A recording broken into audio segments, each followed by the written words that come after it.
Excellencies, dear delegates, good morning everybody. I am delighted to open the 23rd IISS Shangri-La Dialogue, Asia's premier defense summit. I'd like to begin by thanking Prime Minister Lawrence Wong for having hosted us last night for the opening dinner and keynote address. And in the keynote address last night, His Excellency To Lam called on nations to advance a shared vision to proactively shape peace, stability and development. And a theme that has come up a lot in my conversations in the run-up to the Shangri-La Dialogue has indeed been fragmentation and the general sense that security challenges have intensified, and including here, of course, in the Asia-Pacific, where yesterday the IISS released an Asia-Pacific regional security assessment that argued the region can no longer be classified as fully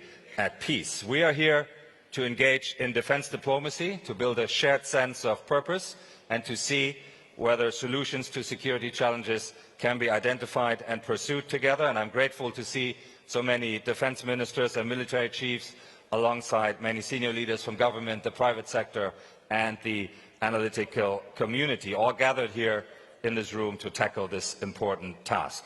In a minute, we will begin the first plenary session, focusing on the United States strategy in the Indo-Pacific. Before proceeding, let me just remind you all that speeches delivered during the plenary sessions at the Shangri-La Dialogue, as well as the Q&A phase, are on the record.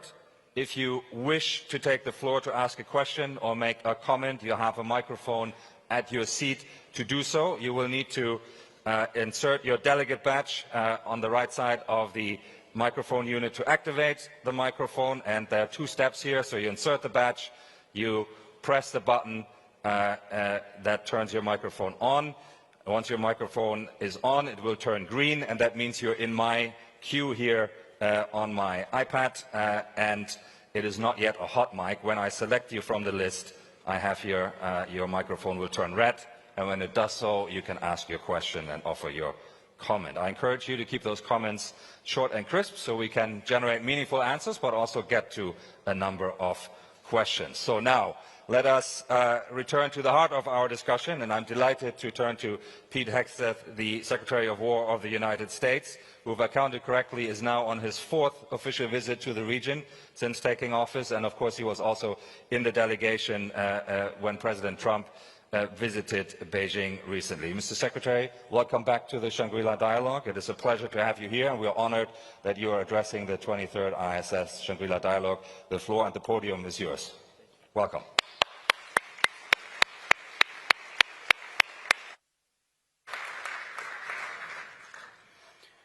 Well, Doctor, thank you very much. Good morning. It's great to be back in Singapore and at the Shangri-La Dialogue to speak about the future of this vital Pacific region. It's not a future based on wishful thinking or utopian idealism, but a future that will be defined by our collective efforts to safeguard and secure our most vital national interests. Under the leadership of President Trump, who has over the past year shown repeatedly what it means to defend American national interests, from Nicolas Maduro in Venezuela to Midnight Hammer to cartel drug boats to epic fury, we have restored a proactive and realistic approach to our own national defense, reestablishing deterrence. Now, when I was in the United States Army as a young lieutenant, the motto of my first rifle platoon was, "Those who long for peace must prepare for war." It's a simple truth that makes as much sense tactically as it does strategically. But today I want to lay out what this return to realism means for the most consequential region in the world, the Pacific. And as the 2026 U.S. National Defense Strategy makes clear, we are charting a new course for our alliances and partnerships, one that is grounded in the realities of power and interests. It is a course that will leave America stronger, our allies and partners more capable, and the Pacific region more stable and secure. The foundation of this new approach is moving away from a model of dependency and toward one of true partnership. embracing a perspective that our partners in Asia have understood for decades. Now, perhaps because of distance, or perhaps because of the hard-learned lessons of history, the default Asian lens on America has been clearer and far more pragmatic than in other regions. Our partners in Asia have long understood that the bedrock of a durable partnership is not based on idealistic values, but on the concrete alignment of national interests. There is undeniable strength in this clarity, and it's what makes our Pacific allies and partners such reliable counterweights in the face of regional threats. When our interests align, we act together with focused resolve. When our interests diverge, we adjust pragmatically, without the drama or the moralizing. I think Western Europe might take note. This is a mindset we fully embrace. The era of the United States subsidizing the defense of wealthy nations is over. We need partners, not protectorates. We seek alliances built on shared responsibility, not dependency. This is the maturation of our alliances in a new era. It's a vision that puts our alliances on a sustainable footing, ensuring they are fit for the challenges of this century, not the last. This shift is not a matter of choice, it is a matter of strategic prudence. The National Defense Strategy makes clear that the old toothless, utopian, and globalist course of foreign policy was headed for a disaster. That all changes under President Trump. Our approach is one of flexible, practical realism that looks at the world with a clear-eyed perspective that is essential for serving vital interests. And nowhere is this clarity more important than in the Pacific. This region has profound implications for U.S. security and prosperity. It's the world's largest and most dynamic market area. It's why our National Defense Strategy directs the Department of War to set the military conditions required to achieve a lasting and favorable balance of power in the Pacific region. When we look across the region today, there is rightful alarm regarding China's historic military buildup and the expansion of its military activities in the region and beyond. We share a clear-eyed assessment of that security environment and a mutual understanding that a Pacific dominated by any hegemon would unravel the regional balance of power and undermine the equilibrium we all seek to preserve. The Department of War is working with the utmost focus to prevent any such unraveling. We do not approach this challenge with needless confrontation, but with a posture of measured and deliberate strength. Our focus is strong, quiet, and clear. Strong, quiet, clear. Clear about our intentions, our priorities, and our ability to deliver on the administration's goals. This is a model our Asian partners vastly prefer and have long followed. Our allies across Asia do not seek constant escalation, rhetorical theatrics, or a region defined by public confrontation. What they want, and what the United States delivers, is strength that is disciplined, resolve that is steady, and leadership that is confident enough to speak and walk softly while carrying a big stick. What we seek, and what the President has constantly articulated, is a genuinely stable equilibrium that works for Americans as well as our allies, a favorable but durable balance of power in which no state, including China, can impose its hegemony and hold the security or prosperity of our nation and our allies in question.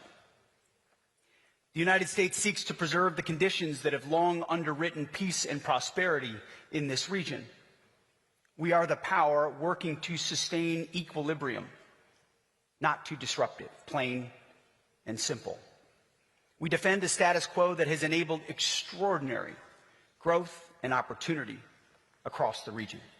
Our interests in the Pacific are significant, but they are also scoped and reasonable, defined by a favorable balance of power in which sovereignty is respected, commerce flows freely, and nations retain the freedom to make their own choices. This is the balance America upholds and will not allow others to overturn. Under President Trump's leadership, relations between the United States and China are better than they've been in many years. President Trump and this administration seek a stable peace, fair trade, and respectful relations with China. It's not a coincidence that this has happened. Strong, quiet, but clear is the right recipe for stability. Just 2 weeks ago, President Trump and President Xi engaged in direct discussions in Beijing that reinforced this very foundation. I bore witness to their hours of candid conversations. It was truly historic. They agreed that the United States and China should build a constructive relationship of strategic stability based on fairness and reciprocity, reaffirming that while our nations will vigorously protect our respective interests, we can secure practical, mutually beneficial agreements where our interests align. Now, all of that said, my job at the United States Department of War is to provide the military strength to support President Trump's visionary and realistic diplomacy. It's our essential responsibility at the department to ensure that the president is always negotiating from a position of unquestionable strength in order to sustain peace here in the Pacific and around the globe. To ensure our military might preserve stability, we will pair it with a clarity of intent, which is why we are meeting more frequently with our Chinese counterparts. By maintaining open lines of military-to-military communication, we can coordinate, deconflict, and reduce the risk of miscalculation. This dialogue is not a sign of capitulation in either direction, but a practical guardrail, ensuring the relationship our leaders seek at the top is preserved at every level. And while a decent peace is our goal, make no mistake, America is a Pacific nation, and we insist that China respect our long-standing position in the region, and not just insist, but maintain the manifest military strength to underwrite it. Now, to get that job done, we are changing the playbook. The era of performative outrage is over, where Washington issues loud diplomatic protests that signal virtue but do not project capabilities.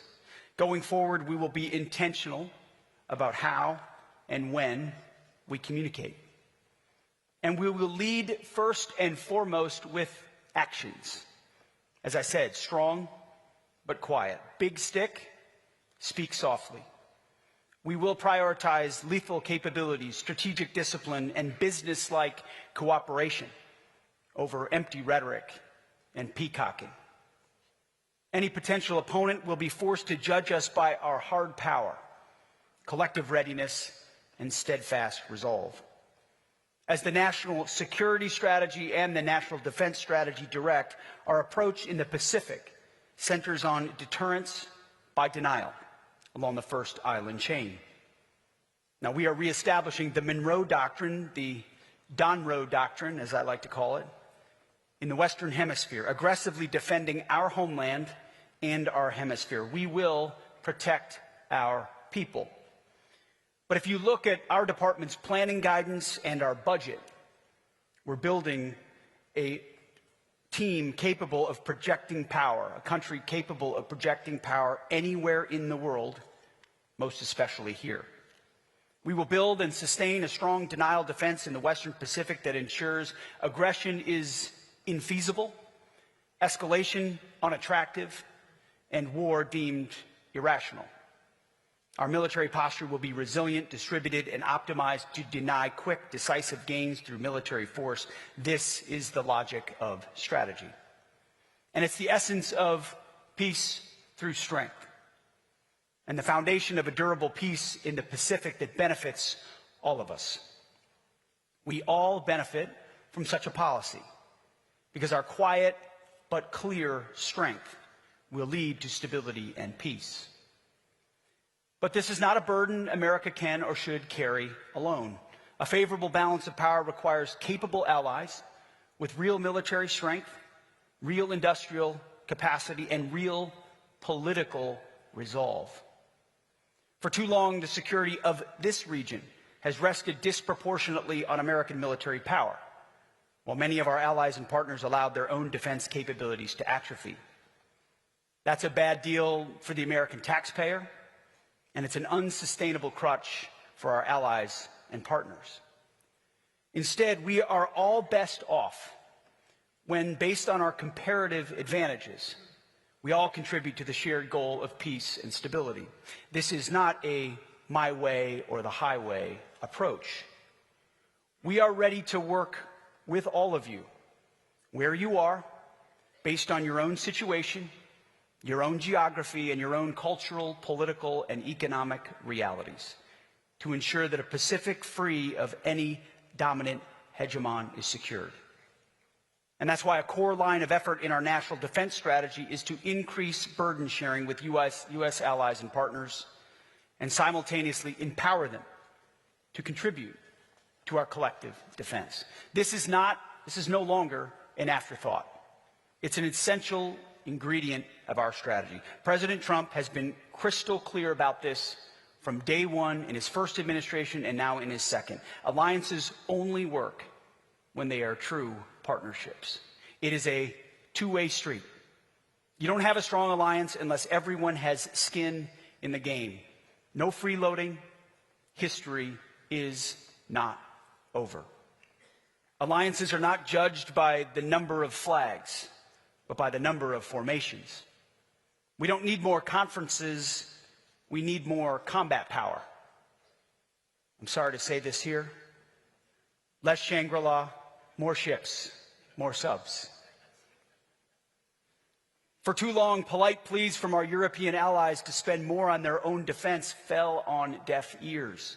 They are finally playing catch-up, and we let ourselves get distracted by empty globalist rhetoric about the rules-based international order, while European capitals threw open their borders and hollowed out their militaries. You can have all the rules you want, and rules are great, but if you can't back them up with hard power, the rules are not worth the paper they are written on. Europe and NATO have some big decisions to make, and more on that soon. These same principles apply in the Pacific, albeit, of course, in different circumstances. In this region, I'm optimistic that our allies, driven by our shared national interests and the unprecedented threat environment, will step up and step up for real. In fact, we're already seeing progress. If you want to see what burden sharing looks like, consider the Republic of Korea. South Korea has invested consistently in its own defense, not because it does not have the luxury of treating war like an academic exercise. They live on the front lines, and so they build real combat power. President Lee's decision to increase defense spending to the new global standard of 3.5% and to assume greater responsibility for its conventional defense reflects simply a clear-eyed understanding of the threat environment. It won't be easy, but it's necessary for the security and prosperity of his country. This was a hard-nosed decision because they see the world as it actually is. We applaud the pragmatism and leadership demonstrated by Seoul. The region will be far more stable and more secure when other allies and partners follow that path. We see this same realist mindset from the Philippines. Manila is shifting its focus to external defense and enhancing interoperability with U.S. forces. And it's not just talk. Earlier this month, we concluded the largest ever Balikatan, which featured joint training and exercises involving the most advanced U.S. capabilities. The Philippines is also investing more to modernize its military and its Coast Guard, with President Marcos signing a budget this year that includes a 12% increase in defense spending. This spending increase will fund the Philippines' multi-year effort to develop a modern, technologically advanced, and interoperable force that can plug in and fight alongside American warfighters. We're seeing a similar and critical shift in Tokyo. Japan is taking concrete steps to accelerate its defense transformation. Together, we are enhancing our force posture and investing in the right capabilities. We're not at the finish line yet, and there's still some heavy lifting ahead, but the momentum is headed in the right direction. We have high expectations of our Japanese allies, and together we can and must each pull our weight to strengthen the U.S.-Japan alliance. Strong, quiet, clear. Australia is stepping up. Together, we are expanding the rotational presence of U.S. forces and collaborating to ensure our defense industrial base build and sustain weapons required for a high-end fight. We appreciate Australia's investment in real combat power and the commitment to integrate more deeply with the U.S. Joint Force. Across Southeast Asia, we're seeing our partners step up also. Our hosts, Singapore, consistently punch above its weight by investing heavily in its military and serving as a vital hub for U.S. logistics activities and rotational deployments, strengthening our shared regional posture. Indonesia, too, is making important strides as it modernizes its armed forces and expands the scale of military exercises with us and our partners, strengthening interoperability and reinforcing regional stability. I also want to recognize Malaysia's leadership in rapidly deploying ASEAN observer teams to monitor the Thai-Cambodia border. That is burden sharing in action. Nations in the region stepping forward to preserve peace, reduce tensions, and support diplomacy with credible capability. I commend Malaysia and ASEAN for their efforts in support of President Trump's historic peace deal. On the mainland, Thailand continues to deepen military cooperation with the United States to enhance interoperability and develop necessary readiness. Thailand, a longtime U.S. partner, investing even more. We're also seeing the same seriousness of purpose from Vietnam. Hanoi is diligently modernizing its maritime capabilities while expanding pragmatic defense cooperation with the United States. Vietnam is a great example of how nations with distinct histories and different political systems can work together in practical ways, advancing discrete efforts where our interests align to maintain a stable regional balance. And in South Asia, India is a critical anchor to hold the line. A powerful India acting in its own self-interest advances our shared goal of maintaining a balance of power across the region. India is modernizing its military to carry its share of the security burden, particularly in the Indian Ocean. It's building out the heavy industrial and logistics capacity to sustain high-end military operations, including the ability to repair and maintain our shared platforms and support U.S. Navy vessels operating forward in the theater. We've also committed to pursuing co-production with India to advance capabilities like Javelin anti-tank guided munitions. Real, tangible steps to improve the collective readiness of our forces. This kind of industrial muscle isn't just a long-term goal, it's an immediate operational imperative. And the United States Department of War is leading the way. America is undergoing a historic national manufacturing mobilization of our defense industrial base. We will produce the best weaponry in the world at scale, at speed, and at a reasonable price. This is my personal commitment to all of you, and it is our president's demand. And it's why President Trump, after spending $1 trillion on defense last year, plans to make a generational investment of $1.5 trillion on defense this year to unleash America's arsenal of freedom and expand America's military dominance for decades to come, a generational investment. President Trump is setting the gold standard. We demand 3.5% from our allies and partners, and we are going well beyond that number. We expect every single ally and partner to match that kind of resolve. For those nations that rise to this challenge, that embrace responsibility as true partners, the benefits will be clear. As our strategy states, we will prioritize working with model allies, those nations who are most capable, clear-eyed, and ready to defend their national interests. For those nations, we are moving them to the front of the line.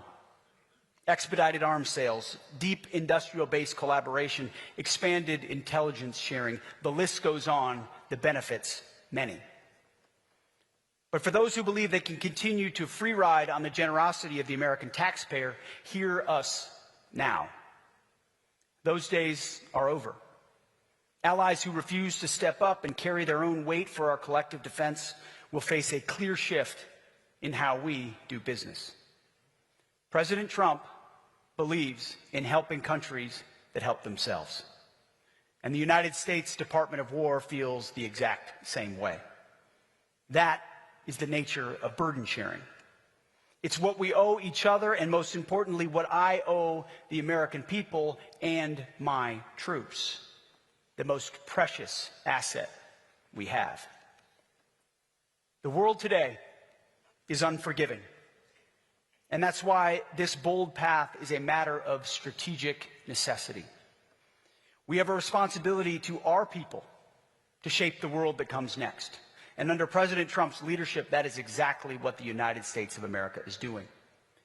The U.S. War Department is advancing an America First, peace through strength, common sense agenda. We are reviving our warrior ethos inside our ranks.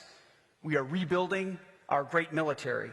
And we are reestablishing the deterrence that was so dangerously allowed to erode under the Biden administration. Under President Trump, we have the most powerful and capable military in the history of the world. But our approach is not one of isolation. America First does not mean America alone, but it means realist engagement with a clear eye toward defending our most vital national interests. It's an approach that values actions over words and sees alliances as true partnerships, measured by the sovereign strength and capabilities brought to bear by each member. Practical, interest-driven models of partnership is not a cynical compromise, but instead the most realistic and reliable foundation for enduring peace in the Pacific. Our approach asks Pacific nations to do what many are already eager to do: invest seriously in their own defense, contribute more to collective security, and work with the United States in pragmatic ways that advance our shared interests. If there was a thesis statement for my remarks this morning, it would be this: join us in embracing this vision, in building a team of strong, self-reliant nations fully capable of defending their own sovereignty while contributing to our collective security, in preserving the favorable balance of power that benefits all of us. Strong, quiet, clear. I've said this before, but it bears repeating again and again. Those who long for peace must prepare for war, from my first platoon to the first island chain. Let that remain at the forefront of our minds, because we all long for peace. That time is now. The challenges we face are real, but so is the opportunity before us. We must meet that moment. And may Almighty God bless all of our troops in harm's way. Thank you very much. Thank you. Thank you so much. Thank you. Secretary Hegseth, thank you so much for your remarks and great clarity of your message. And if you allow me one comment, we are the Shangri-La wish ships, searching for wisdom, but with a very clear sense that one needs to invest in combat power and capability, as you so eloquently underlined. We've got about 30 minutes for conversation now, and we'll collect a few questions. But I see actually that the Minister of Japan, Koizumi-san, would like to intervene. So I might turn to him first, actually, and get him to make his comment. Your microphone is live now, Minister. Thank you very much, Pete, Secretary Hegseth. Thank you for your remarks and very powerful speech, which was strong, not quiet, and clear. I appreciate being in close communication with you. I safely feel the unwavering commitment by the US. But sometimes I feel some countries might underestimate the US commitment. Can you give us the message to assure the region? And also, when tensions occur between allies and like-minded states, even tensions are slight, there will be someone attempting to drive a wedge between us. I feel the US commitment is unwavering, which might be underestimated by some countries, but you are here with us today. That speaks the strong message. Japan has recently revised its policy on the transfer of defense equipment and technology. I have been advancing defense equipment cooperation with Australia, the Philippines, and New Zealand, and Indonesia too. We are making those efforts to establish resilient supply chain so that countries in the region can help each other in case of crisis. I believe this initiative is aligned with the arsenal of freedom. Is my understanding correct? Thank you very much. Thank you very much, Minister Koizumi. Maybe, Mr. Secretary, if that's okay, if I can invite you to respond to the Minister straight away, and then we group a few questions together. Is that okay? Yeah, absolutely. Please. Well, Minister Koizumi, thank you for the question, for your friendship, for your engagement. I think our countries and our personal engagement is demonstrative of the kind of commitment the United States has to allies and partners. And we appreciate the extent to which you and your government have stepped up. And I think there's sort of two real ways when I look at how the world may view our commitment to this region. First is through our national defense strategy, and we very clearly listed 4 pillars. It was the homeland of the hemisphere, deterring China in the Indo-Pacific, burden sharing, and then supercharging our defense industrial base. Those were the 4. And I think too many people were focused on the fact that number 1 is homeland and hemisphere. For us, that was a reorientation toward a forgotten aspect of our defense strategy. We had a wide-open southwest border that allowed 20 million illegals to pour across our borders that the Department of War was focused on securing. We've got a cartel problem of foreign terrorist organizations where we can't just defend at the border, but we need to defend in depth. So we've created the America's Counter Cartel Coalition, working with allies and partners in Central and South America to holistically get at the counter-cartel challenge. Key terrain like the Panama Canal is something we lost focus on, we're refocused on, and Venezuela's seen a complete change, which creates complications for our adversaries. So staying focused and bringing renewed energy to Southern Command, which had been kind of a sleepy backwater command and now is a warfighting command in our own home hemisphere, was something we had to do institutionally. But if you look at our defense planning guidance or our national defense strategy, we are funding toward, exercising toward, and planning toward the most difficult problem set, which is power projection into this region and working with our allies and partners. So there's a refocus in what we do in our own neighborhood, but in understanding that a $1.5 trillion investment from cislunar to subsea is what's required in order to deter the next conflict. And then I think the second aspect is that people want to conflate that we have global obligations with turning of our backs to this region, and that's why I've made more trips here than anywhere else and have met and will continue to meet with individual countries and in collective settings like this to demonstrate we are quietly but very strongly working by, with, and through allies based on our mutual commitments to strengthen our capabilities out here. We still have global obligations to ensure that, say, Iran doesn't get a nuclear weapon. We're focused on that. We can do 2 things at one time. We're supercharging our defense industrial base so that we're building 2x, 3x, 4x the munitions very soon to ensure that all of our O plans are properly funded throughout the world. So I think because there's been a lot of talk previously in the U.S. government about pivots that were never real, there's an instinct to want to look at this and say that it is not. But I think it's the exact opposite. Underneath our entire approach is a substantive, serious approach to the Pacific, while also ensuring we maintain our obligations around the world. So thank you for your question. Excellent. Thank you very much. We'll group a few questions together now. The list is extremely long already, so I'll pull out a few. First in this round, please, from Korea, Dr. Chung-Min Lee. Chung-Min. Thank you, Bastian. Mr. Secretary, thank you for your positive remarks on the ROK-US alliance. South Korea's defense spending this year increased 8.2%, and we are fully committed to every single matrix you mentioned on a self-reliant defense posture. In this regard, my question to you, sir, is twofold. Number one, President Trump said yes to President Lee's request for American support in building nuclear-powered submarines for the ROK Navy for larger deterrence missions. And number two, wartime OPCON transfer to the ROK within the next couple of years. Could you please enlighten the audience on these two aspects of the strong and stronger U.S.-ROK alliance? Thank you. Thank you very much, Chungmin. We'll take one or two more in this round. Next, please, from China, Weibin Zhao. Your microphone is on. Thank you, Chairman. Mr. Secretary, I'm Senior Colonel Zhao Weibin from China.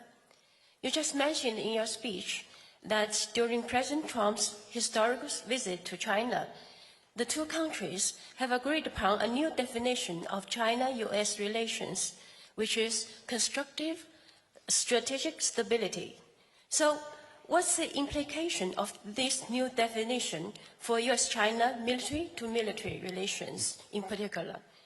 As the head of the War Department, how would you implement the consensus reached by the two heads of states in real tangible steps rather than peacocking? Yes. So how would Pete bring peace in and war out? Bring cooperation in and confrontation out. Thank you. Thank you very much. And we'll take from the United States, Douglas Greenlaw. Secretary Hegseth, thank you for your principled leadership of the Department of War. Under your leadership, the Pentagon has placed a major emphasis on the key core principles like lethality, reconstruction of the defense industrial base, including accelerating innovation by leveraging private capital and commercial technology. What would you like to see from private capital to help scale these innovations, including internationally, so they can be useful not just to the U.S., but to the defense posture of the Indo-Pacific? Thank you very much. I see we have a young leaders group here as well, and I want to get in one of the younger voices in the room as well. So if we can please get from Pakistan, Tanzila Khalil, your microphone is on. And then we'll return to the Secretary. Thank you. Thank you, Mr. Secretary. Recently, it was identified by the Director of National Intelligence, Tulsi Gabbard, that Pakistan's potential ICBM capability as a future threat for the US. I wanted to seek your comment on how do you assess India's long-range missile capability, particularly in terms of the recent test of Agni 6 ICBM with a range of approximately 12,000 kilometers. Which could potentially place some parts of Europe and America within reach. Thank you, sir. Thank you very much. So we've got a summary of the themes there as well. So, Mr. Secretary, can I invite you to weave your way through these various comments? I can't weave as well as my boss can. Not possible. First on Korea, I see General Brunson is here, our commander, who does a phenomenal job there, ensuring that partnership is realized and deepened every single day. And I think it really does exemplify the kind of partnership, and that's why I led with the remarks about what South Korea's done. I was there when the President talked about nuclear-powered submarines. I think it's an important capability. I think we're looking for allies willing to expand subsea capabilities that produce real dilemmas. And I think that's, what we recognize is that our undersea warfare capabilities is unmatched, substantially unmatched, and creates a lot of strategic dilemmas for potential adversaries wondering where we are and what our capabilities may be. Allies and partners seeking similar capabilities in their own defense and in regional stability makes a lot of sense to us. So I think when you're working with and talking to President Trump, someone who's willing to think outside the box and shake up sort of a stale view of what may or may not be possible, expand the Overton window. Asks like that are important, and I think you'll see an acceleration in our willingness to come alongside countries that want to run quickly. Now, there's challenges, and how we get past them will require collaboration, but we're very much committed to that. And then as far as wartime OPCON transfer, the General and I have spent a good chunk of time recently talking about that. We met recently in the Pentagon with your Minister of Defense on that very topic. And frankly, it's a breath of fresh air for an ally to want to take more control more quickly. And that is an instinct we want to continue to incentivize. And I think we have to find the balance of where our military O-plans and the responsibilities that U.S. uniformed members have had for decades now is honored as we phase over to wartime OPCON transfer for the Republic of Korea, which we welcome the fact that they want that. And I think it provides even more optionality for both the Koreans and the United States there in the peninsula going forward, which is a very good thing. So I appreciate that question. The second question was from Colonel, the Chinese military. Thank you for that question. And I think I was there when the conversations were had about constructive strategic stability. I think that was a great framing from both leaders about what they want from that relationship. And I think it's hard to understate the importance of the, books have been written about the importance of interpersonal diplomacy and how strong it can be. I think in this particular case, it's quite meaningful. I think there is a mutual respect, a recognition of capabilities and power, and how that could be most usefully leveraged in the world today with both powers that I want to reassure this audience, I think it's real, I think it's substantive, and I think it's meaningful for the history of peace in the region and the world. What he has communicated to me is that manifests in mill-to-mill cooperation, that in forums like this, we maximize the opportunities to confer. I wish my counterpart was here at this conference, but I look forward to other options when we can cross paths and communicate, talk about things where often actions at sea or actions in the air are perceived differently when there's no communication than when there's an opportunity at the more tactical or operational level to talk about what deconfliction looked like. And I think what you'll get from the United States is good faith engagement. Clear-eyed, but good faith engagement that we are, I understand commander's intent. And President Trump has said we're going to establish this type of framework, and I think it's important for peace in the world.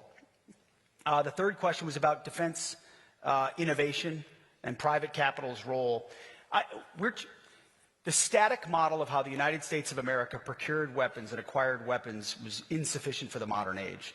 You effectively had 5 prime contractors who were appended, in some cases, in not all cases, but in too many cases, appendages of the Pentagon bureaucracy, and had been grown accustomed to meeting the cost overruns, the time overruns, and the congressional annual system that gave everyone excuses to perpetuate that.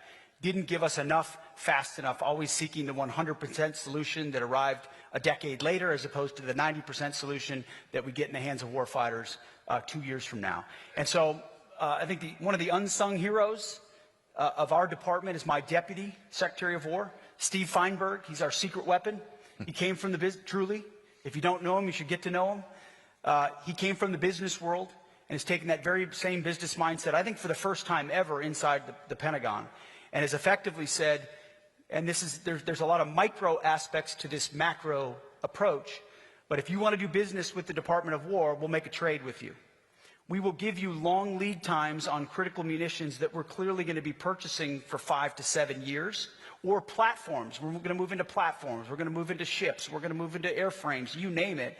You know we're going to be buying these, and Congress has been willing to move into multi-year procurement for us, which is a statutory requirement eager committees have given us and we have to be responsible with. But in exchange for 5 to 7 years of orders, we're demanding that those companies invest in their own infrastructure.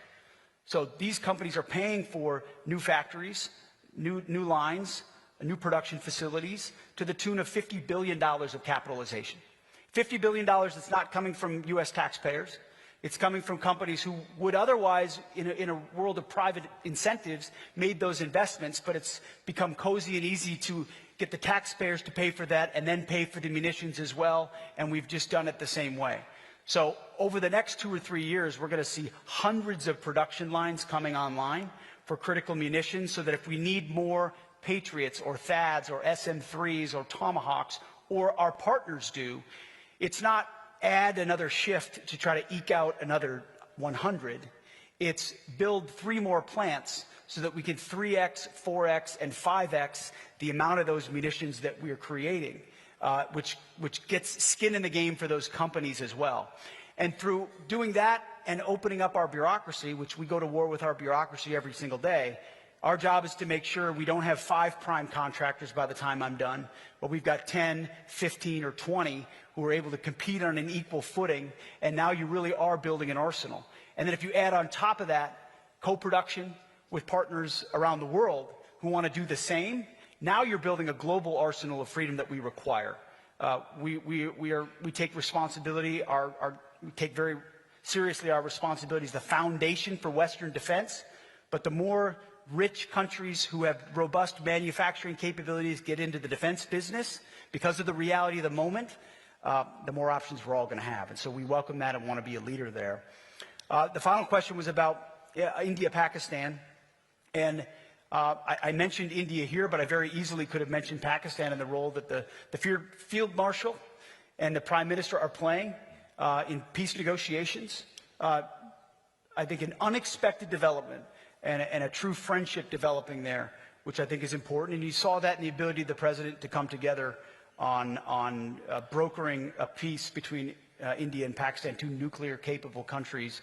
I think both sides there are going to see understandable threats coming from the other, maybe some of which we see differently, and countries are going to want to develop ICBM threats, but we're not pointing a finger, at least from our view right now, at either country and calling them a threat to us, and we're grateful for, in each of their lanes, the benefits they've given to peace around the world. Excellent. Let us get one more round of comments and questions in.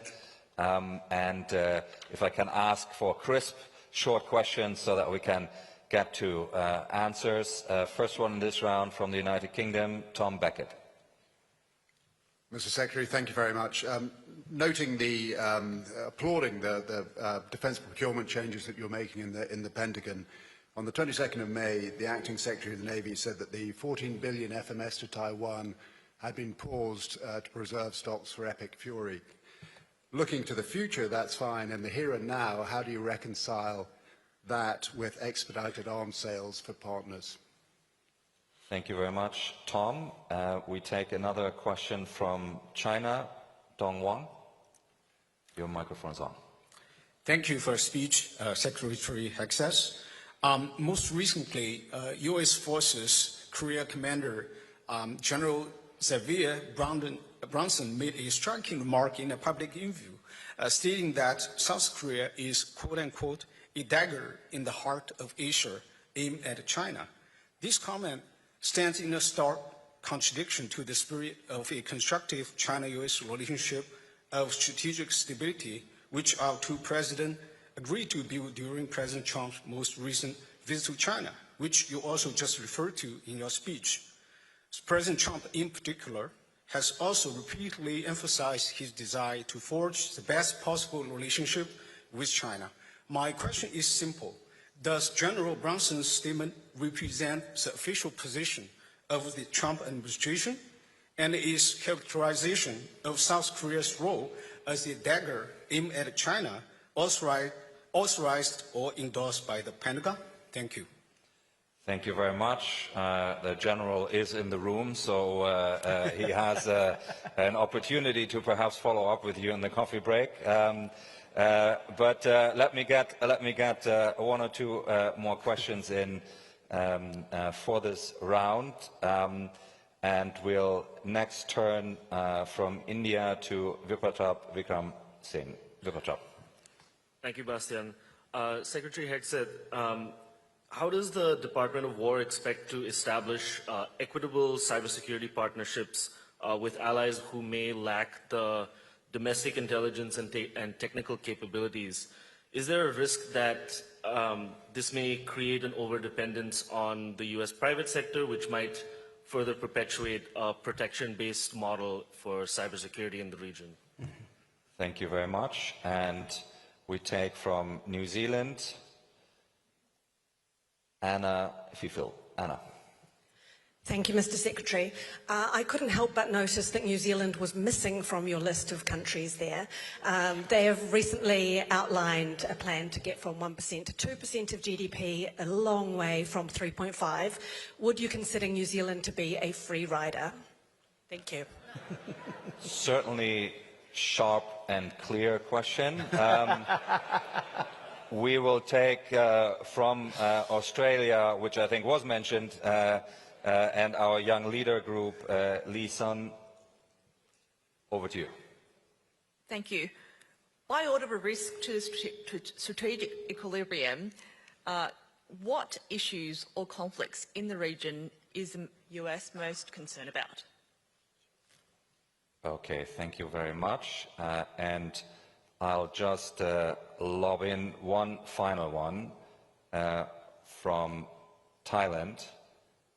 Panitan Watan Yagopon, your mic is on. Thank you. Thank you, Mr. Secretary, for your remarks. Very strong, loud, and super clear. In Thailand, I think Thai public opinion about the U.S.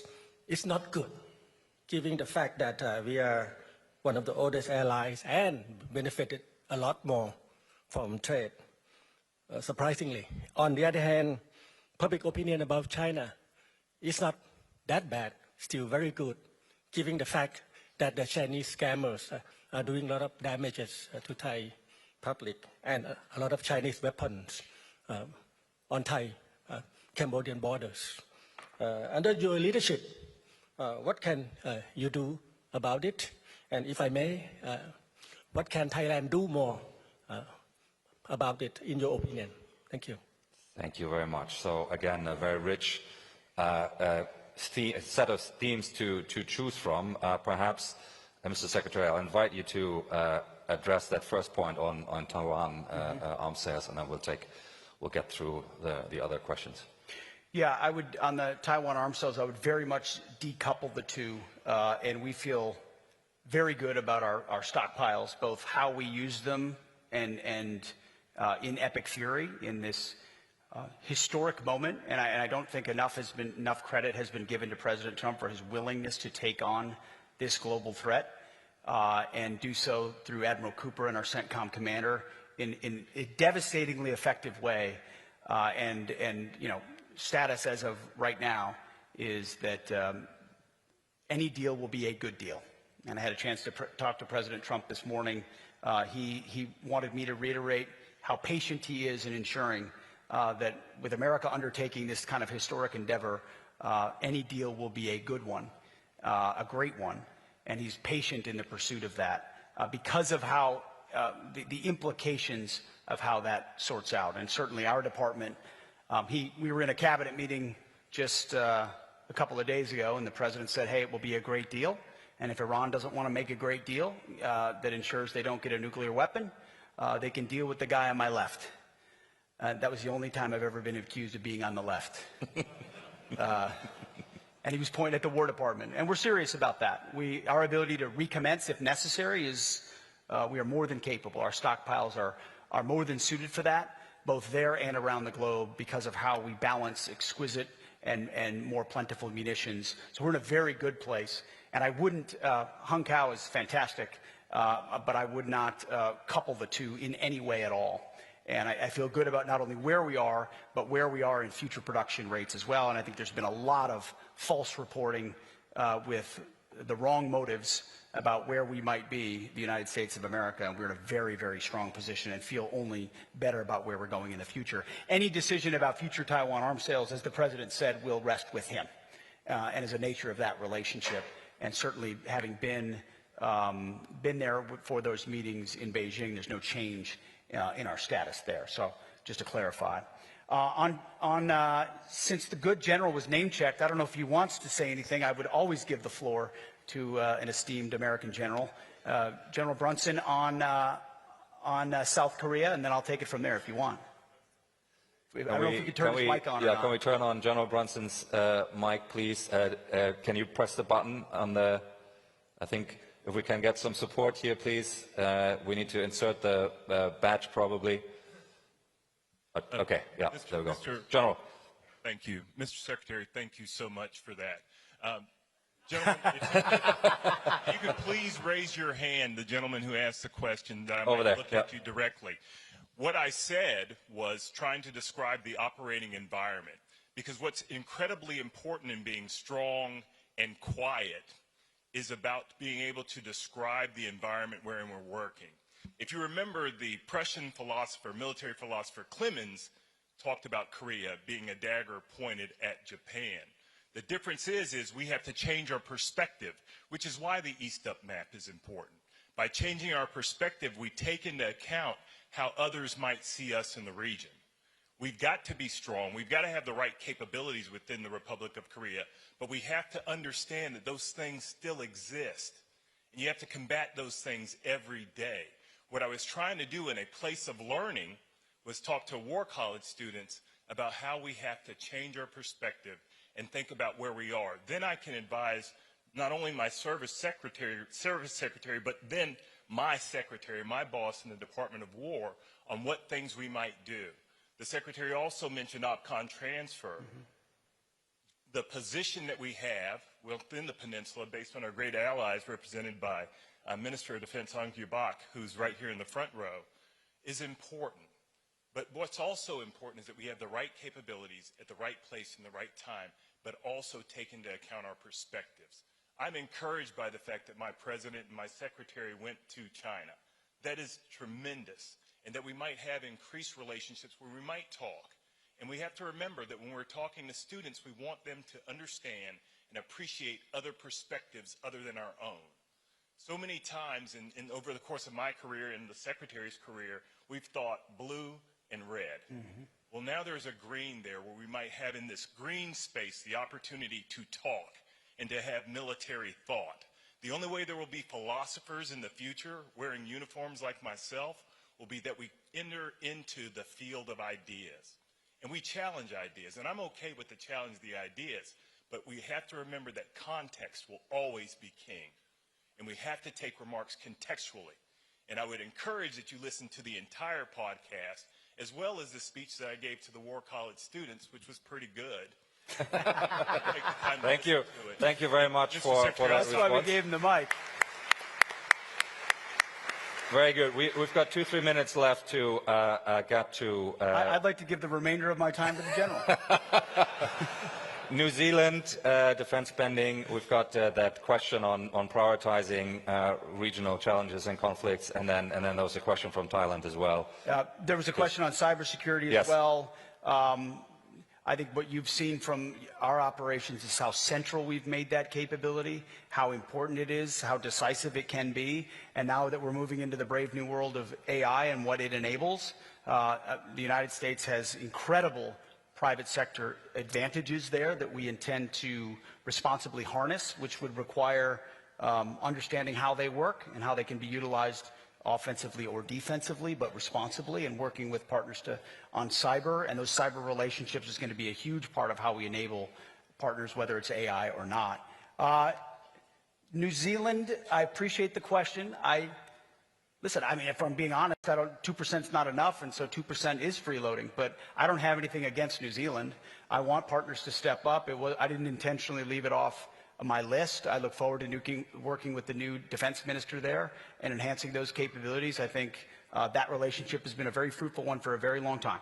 But I think, as my friends Richard Morals and John Healy know, I'm probably the most blunt with our closest friends about what our capabilities are and where they need to be to ensure that we're locking arms and shields considering the threats of the world. And we can't just say, oh, we've been friends for a long time, so let's work together. It's, we've been friends for a long time, so you better have the same capabilities we do, because if we don't, our alliance is meaningless.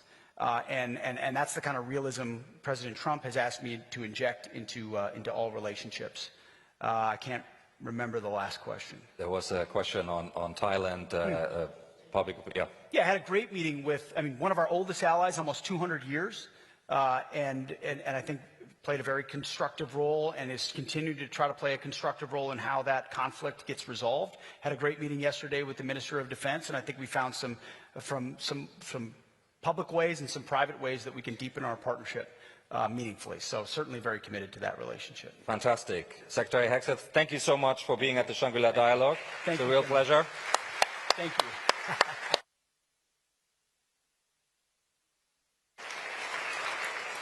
Please. session. So if I can invite the next panel to join us, and thank you so much, Secretary Hegseth. Thank you so much. Please.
Well, ladies and gentlemen, welcome to the second plenary of this 23rd IISS Shangri-La Dialogue. Those who are standing might wish now to assume their seats. I have a great challenge because that was a hard act to follow, but we have three tremendous speakers here who will address our plenary 2 theme of priorities within Asia's shifting strategic landscapes. And Secretary of War Hegseth mentioned a number of countries in his address and the kind of partners he wished rather than protectorates. It's important in this session to have perspective from the region, and we will soon invite to take the podium the Secretary General of ASEAN, Dr. Kao Kim Horn. And remember, while ASEAN is an economic and political arrangement through the ADMM Plus, they've also exerted themselves in the defense space. The first ASEAN defense ministers meeting took place a few years after the Shangri-La Dialogue was established, and then the ADMM Plus followed on that. So ASEAN has an important role in defense diplomacy and consultation with some of the powers outside the immediate region.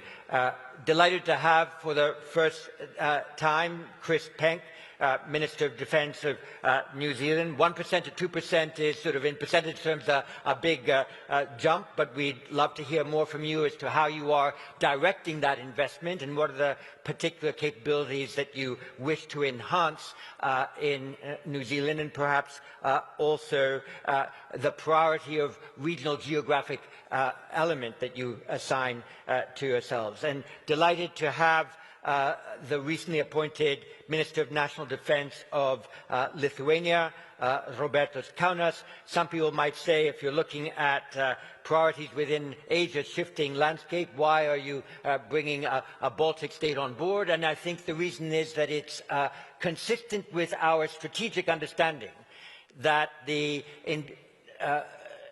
North Atlantic strategic space, the Greater Middle East strategic space, and the Indo-Pacific strategic space are codependent, interdependent. After all, some in Asia did a pivot to the European theatre when there were thousands of DPRK troops to be found in the European theatre. And of course, we know how capabilities that Iran had also helped in Russia's war against Ukraine. So I don't think you can exclude from understanding Asia's shifting particular strategic landscapes without also including views from outside of the region. So now that you have all taken your seats, may I please invite the Secretary General of ASEAN, Dr. Kao Kim Horn, to take the podium and make his remarks. Thank you, sir.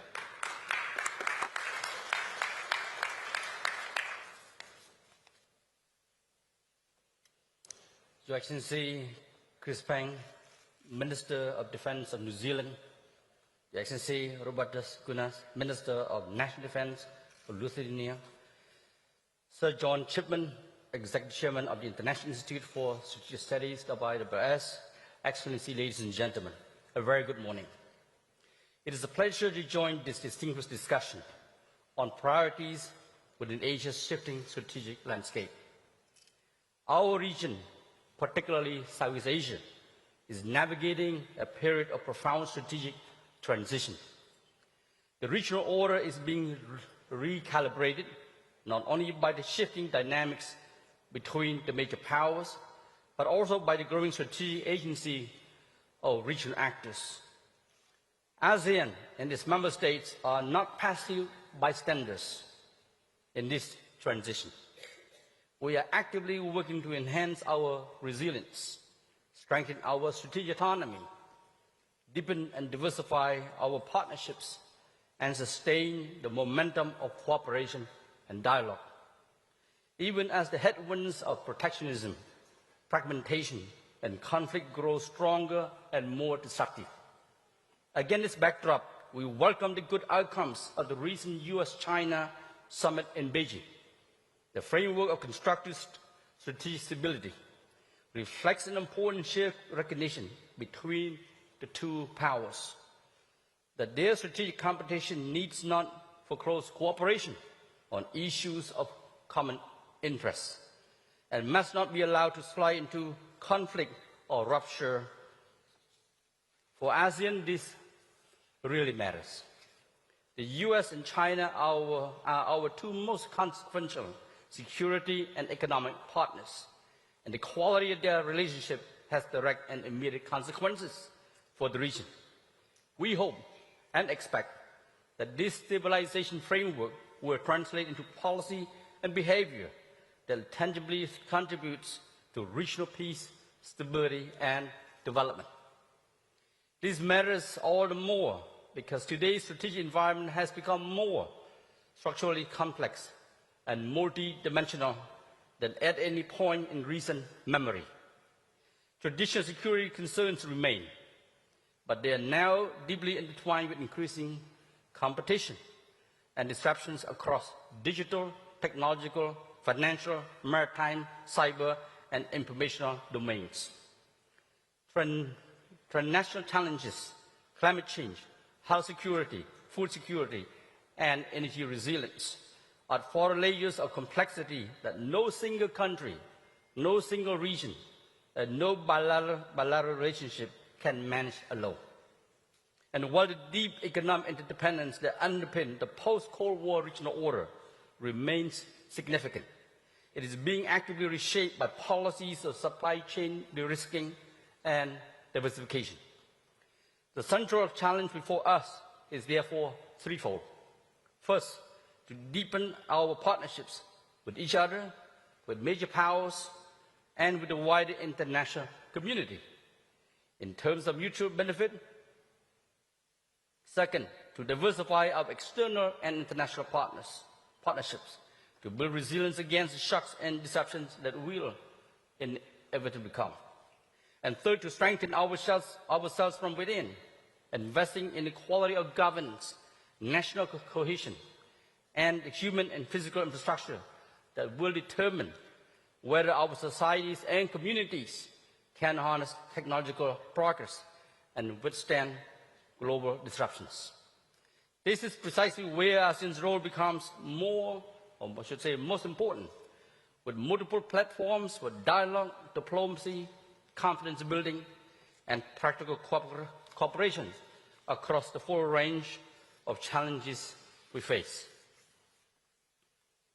In a more contested and fragmented world, ASEAN's enduring contribution has been and will continue to be its ability to provide institutional architecture and diplomatic processes that keep all major stakeholders engaged, discourage the formation of exclusive blocs, sustain a regional order that remains open, inclusive, and rules-based.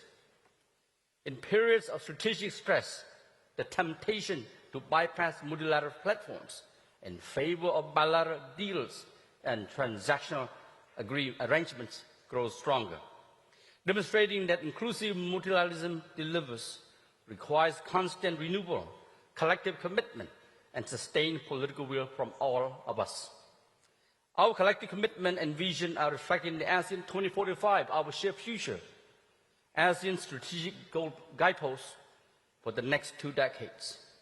It envisages a resilient, innovative, and people-centered ASEAN community, anchored in dialogue, diplomacy, cooperation, stability, and the rules-based regional order. More than a development blueprint, it is an expression of ASEAN's strategic agency in shaping its own environment rather than merely responding to forces that others set in motion. As ASEAN begins translating this vision into action, it does so with renewed commitment, momentum, and a broader foundation, with the accession of Timor-Leste as our 11th member.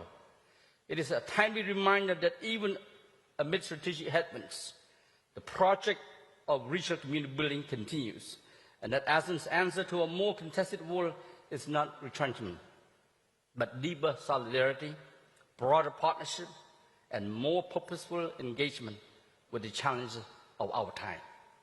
Excellency, ladies and gentlemen, allow me to highlight 5 priorities of ASEAN in shifting strategic environment and landscape. First, advancing inclusive, practical cooperation. ASEAN experience has consistently demonstrated that peace, stability, and prosperity are best sustained through openness, mutual respect, rules-based partnership, and a shared responsibility. In this regard, the ASEAN Outlook on the Indo-Pacific, AOIP, offers an inclusive framework for practical cooperation with all major powers to build confidence and deliver tangible outcomes across the full range of issues that matters to our peoples, from sustainability and connectivity to maritime cooperation and economic development. This is moving far beyond dialogue and diplomacy, by focusing on concrete area of cooperation. Second, safeguarding ASEAN's centrality in unity. In an increasingly polarized strategic environment, ASEAN's cohesion is indispensable. Our collective credibility and effectiveness very much depend on our ability to remain aligned and stay united even as external pressures intensify. Centrality without unity is an empty claim and promise. Both must be earned and renewed through the constant and consistent work of consensus building and collective resolve. Third, upholding rules-based regional order. In a world where the assertion of might override is increasingly felt, ASEAN's foundational principles become all the more relevant. The principle of mutual respect for sovereignty, non-interference, political independence, peaceful settlement of disputes, and non-use of force are the fundamentals that protect small states from coercion, preserve the space for diplomacy, maintain peace, and sustain the conditions under which cooperation remains possible. Fourth, enhancing ASEAN's role as a convening and stabilizing force. In a more contested environment, we must tactfully manage the increasing competition through guardrails, sustained communication, and responsible statecraft. This is precisely what ASEAN-led mechanisms have done for decades. The East Asia Summit, the ASEAN Regional Forum, and the ASEAN Defense Ministers Meeting Plus are the connective tissues and key building blocks of regional diplomacy, promoting strategic trust, fostering cooperation across diverse political systems and strategic outlooks, and keeping dialogue alive even when bilateral relationships are tested and strained. Fifth, strengthening our resilience across all domains, including supply chains, critical minerals, energy systems, digital infrastructure, emerging technologies, and financial networks. In today's disruptive world, resilience is simultaneously an economic imperative, strategic necessity, and societal safeguard. The conflict in the Middle East has clearly demonstrated how events far beyond our shores can rapidly cascade into our countries, disrupting supply chains, driving up energy costs, and affecting the livelihoods of ordinary people. Resilience, therefore, cannot be an afterthought or a crisis response. It must be built and sustained consistently as a core dimension of national and regional strategy. In order for ASEAN to survive and thrive in today's world of complex challenges and constant changes. We are now building on these experiences under ASEAN 2045 of a shared future by deepening economic integration, accelerating digital transformation, strengthening connectivity, and advancing a just and inclusive energy transition. At the same time, ASEAN is strengthening supply chain resilience, narrowing development gaps, and enhancing institutional capacity so that the region remains agile, responsive, and future-ready. In addition, ASEAN is responding even more strategically to its engagement with external partners by strengthening partnerships. Excellency, ladies and gentlemen, as we commemorate the 50th anniversary of the Treaty of Amity and Cooperation in South Asia this year, we are reminded of an enduring lesson. Lasting stability cannot rest on power alone. It depends equally on trust, mutual confidence, shared norms, and sustained dialogue and cooperation. We also need to invest more in building a stronger culture of peace and to keep reminding ourselves to not take peace in our region for granted. What states across our region seek is an environment in which we all can pursue security and prosperity without fear of coercion and without being forced to choose sides. We seek the freedom to diversify our partnership, chart our own development paths, and equip our peoples to harness technological progress and withstand external shocks.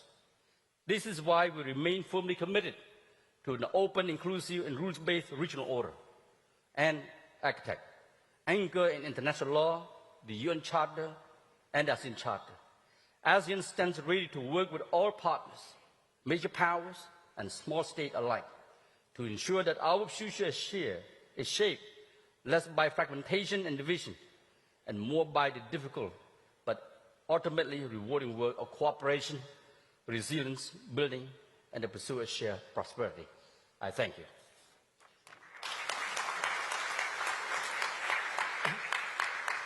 Thank you very much, Mr. Secretary General. And I particularly took note in the first third of your remarks on the emphasis you made on investing in the quality of governance to strengthen resilience, as societal cohesion is vital for national defence as well. Thank you for that. Chris Penk, Minister of Defence of New Zealand.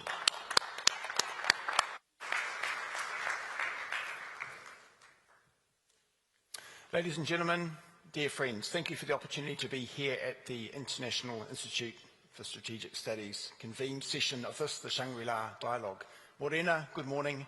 I have enjoyed the discussion so far today, and I look forward to sharing with our fellow panel members, Mr. Secretary General, our friend from Lithuania, and to Sir John, thank you for your chairing of this session. Of course, I acknowledge our gracious host, Singapore, as well, for the convening power that you've exercised in bringing together so many friends, allies, and partners. We'll have the opportunity to share our perspectives on Asia's shifting strategic landscape, and for New Zealand, settings like this provide a platform for dialogue to discuss these challenging issues and collectively navigate an uncertain world. I think it will be possible for us to be strong, quiet, and clear, as we've heard, and that approach need not demonstrate an exclusive relationship between ships and Shangri-La. I think it will be entirely possible for us to continue to conduct dialogue in a way that is constructive, collaborative, and advances our shared interests in this region and beyond. Those things, to be clear, from New Zealand's point of view, are not mutually exclusive. In addition to the prepared marks that I will get through as fully as possible within the allowed time, it seems to me I'd be remiss if I didn't take the opportunity to acknowledge the exchange, not exactly by way of right of reply, but with a Kiwi journalist having understandably asked Secretary Hegseth for his observations on New Zealand and the part that we can play. It seems to me that we are poised to play an even greater part in this region and throughout the globe, but I would emphasise that historically New Zealand has played its part strongly. Under that heading, I would emphasise presence, people and platforms. We've been present in the globe through many conflicts over generations, and we have played our part on the side of right. Even now, we are in Eastern Europe assisting Ukraine to train its personnel for the defence against the illegal invasion by Putin's Russia. Geographically distant as this conflict may be, to New Zealand it is important for doing the right thing, but of course also demonstrating our commitment to the international rules-based order. Our people, I have heard from many of you, are very well regarded as credible, capable personnel in times of conflict, peacekeeping and other theatres of operation and exercise, and we will work hard to ensure that our people are well resourced to continue to uphold that reputation.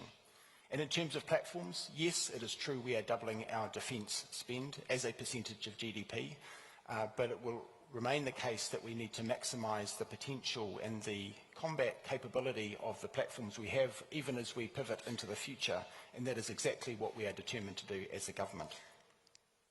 And as the name of the panel suggests, the strategic landscapes all around us, not just here in the Indo-Pacific region and in Asia, important as those areas are, but also across the globe. The shifting sands have seen our world becoming a more contested, more volatile and more dangerous place.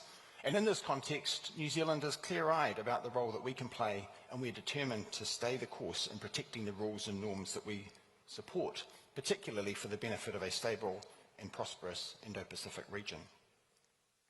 The Indo-Pacific is central to New Zealand's strategic outlook. It is our largest trading nation or region.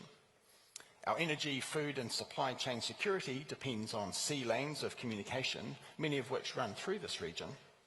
And of course, the strategic choices made in the Indo-Pacific influence global norms and behaviour. We know that we are stronger together than when we act apart. And so for all these reasons, what happens in this region does matter to New Zealand. It matters deeply. And that is why, in the face of greater challenges, our government is committed to doing more to protect our long-standing interests. Again, though, to emphasise, New Zealand has always been a globally engaged country. We've just celebrated our 50th anniversary with ASEAN in 2025, elevating our relationship to a comprehensive strategic partnership. And of course, New Zealand looks forward to expanding our relationship with Timor-Leste as the newest member of ASEAN. Our relationship is shared through a history over the years, including through the Interfet operation. That commemorates its 25th anniversary last year, in fact, and remains relevant today. It's an example of how the New Zealand Defence Force responded hand in hand with our partners to support Timor-Leste's young nationhood and the security of our shared region. This laid the foundation for our relationship today, one that is based on transparency, respect, and regional cooperation. We may be small, but we continue to make a difference. We will continue to do this in several ways.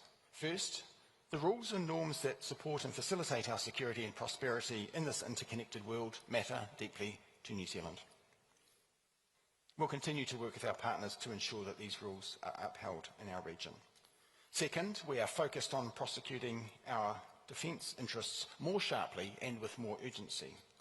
Today, our defence policy reflects the realities that we face. This means deterring the actions that would do us most harm, and of course we must contribute meaningfully alongside our partners in their security efforts too. Achieving this, we are clear, does require a more capable defence force. That is why we are more than doubling our defence spend and investing in a defence force that is combat capable with enhanced lethality and deterrence. We want a defence force that can be a force multiplier with our Australian ally and increasingly interoperable and even interchangeable with partners. Earlier this month, I announced the progress made by the New Zealand Defence towards replacing our ageing frigates. We're thinking about what New Zealand and our region needs for today and into the future to protect and promote the things that matter to us all. Third, we are committed to using the defence force we have. Operational activity is central to delivering our defence objectives throughout the broader region and, of course, close to home. To that end, our primary focus will remain the Pacific. We're actively working with Pacific partners to promote regional security and stability and support them in times of humanitarian assistance and where disaster relief is needed as well. The Pacific is and will remain a core priority for us. We'll continue to be active and engaged in the Pacific, therefore, alongside Australia. The New Zealand Army has recently, for the first time, concluded its participation in Exercise Balakatan. That was in April, alongside friends of Australia, the US, Japan, the Philippines, France, and Canada. This example shows that the New Zealand Defence Force is considering new ways to engage with Indo-Pacific partners in a manner that promotes the regional security and the rules and norms on which we all depend. With our government's commitment to enhancing defence capability and our clear intent to regularise our Indo-Pacific presence, there will be more opportunities to work alongside the New Zealand Defence Force in our shared region in the future. And finally, New Zealand has a long and demonstrated commitment to regional dialogue. This includes the five-power defence arrangements, an integral minilateral that demonstrates the value of partners working together and improved interoperability.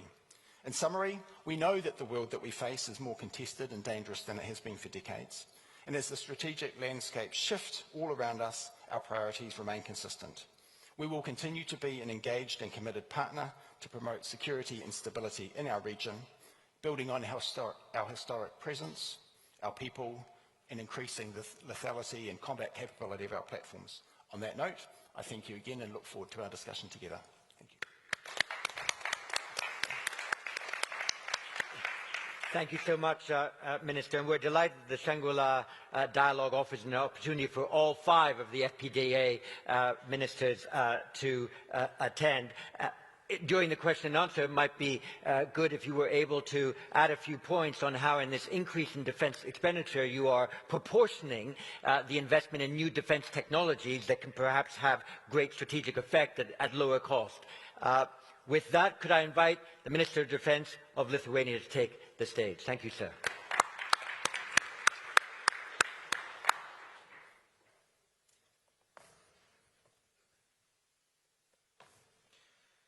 Excellencies, distinguished colleagues, ladies and gentlemen, dear friends. It's an honor to speak here. I thank Singapore and the International Institute of Strategic Studies for gathering us there. The ideas we trusted for decades are now under pressure. What is Asian, what is European, what counts as war or peace? These lines are no longer clear. I come from a country of less than 3 million people. Lithuania's border with Russia and Belarus stretch over 1,000 kilometers, and we are just few hundred kilometers from the largest war Europe has seen since 1944. The title of this session invites us to consider priorities as Asia's strategic landscape shifts. I would respectfully suggest that what is shifting is not longer Asian. It's global, and it has already happened. Consider what we have observed in the past 12 months alone. Russia could not sustain its war against Ukraine without economic backing and dual-use export from China, Iran drones and missiles, and North Korean ammunition and troops on European soil. Joint Russia-China naval and air patrol continue around Japan and the Korean Peninsula. Since 2019, Iran, Russia and China have held annual maritime security build exercise in the Gulf of Oman. These exercises bring the naval force together near one of the world's most sensitive maritime choke points. And in our part of the world, the same logic shows up in different tools. Since last October, Belarus has sent hundreds of helium balloons into Lithuanian airspace, closing our main airport more than 10 times. Since March, all 3 Baltic states have had drones diverted by Russian electronic warfare into NATO territory, some carrying explosives. Last week, a Romanian F-16 operating from Lithuanian base shot down the drone over Estonia. The first kinetic engagement in 22 years of Baltic air policing. Within hours, Russian intelligence service accused NATO members of launching attack on Russia from their own territory. They warned that alliance membership would not protect Latvia from what Russia calls just punishment. The same architecture is showing up here, and smaller states should not have to face it alone. There is another reason small states must compare notes urgently. Ukraine is rewriting what 21st century warfare look like, and the lessons matters here as much as in Europe. Mass and precision are no longer alternatives. Russia is exhausting expensive air defense interceptors with hundreds of cheap drones in a single night. Industrial capacity is becoming the real deterrence. The sites that produce drones, artillery, and interceptors in the millions and keep improving them will have the decisive advantage. And the home front is the front. Russia's daily strike on Ukraine's civilians, nurseries, energy infrastructure, and cognitive space are being studied carefully far beyond Moscow. Societal resilience is no longer a subtopic of defense. It is defense. What common ground can we find? The rule-based order itself. Sovereignty regardless of size. Freedom of navigation. Secure borders. And the right of every country to choose their own partners. Lithuania knows what coercion from a large neighbor looks like. Economic, political, information operations. We have learned that retreat invites more aggression. Building broader ties and determination do not. We continue to engage with partners across the region facing similar pressure, including Taiwan, consistent with our One China policy, on cyber resilience, total defense, and social preparedness. Before any small country can credibly share lessons abroad, it had to do homework. This is where my main work lies. This year, Lithuania is spending 5.38% of GDP on defense, currently the highest share in NATO. We are building our first national army division. Germany is stationing a full combat brigade on our soil. It is first permanent forward deployment abroad since the Cold War, and we are building all necessary infrastructure and training grounds for them. We are scaling our domestic defense industrial base with new production lines of ammunition, drones, and heavy equipment coming online between now and 2028. We are strengthening our eastern frontier under the Baltic Defence Line, and relevant to this audience, we are investing in air defence, counter-drone capabilities, and low-altitude radar coverage that recent months have made urgently necessary. A second answer to the question of common ground lies in the rise of minilateral formats. The Quads, AUKUS, the AP4, the Nordic-Baltic 8, the Joint Expeditionary Forces, the Demining Coalition for Ukraine. This principle works because it is selective, fast, and lets each contributor play to this strength. In a world where established mechanisms are under strain, it is increasingly the format that delivers. Lithuania is acting on its convention at the most critical flashpoint of recent months. We have political consensus regarding national contribution to the US-led maritime freedom construct, supporting freedom of navigation in the Strait of Hormuz alongside the United States, the United Kingdom, France, and other partners. For a small state, the test of seriousness is whether we show up when it matters, even far from home. One specific area where our experience and your are converging in real time is the security of critical underwater infrastructure. Since 2022, the Baltic Sea has witnessed a pattern of suspected sabotage of subsea cables and pipelines.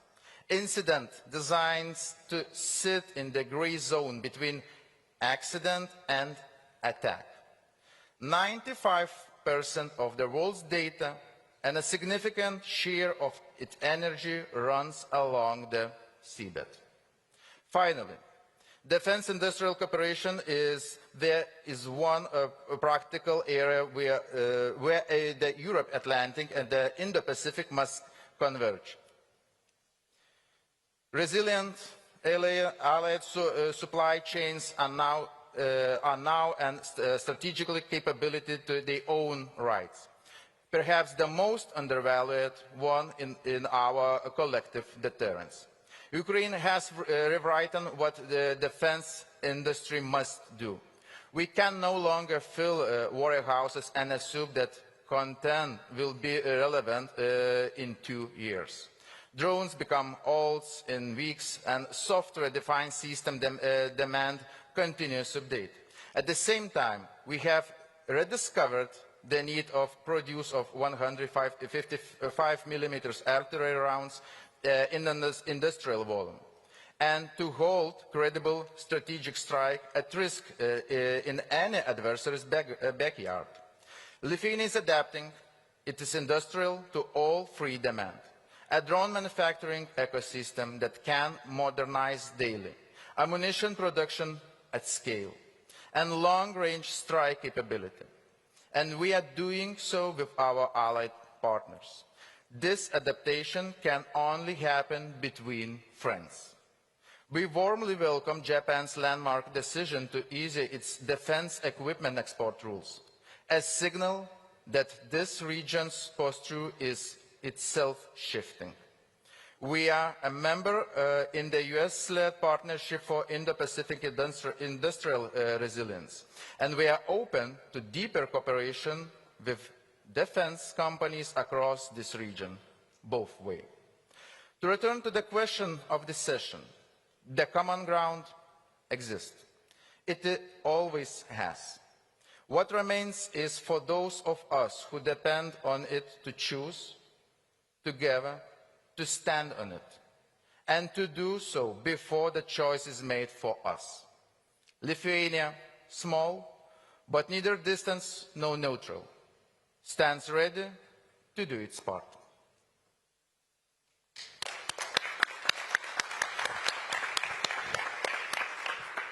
Thank you very much, Minister, for so elegantly explaining the common threats that are shared by those in the North Atlantic space and those in the Indo-Pacific space, and for reminding us that one needed to be able to deploy capability against so-called gray area threats. I loved your maxim between accident and attack.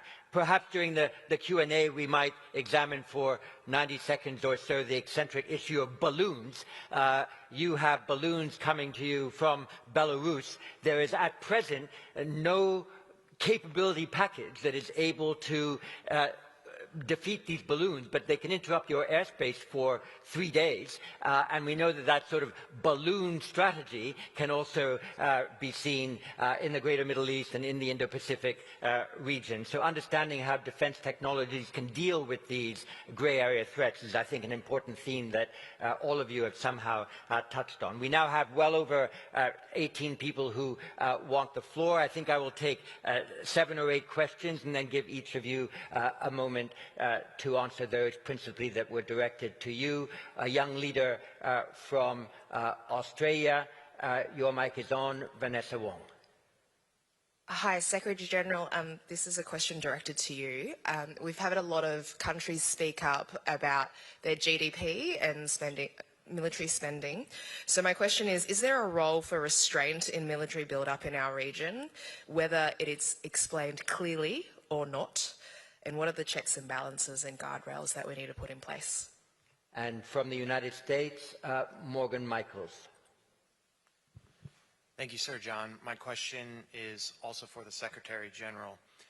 Following the recent ASEAN summit in the Philippines, you were quoted by Reuters as saying that the foreign ministers had agreed to a virtual meeting with Myanmar in the very near future. Do you anticipate that ASEAN will re-invite Myanmar at the foreign minister and leaders level?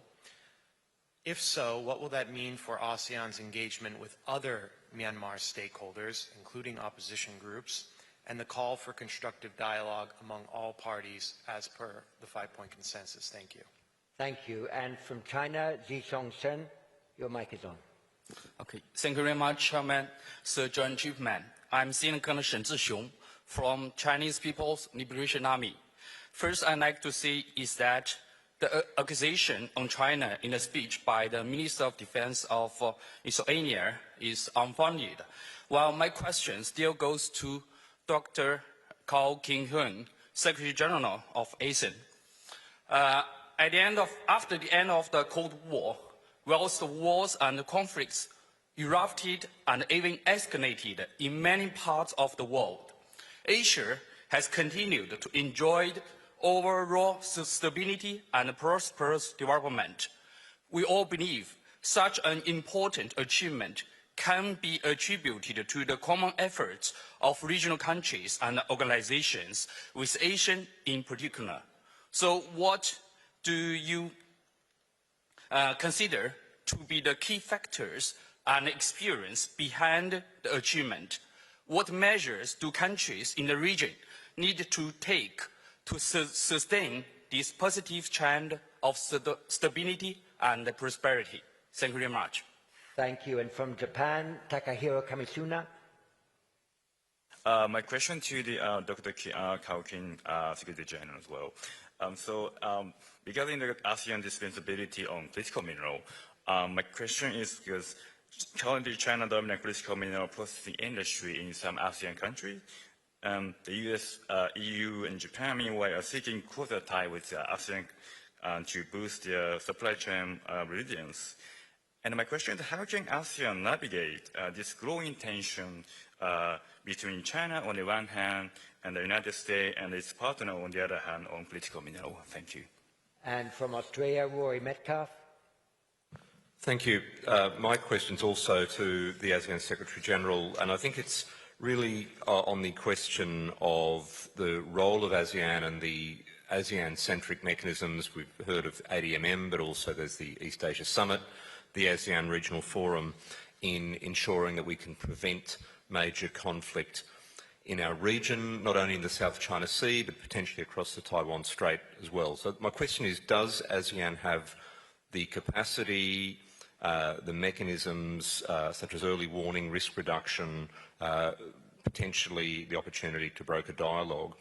And under what circumstances, Secretary-General, could you see ASEAN using those mechanisms to ensure that we don't have major power conflict in this region? And from the UK, Virat Solanki.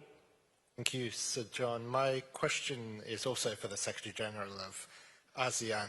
With the growing number of minilateral groups across Asia and the Indo-Pacific region, as well as the number of external powers engaging in the region, what steps are you taking to ensure that ASEAN centrality remains central in discussions that take place in and on the region? And if I can, Sir John, a question for the New Zealand Defence Minister as well. You mentioned the priority of New Zealand being a Pacific nation, but I wanted to understand what steps you're taking also to engage more in the Indian Ocean region as well. I know last year you sent your first defence advisor to India and you signed an MOU on defence cooperation with India last year as well. So do you see the wider Indo-Pacific region as a priority for New Zealand's defence engagement across the region? Thank you.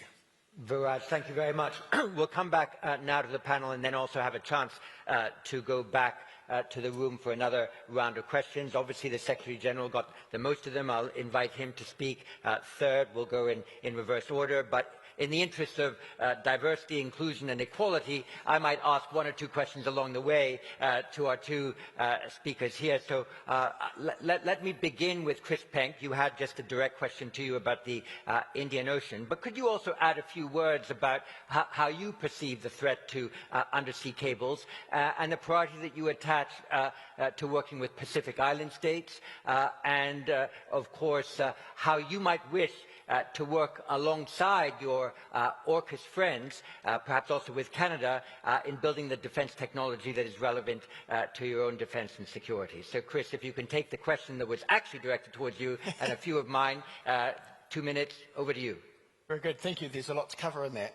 Grateful for the question. Perhaps I could start in terms of the Indian Ocean and indeed India itself as a hugely capable nation with massive population and therefore of great interest to us in terms of the opportunities that we see in our bilateral relationship with India. Of course, in a security sense, to work closely alongside them as friends, but as you've noted, a free trade agreement that's recently been concluded between our nations and with diplomatic ties being augmented with the defence attaché we've recently sent to India for the first time, a ship visit last year by one of our frigates, and so on. I think clearly India is an important aspect or part of Asia more generally. Of course, we talk often about the ASEAN region and South and East Asia is crucially important to us in New Zealand, but India will continue to be an important part of the globe for us and increasingly so in the coming years. I think maybe that connects a bit with that question around where our priorities lie in terms of the globe. You could characterise the question along a number of different lines. Geographically, of course, we are somewhat remote.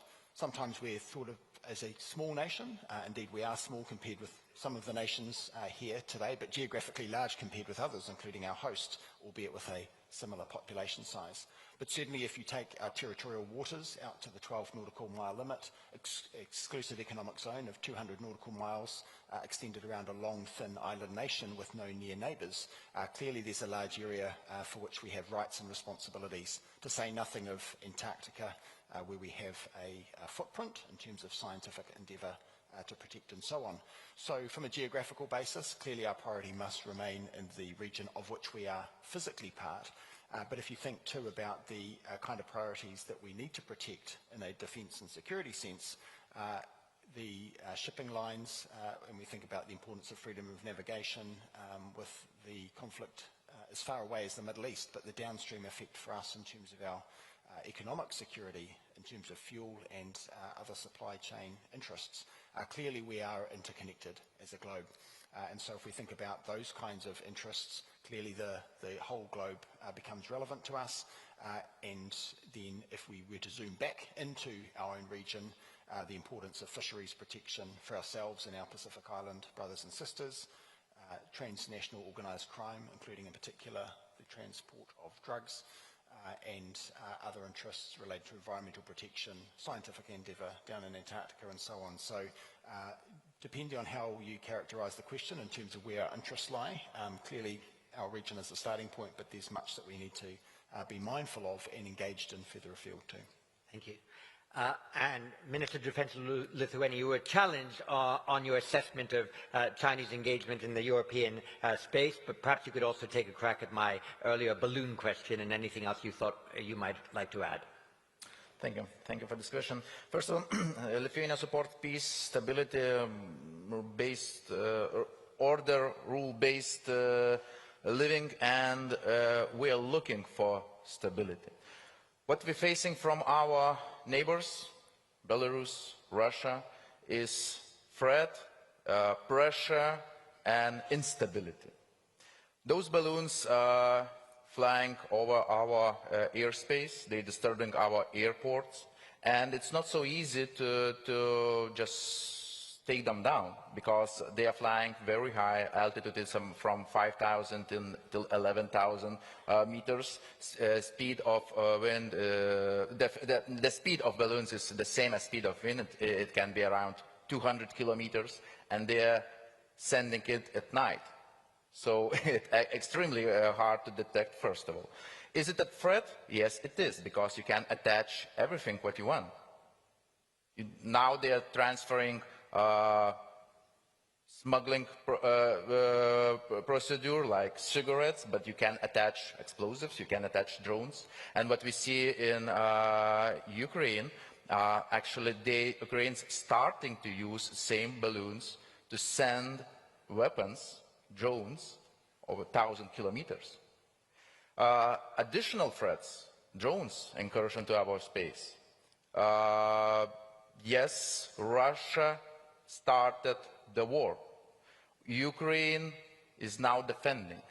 Ukraine is capable to engage even long strike capabilities to Russia, to deep Russia strike.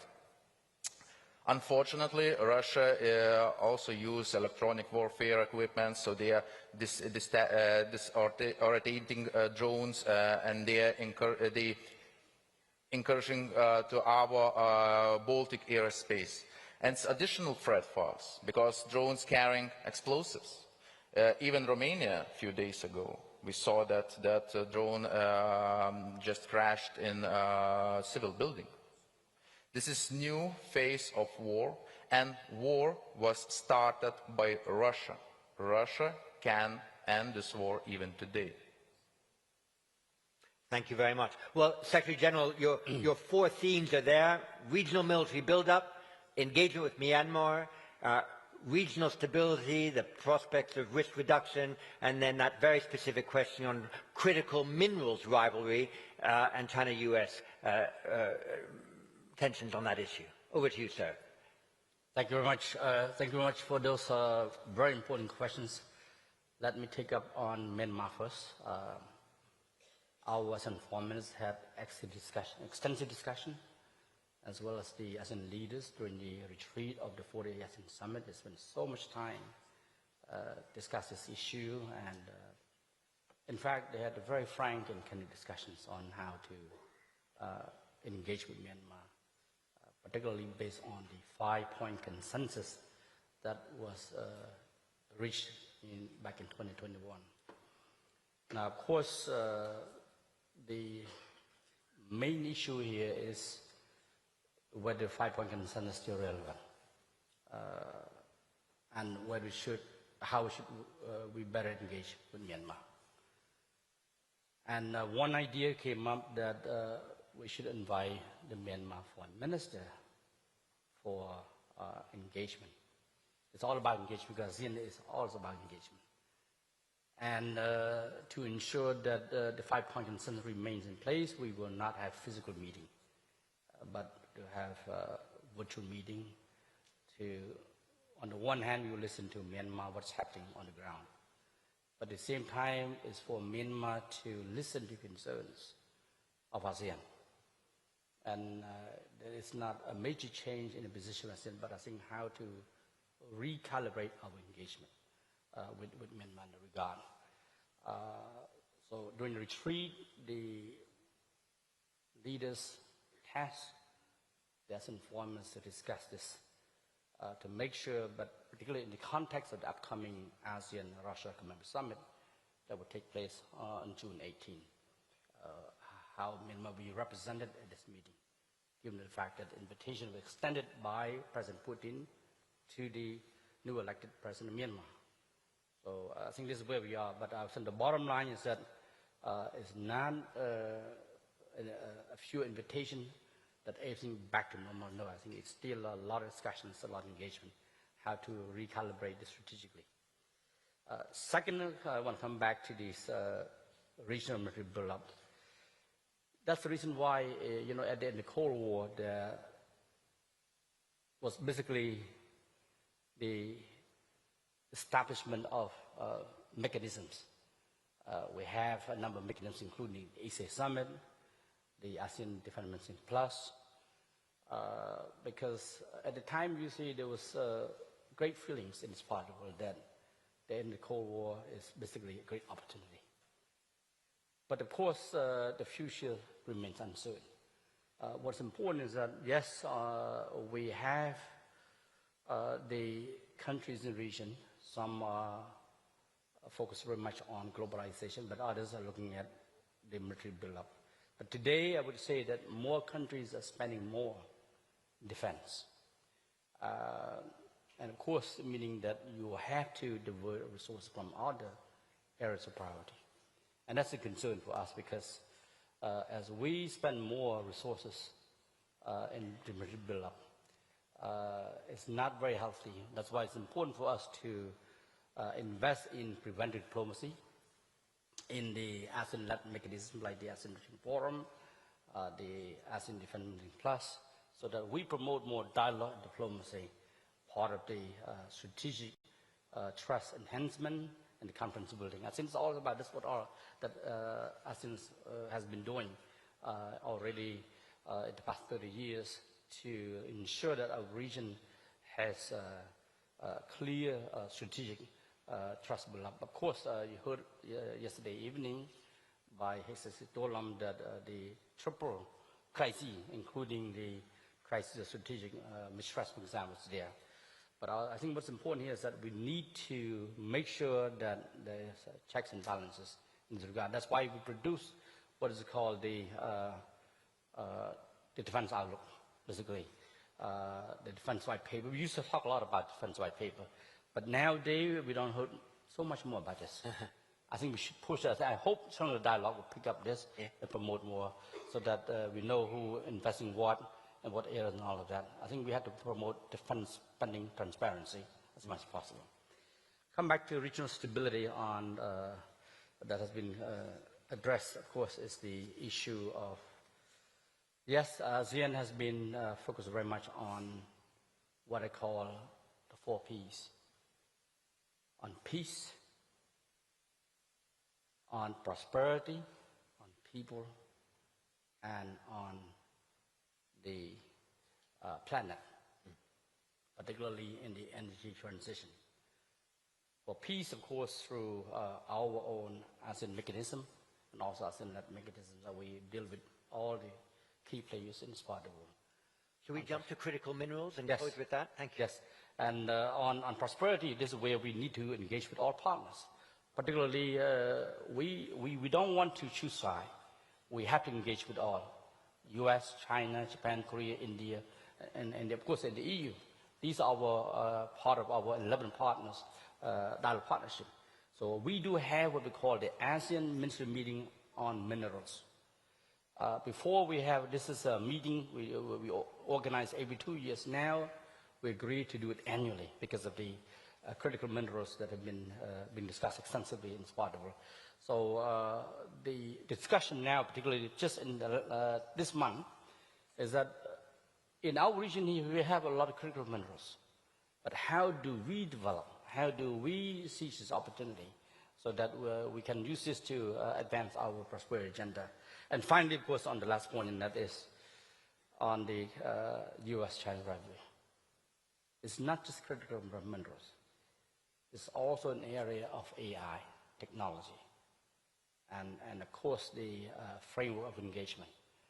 So we know that this is something that we have to engage with both US and China, because US and China are our comprehensive strategic partners, and they are the most important sources of foreign investment, of course also the most important trading partners. Let me stop there. Thank you. Thank you very much.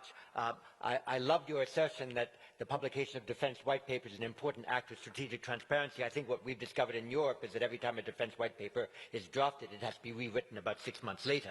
And therefore, for the moment, strategic statements made in the Shangri-La Dialogue are the best way in which to achieve that transparency that we all aim for. With that solipsistic thought, could I invite Hugh Williams from the United Kingdom? Thank you. A question for Minister Penk, if I may. You mentioned that interoperability with Australia will be an aim, and that the US shouldn't forget about New Zealand as a partner. So with that in mind, does it make sense for New Zealand to join Pillar 2 of the AUKUS arrangement and as a means of improving capability and showing commitment to those partnerships? And from the US, Daniel Kurtz-Phelan. Thank you, John. My question is directed to the ASEAN Secretary General and to Minister Penk, though I imagine the Lithuanian Defense Minister will also have interesting views on this. I was struck by your comments about the need to sustain and strengthen the rules-based order shortly after Secretary Hegseth had dismissed it as utopian nonsense, more or less. The Chinese government tends to be similarly dismissive, and of course Mark Carney famously called on middle powers to accept the demise of the rules-based order at Davos earlier this year.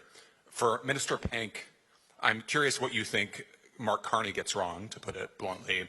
And for the ASEAN Secretary General, how is it possible to preserve a rules-based regional order at a time when the rules-based global order is being undermined or actively dismantled? Thank you.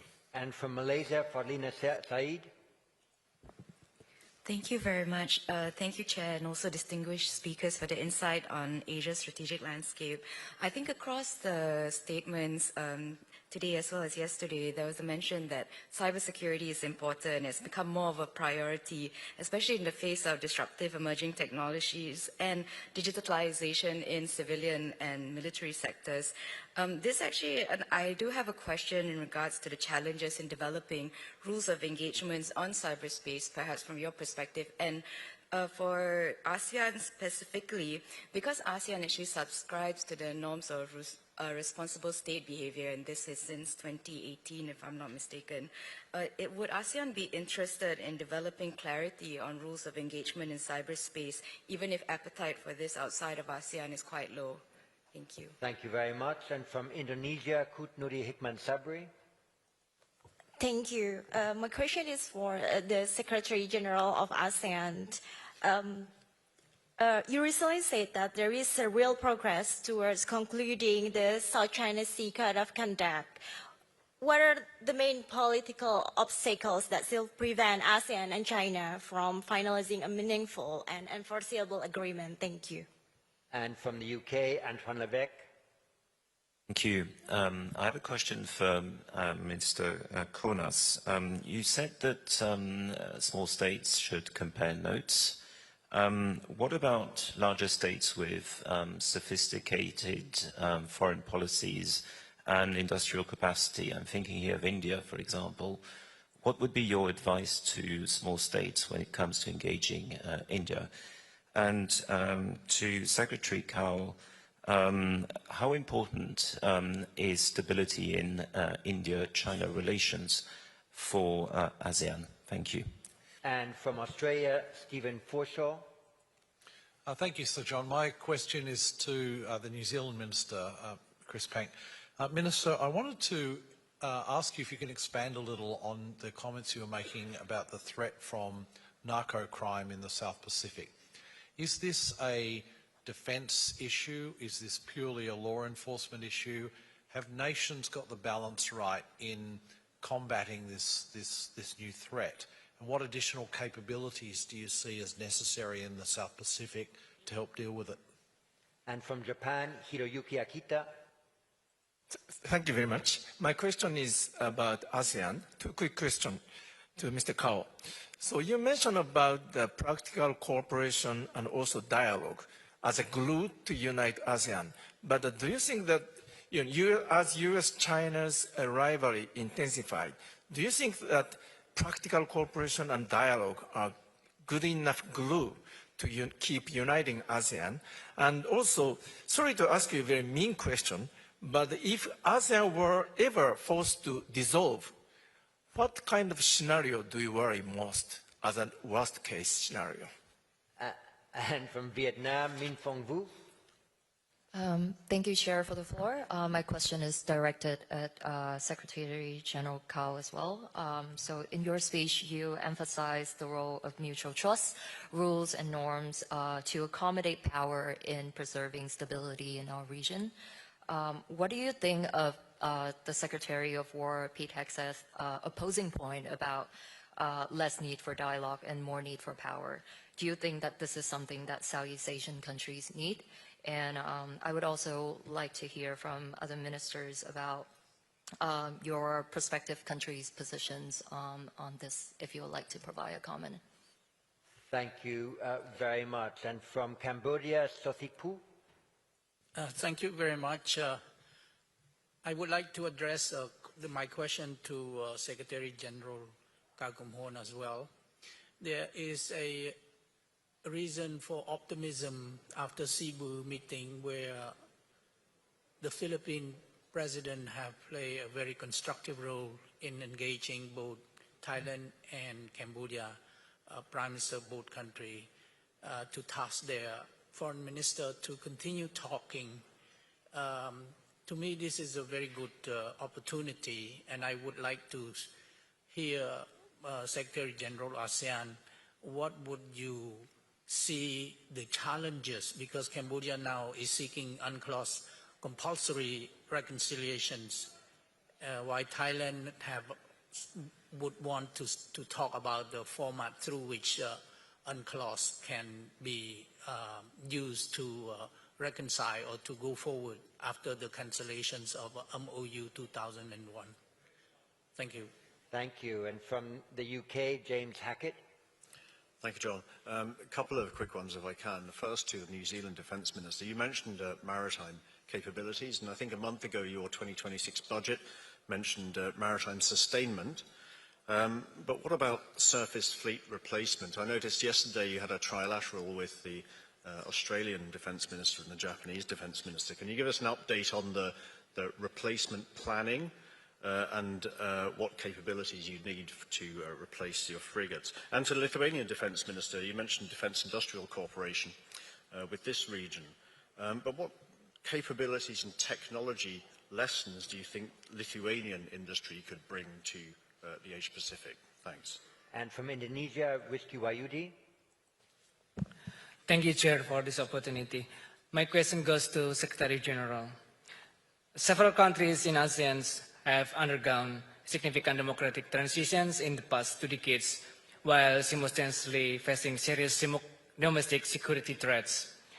The evidence suggests that democratization and effective counterterrorism do not automatically reinforce each other. And in some cases, in Indonesia and the Philippines, the institutional compromises, let's say militarized counterterrorism made to address security threats, have undermined democratic consolidation. My question, what institutional arrangements does Secretary General believe are most important for ensuring that counterterrorism effectiveness and democratic accountability are genuinely complementary rather than structurally in tension? Thank you. Thank you. And from Thailand, Sarathon Nayanet. Thank you for the opportunity. So my question goes to the Mr. Secretary General. The ASEAN basically operate on the principle of consensus, but the regional challenges are becoming more complex. Do you think that the decision-making mechanism need to be evolved to remain effective in the future? Thank you. And from Indonesia, Klaus Heinrich-Adito. Thank you. My question goes to Dr. Kao. Should ASEAN countries demonstrate greater support, greater solidarity with the people of Myanmar vis-à-vis the military regime? And if so, how can this be done effectively while maintaining ASEAN unity and regional stability? Thank you. Thank you very much. So these are the rules of engagement that will take us elegantly to 1 minute to 11 when we have to close this session. Each one of you have your themes in front of you, 4, 3, and 3. And so I think it would be excellent, rather than just specifically answering every question as precisely phrased, you said what's most important across the themes that sit in front of you, and I'll ask people to answer in reverse order from which they originally spoke. You have 4 minutes each. Minister of Lithuania. Thank you very much. Actually, very, very good questions. Lithuania always looking for peace and stability, as I mentioned before. But what means peace through strength? This means that we need to invest ourselves to our defense, first of all. And it doesn't matter, are you a big country, are you a small country? Lithuania did 5.38% of GDP to our national defense need, investing this year, this amount, not because we are looking for war. No, we are looking for peace and stability. But we understand that without this investment, nobody will come and help us, because there are two parts of defense. First of all, what we do ourselves, and second, credible collective defense, as with our friends, with our allies. And here, cooperations starts, military cooperation, industrial cooperation. From Lithuania perspective, we have very good relation with Ukraine. We have very good scientists. We have very well-known laser specialists, cyber security specialists, software engineers.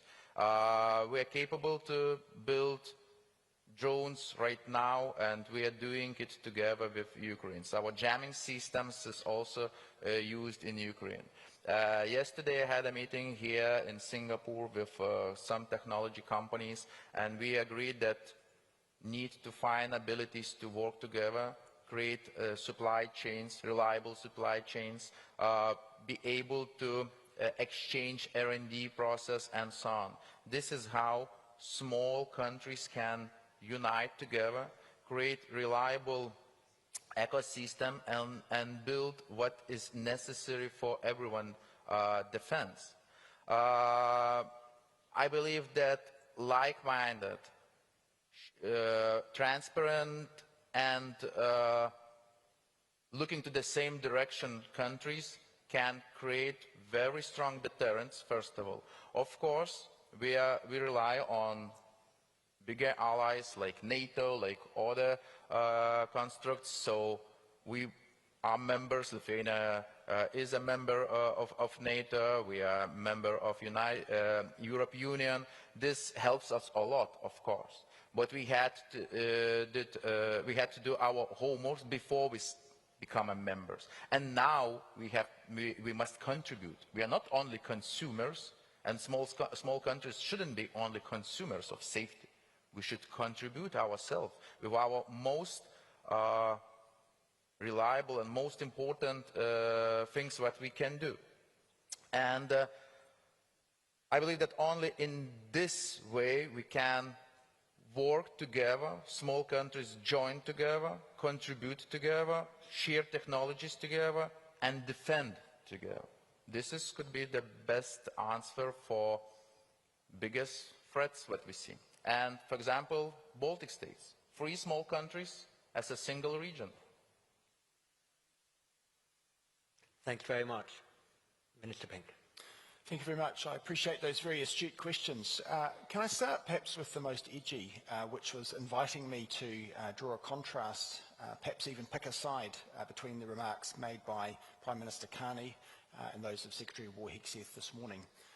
I think it's possible to reconcile the position of both friends of New Zealand Prime Minister Carney, of course, emphasised the importance of the international rules-based order and called upon middle powers in particular to contribute strongly to upholding those.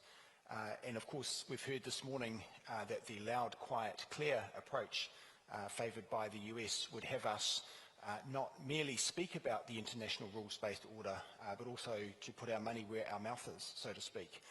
I think it's entirely possible to see those as compatible positions, whereby Shangri-La is important, but so too are ships, just to echo the interesting alliteration, of course, employed by the Secretary. From New Zealand's point of view, we know that we need to be present in multilateral and even minilateral institutions, and ASEAN is one such example, relevant to this area as well, the five-power defence agreement or arrangements. And so being present and understanding the intentions of each other well is important, but so too is, of course, the tangible commitment, whether measured in terms of capability or a percentage of GDP spend and so on.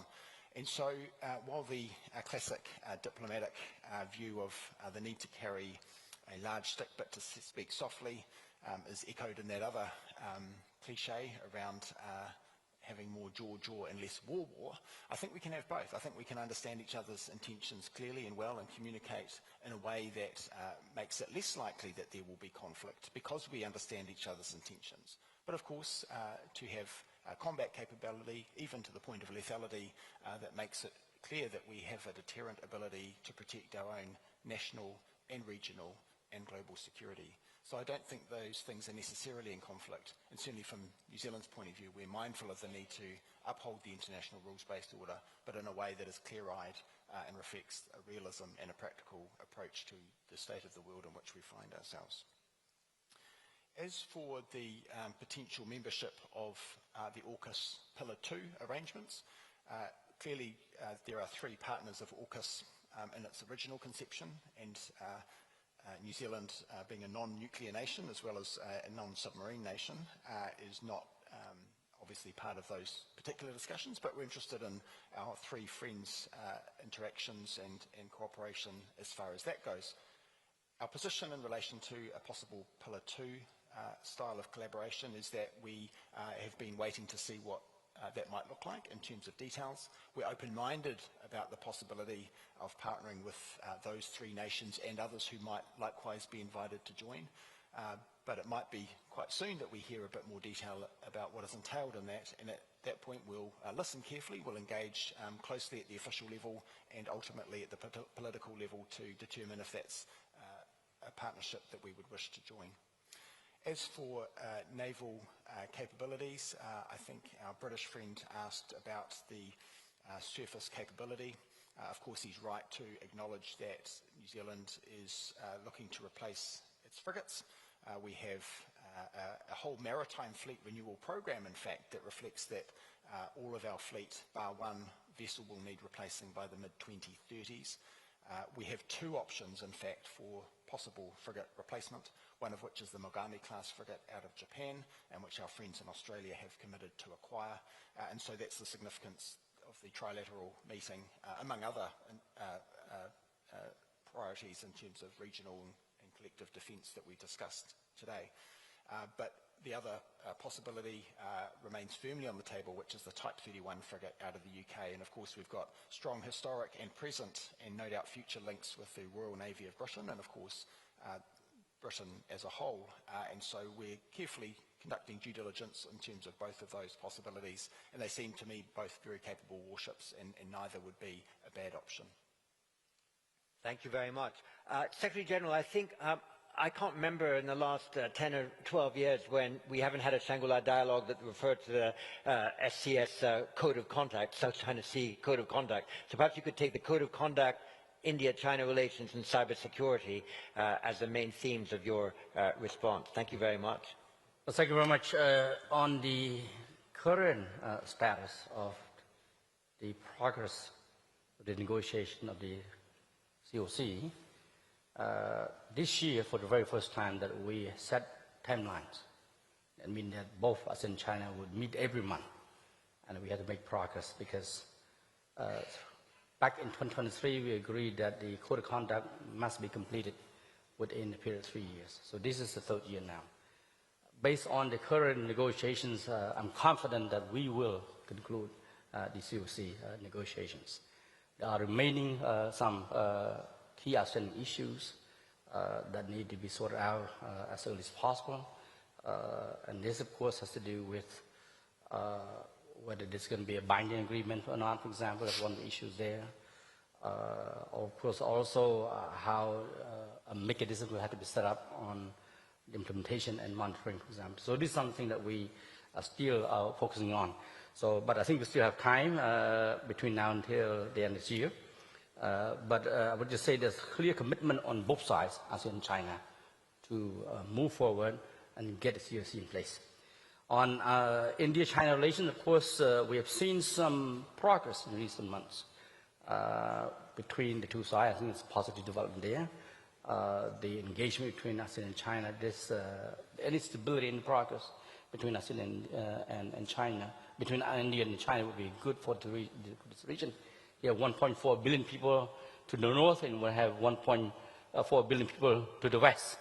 And both are our comprehensive strategic partners, and they are our major bilateral FTA partners. So for us, it's in our interest that China and India are getting along to get alike between US and China as well. On cyberspace, on cybersecurity, there have been a lot of discussions in ASEAN. In fact, we have two main mechanisms that have been taking on key responsibilities. One, of course, the ASEAN Digital Ministers meeting. They just had their recent meeting in January this year in Hanoi, for example. So they have a lot of discussion there on how to address cybersecurity issue on the one hand, but of course also on the AI and the digitalization factor. And of course the other one is on the what we call ASEAN Ministry of Media and Science Technology and Innovation, focus on the application. But I would come back on the other mechanism that we trying to address extensively, and that is the ASEAN Ministry meeting on transnational crime, which of course they have already agreed that cybersecurity, cybercrime is one of the top 10 challenges that ASEAN has to address.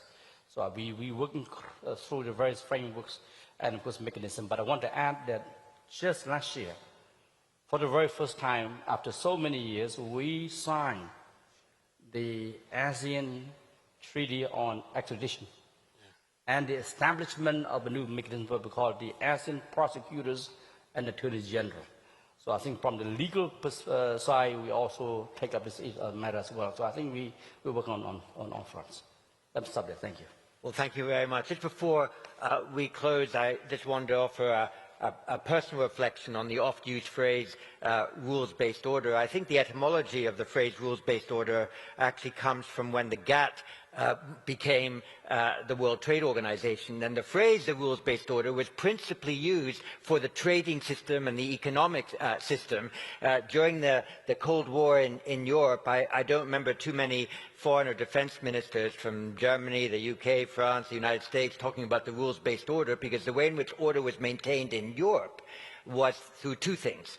One, the balance of power, regulated by a systemic arms control process. And I suppose the question for this region now is, as military expenditure increases, as various parties try to ensure that there is a balance of power that keeps the security in the Indo-Pacific, what is the role for arms control in the Indo-Pacific? And I hope that before 1 p.m. on Sunday, a few people will try to answer that question. But with that, could I invite everybody here to thank our three splendid panelists for an excellent plenary too, and invite you to coffee.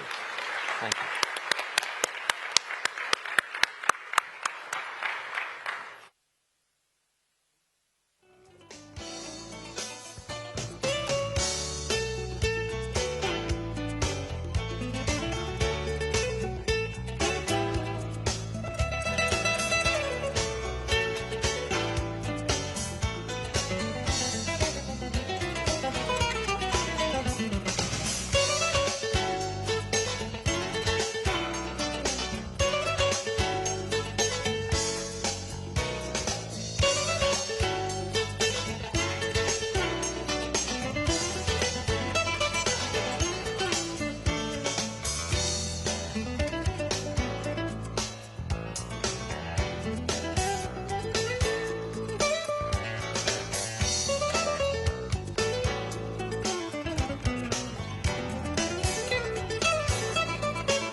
Testing the English channel. The French minister will be taking the floor in French, so I'll be interpreting into English. I'm checking to make sure that everyone can hear me okay. Testing.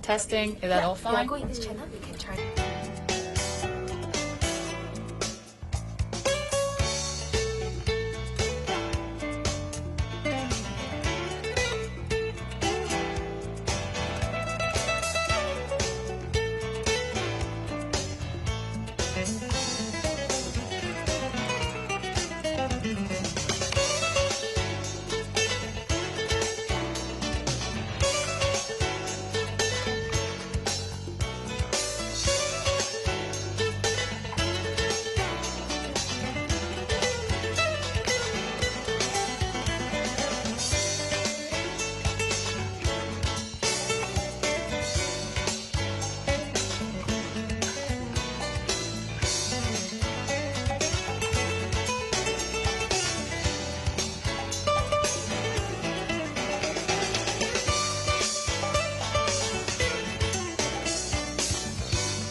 Testing, testing. This is the English channel, channel 1. Testing the English channel. Can you hear me okay?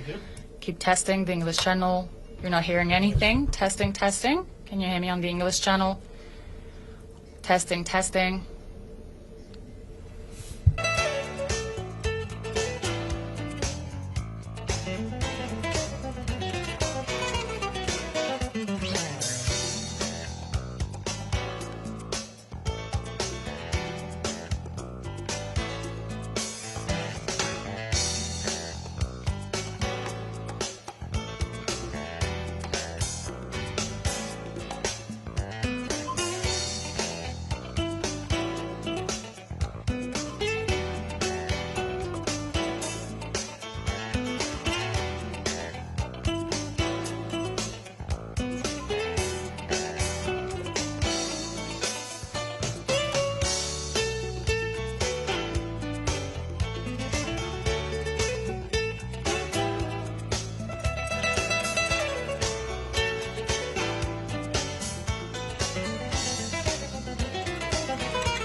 Testing, testing, testing. This is the English channel. Testing, testing, testing. Can you hear? Can you hear? Okay.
I'm on the English channel now.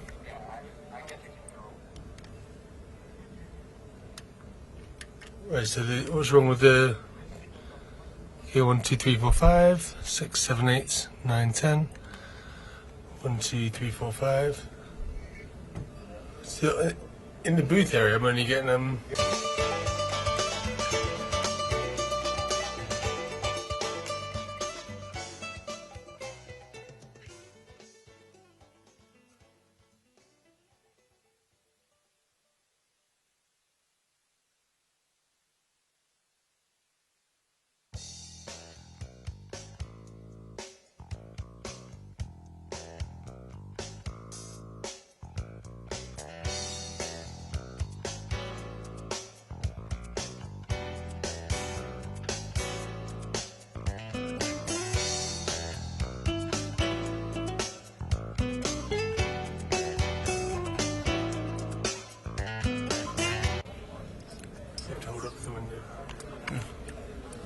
Okay.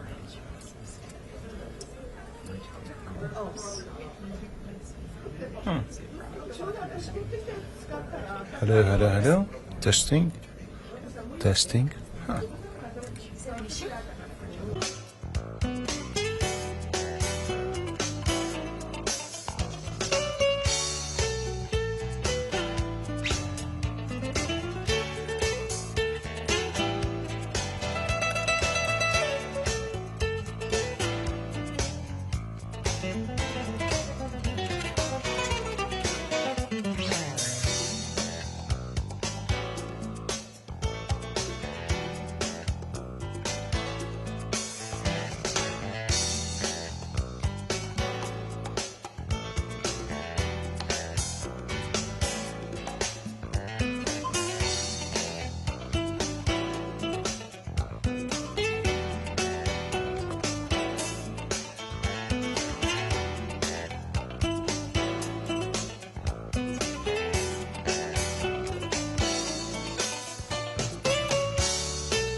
English. English. English.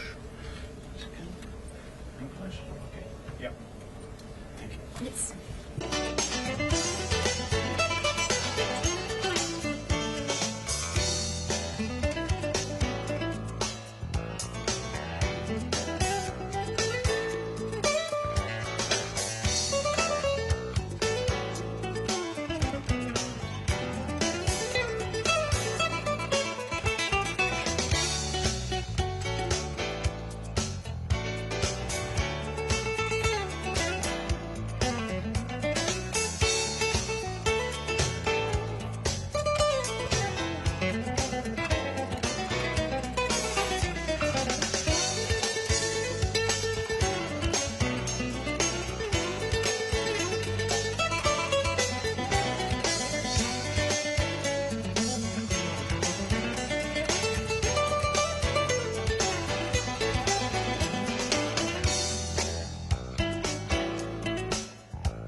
Ladies and gentlemen, our program will be commencing shortly. We invite you now to take your seats in the ballroom and switch your communication devices to the silent mode. Thank you.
Ladies and gentlemen, our program will be commencing shortly.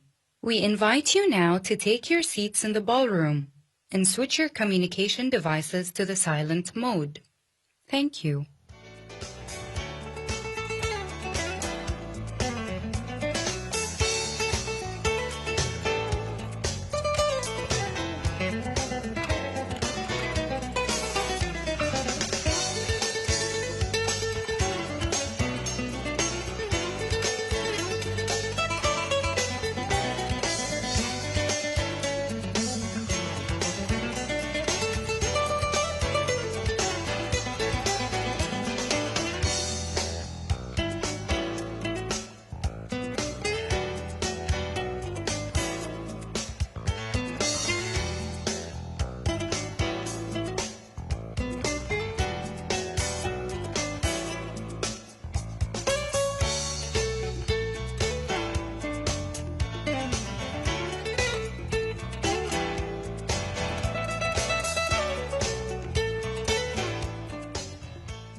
Ministers, dear delegates, let me invite you to find your seats. We will now begin our third plenary session of the 23rd IISS Shangri-La Dialogue. In this session, we will discuss Asia's maritime security disorder, and as you know, the IISS has long held the view that regional security realms and theaters are indeed connected, and of course the maritime domain is one of the ways in which that becomes quite obvious, and so I'm pleased that we will hear three distinguished voices with three perspectives on this matter. We will touch upon emerging underwater security challenges, anti-submarine warfare threats, critical underwater infrastructure, who certainly have an effect here in Asia. To that, we need to add territorial disputes,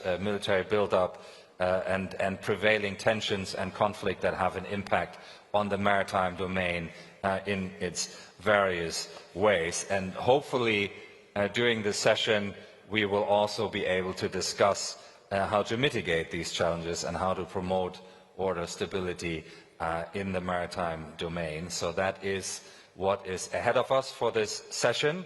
And I'm really delighted to be joined here on stage by Richard Marles, the Deputy Prime Minister and Minister of Defence of Australia, by Catherine Autain, the Minister of the Armed Forces and Veterans of France, and by Sheikh Saud bin Abdurrahman bin Hassan bin Ali Al Thani, the Deputy Prime Minister of State for Defence Affairs of Qatar. They will make their interventions from the podium, and then we will turn to Q&A in the way that we've started today. So we shall start, Richard, with you. Over to you.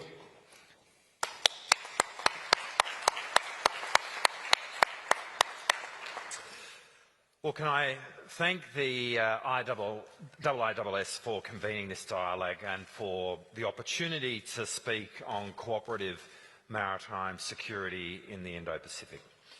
This is the fifth Shangri-La Dialogue I've attended as Australia's Minister for Defence, and in that time the conversations have grown more urgent, the questions are harder, and the stakes have grown considerably higher.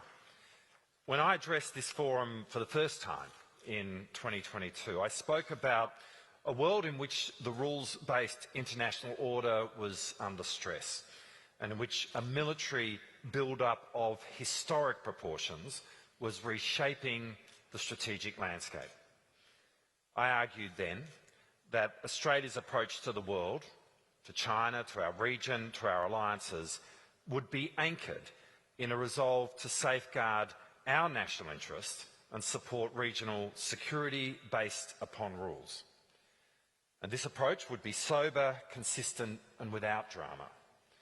Since then, our government has released the 2023 Defence Strategic Review, the 2024 National Defence Strategy, and last April, the 2026 National Defence Strategy. And there has been a consistency in each of these documents. There has been a sober avoidance of hyperbole. There's been a steady trend in observing a deteriorating strategic environment and increasingly acute strategic contest. And each of these documents has concluded that Australia faces its most complex and threatening strategic landscape since the end of the Second World War. And within our region, the area where the strategic environment is most complex, where the strategic contest is greatest, is the maritime domain. The seabed has become a major field of contest. Over the past 18 months, we have witnessed a series of attacks against subsea critical infrastructure at a scale and frequency that is historically unprecedented. Now, this is not speculation. This is a documented pattern of behaviour, and we must reckon with it honestly. In November of 2024, a vessel severed 2 fibre optic cables in the Baltic Sea between Germany and Finland and between Sweden and Lithuania. Weeks later, Finnish Coast Guards seized a tanker, the Eagle S, that had dragged its anchor for nearly 100 kilometres across the floor of the Gulf of Finland, severing a power connector between Finland and Estonia and damaging 4 separate telecommunications lines. Earlier this year, the Baltic was in a state of heightened alert again after yet another subsea cable was cut, this time a fibre optic line connecting Helsinki and Tallinn, detected on the last day of last year. Finland's President Stubb spoke of national mobilisation. NATO launched a dedicated Operation Baltic Century to monitor and protect critical seabed infrastructure. Now, it's striking that several cables have been severed across the Baltic and the Taiwan Strait since November of 2024. Now, maybe all of these were accidents, but even if they were, it highlights the vulnerability of this crucial part of the globe's infrastructure. If they were intentional, we are left to wonder. Are countries testing our response times, testing our attribution thresholds, and testing our political will to respond? In the Indo-Pacific, Taiwan has now reported 5 separate cases of seabed cable damage in 2025, compared with 3 in 2024 and 3 in 2023. In January of 2025, a cargo vessel was found near a severed international cable northeast of Taipei. In February, a Togolese-flagged vessel severed the cable connecting Taiwan's main island to the Penghu Islands. Now, all of this matters to Australia because we are among the most threatened nations in the world to this threat. Around 99% of Australia's internet traffic flows through just 15 subsea cables. Consider that number for just a moment. 15 cables, 15 physical assets on the ocean floor carry essentially the entirety of our international digital connectivity. Our financial systems, our health systems, our communications, our intelligence partnerships, our ability to operate as a modern economy and a functioning state, all of it is critically dependent on infrastructure that is exposed, that cannot move, and, as we've now seen demonstrated in the Baltic, can be cut with an anchor in the middle of the night. Australia is not alone in this exposure. Pacific Island nations are in many cases served by just a single cable. Maritime Southeast Asia, the commercial and digital heartland of one of the world's most dynamic economic regions, is threaded through with this infrastructure. The relatively recent proliferation of subsea cables across the Indo-Pacific has been one of the great enablers of the region's economic rise, connecting communities to cloud services, to global markets, to the digital economy. These cables are, in the most literal sense, the arteries of modern civilization, and we have been slow, collectively slow, to recognise them as the strategic targets that they have become. Contests on the surface of the sea are also reshaping the maritime domain. Last year, the twin drivers of Iran's strategy of proxy warfare and the ongoing Yemeni civil war saw militia attacks on strategic choke points in the Red Sea, disrupting the principal maritime corridor connecting Europe, the Middle East, and the Indo-Pacific. The costs were enormous. Rerouting of shipping, higher insurance premiums, extended transit times, a global economic hit delivered through the control of a geographic bottleneck. This year, the costs have escalated even further as the conflict with Iran has seen an effective closure of the Strait of Hormuz. In the South China Sea, the region continues to contend with extensive militarisation, the construction of artificial islands and increasingly assertive naval and coast guard operations. Almost 10 years have passed since an arbitral tribunal constituted under UNCLOS made a unanimous, clear and binding ruling in the South China Sea arbitration between the Philippines and China. Australia has consistently joined international calls for compliance with this decision and for the disputes to be resolved peacefully in accordance with international law. And the shadow fleet problem, vessels operating in the grey zone between commercial shipping and instruments of state coercion, extends well beyond the vulnerabilities of subsea cables. These same networks of unregistered flag of convenience vessels are vectors for sanctions evasion, for the transport of energy that sustains Russia's war in Europe, for illegal fishing, for human and drug trafficking. According to Australia's own fisheries agency, a third of the total fish catch in Southeast Asia and the Pacific is illegal. The fisheries of this region support the livelihoods of nearly 200 million people. Their systemic plunder is not just an environmental problem, it is a security problem. And it is being conducted substantially through the same opaque maritime methods of operation that enable grey zone coercion. Now, what Australia concludes from all of this is that it is now abundantly clear that the post-Cold War era is over, and with it, the optimistic assumption that political convergence and economic interdependence offsets the need for robust government spending on defence and security. States that do not invest in credible defence capability will be more exposed to coercion and face greater constraints on their sovereignty. And so for Australia's part, the Australian Defence Force is now undergoing a hard power transformation, which enables our country to deter force projection against the continent. We're also increasing our military capability to work with our partners in Southeast Asia and the Northeast Indian Ocean and the Pacific to prevent conflict and preserve our region's security and prosperity. And for this reason, Australia has made a deliberate judgment to increase the weight of our defence posture in the maritime domain. More than 40% of our defence budget under the 2026 NDS is now directed to maritime capabilities. We are engaging in a generational recapitalisation of the Royal Australian Navy, nuclear-powered submarines under AUKUS, 3 Hobart-class air warfare destroyers, 6 Hunter-class frigates, 11 new general-purpose frigates, and 6 large optionally crewed surface vessels. We're also investing heavily in the enabling capabilities that maritime defence in the grey zone requires.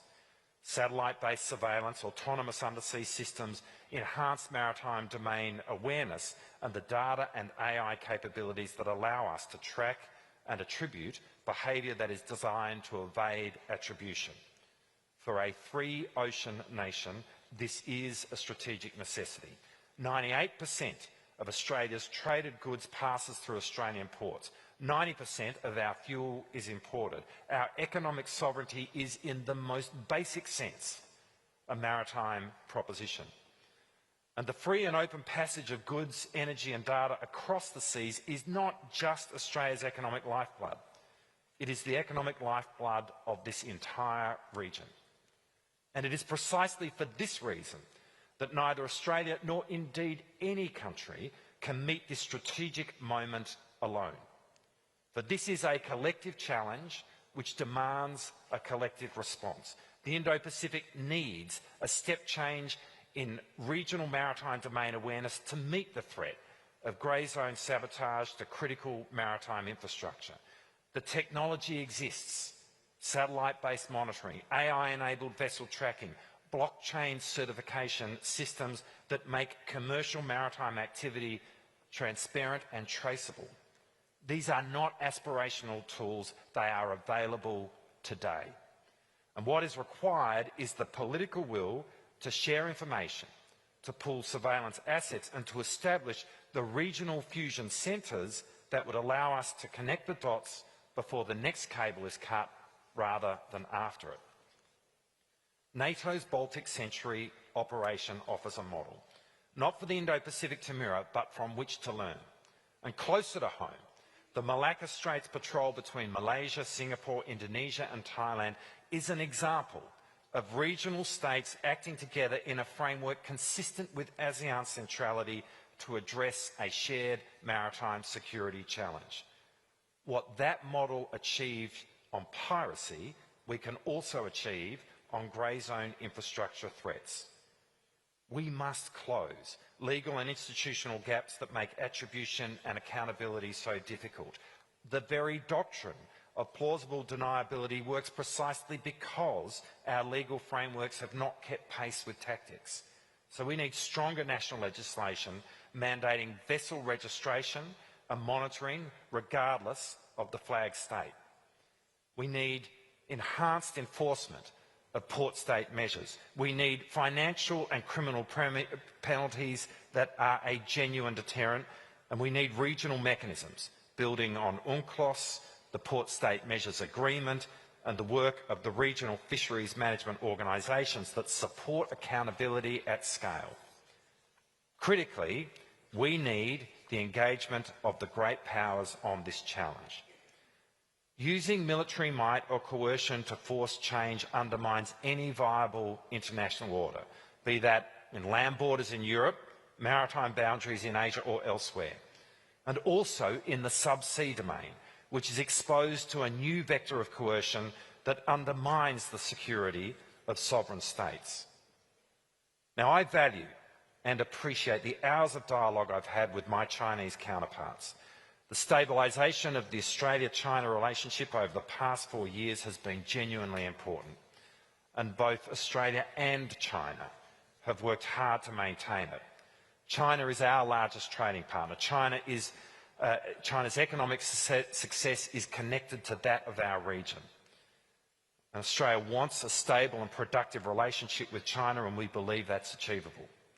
And China has a real opportunity here. A commitment to transparency around its maritime operations would be a meaningful contribution to the regional stability upon which China's own prosperity depends. And a commitment to international law as the basis for managing and resolving maritime disputes would do the same. Because in truth, our region's stability is under pressure. Existing patterns of grey zone activity are not consistent with a peaceful and stable regional order. In recent years, scepticism about the international rules-based order has grown louder. In my 2024 speech here, I noted that commentators had framed the strategic competition of our era in different ways: East versus West, North versus South, democracy versus autocracy, and that those frames tended to obscure more than clarify. But at the centre of competition is a more fundamental proposition: whether the international system will be governed by rules applied universally or by power applied selectively. And that question matters most for the states that are not great powers. When the rules apply, smaller states have agency. When the rules yield to power, sovereignty becomes, as others have put it, the purview of the powerful. And no state in this room today, whatever its size, is well served by that outcome. The international rules-based order is imperfect. It was built by imperfect actors. It has been applied inconsistently, and it has sometimes been invoked by powerful states to protect their own prerogatives. Southeast Asia understands that more than most. But we are so much better off with it than without it. And it has been to our region's great benefit that the United States has chosen to invest in that order based on an enlightened conception of its own self-interest. The task before us, all of us, including the great powers, is the renovation of that order, not its dismemberment. And in the maritime domain, that renovation is urgent. The seabed is becoming a battlefield. The shadow fleet is becoming a weapon. The choke points through which our region's prosperity flows are under a pressure they have not experienced in the modern era.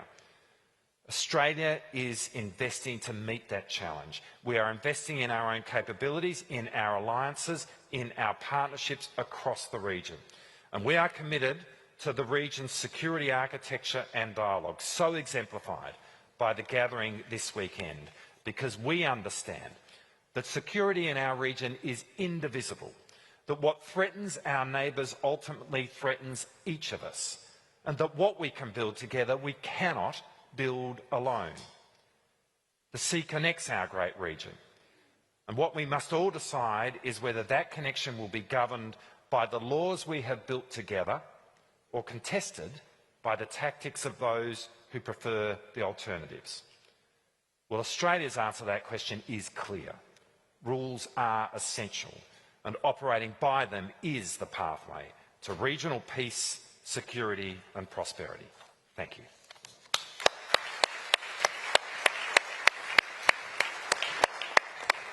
Deputy Prime Minister, thank you very much for that comprehensive assessment and the way how you ranged across the vulnerabilities to the hard power choices that Australia is making and the step change that you'd like to see in some of the tools that are available but are not quite advanced enough yet. So there's a lot there we want to come back to, but may I now invite the Deputy Prime Minister from Qatar to take to the podium, please.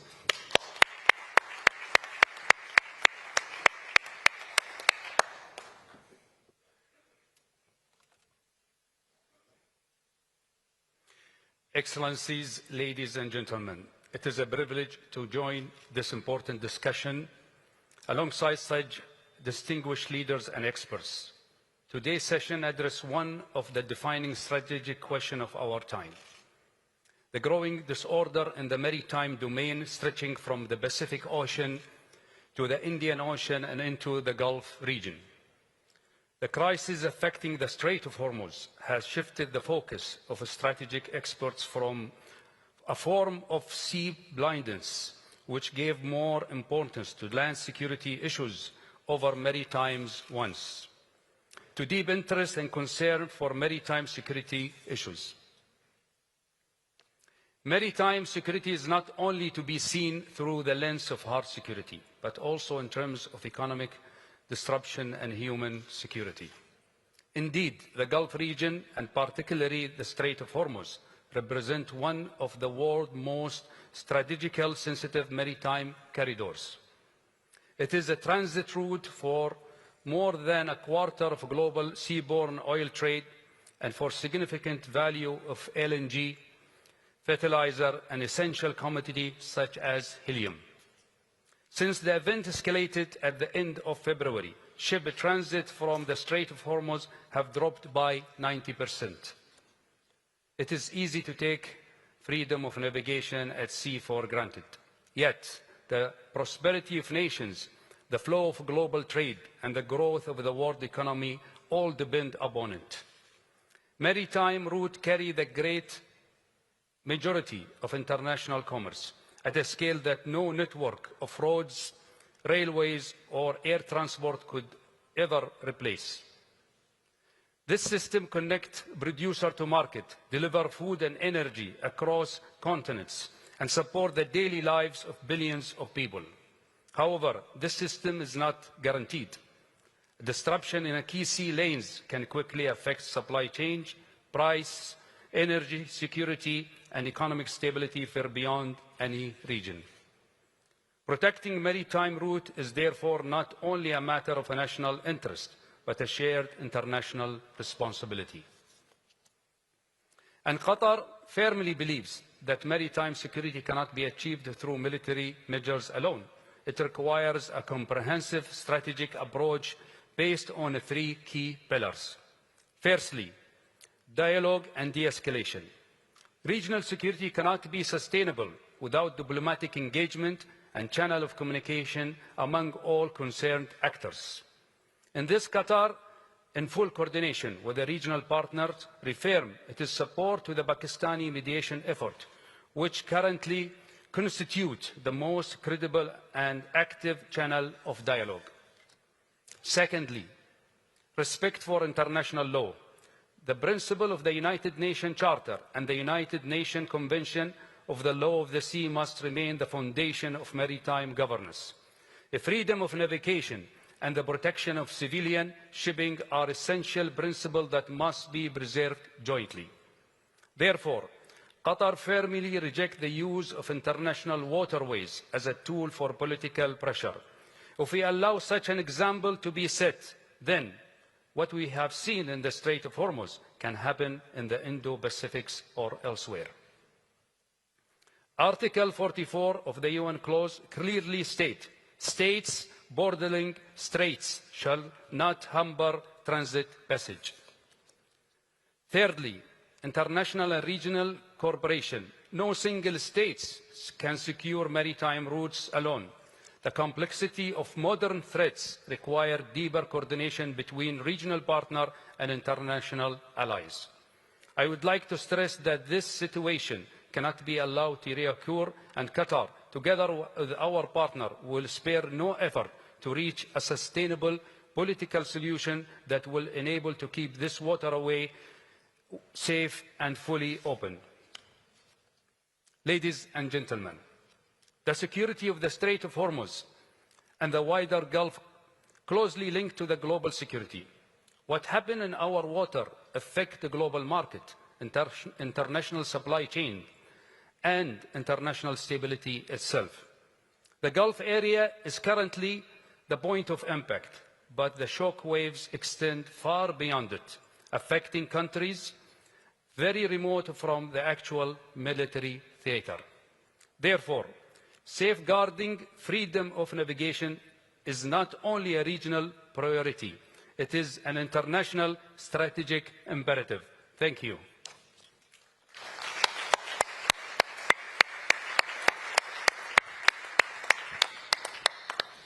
Deputy Prime Minister, thank you so much for this important message, and I think the audience here at the Shangri-La Dialogue will really appreciate to hear from Qatar as you are grappling with what you described as a regional issue with global effects that all of us, I think, can relate to. So it's very important to hear your perspective. Thank you for that. May I invite a Minister from France to take the podium, please.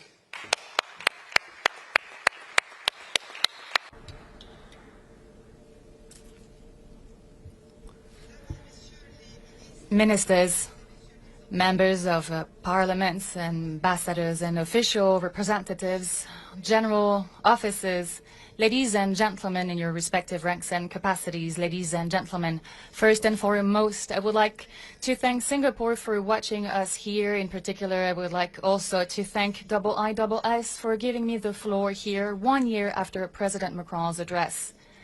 This unique and valuable forum that is very dear to us. It is the meeting place where the security of Asia is debated, which means it is the balance of the world that is being discussed, because this is precisely what is at stake. Our topic today focuses on maritime security. It engages the freedom of the seas, the continuity of our supply chains, the resilience of our economies, and the daily lives of our citizens. Ultimately, it is about the sovereignty of states. The blockade of the Strait of Hormuz is a stark reminder that crises are no longer organized in silos. The war of aggression against Ukraine produces ripple effects across Asia and Africa. These repercussions serve as a warning of what a major crisis in Asia might lead to, for example, in the South China Sea near Taiwan, near the vital shipping routes of Malacca and Lombok. It has therefore been a major issue for France. France, an Indo-Pacific nation stretching from Reunion Island to Wallis and Futuna, from Mayotte to New Caledonia, from French Polynesia to the French Southern and Antarctic territories. More than 1.5 million French people live in these territories of the French Republic, closer to 2 million if we were to include French citizens residing in the nearby countries. These regions give France the majority of its exclusive economic zone, making it home to the world's second largest maritime domain. The stakes for France are high, and so are the responsibilities that come with them. France intends to play its parts with regards to peace and equilibrium in the region. More than 8,000 French troops are permanently deployed on the ground. They're there to protect our citizens, territories, and partners. This also means that France is not an external power that would comment on developments in the Indo-Pacific region. France is a long-term partner, a reliable partner, a predictable partner. Our Indo-Pacific strategy is based on a clear principle: to stand alongside the states of the region that wish to defend their independence, sovereignty, and freedom of choice. Because that is what is at stake today. France will protect the global economy and also protect the countries that need to ensure their rights. That is why France is present in the Red Sea. through Operation Aspides, the European Operation Aspides, to protect shipping boats transiting the Strait of Bab el-Mandeb.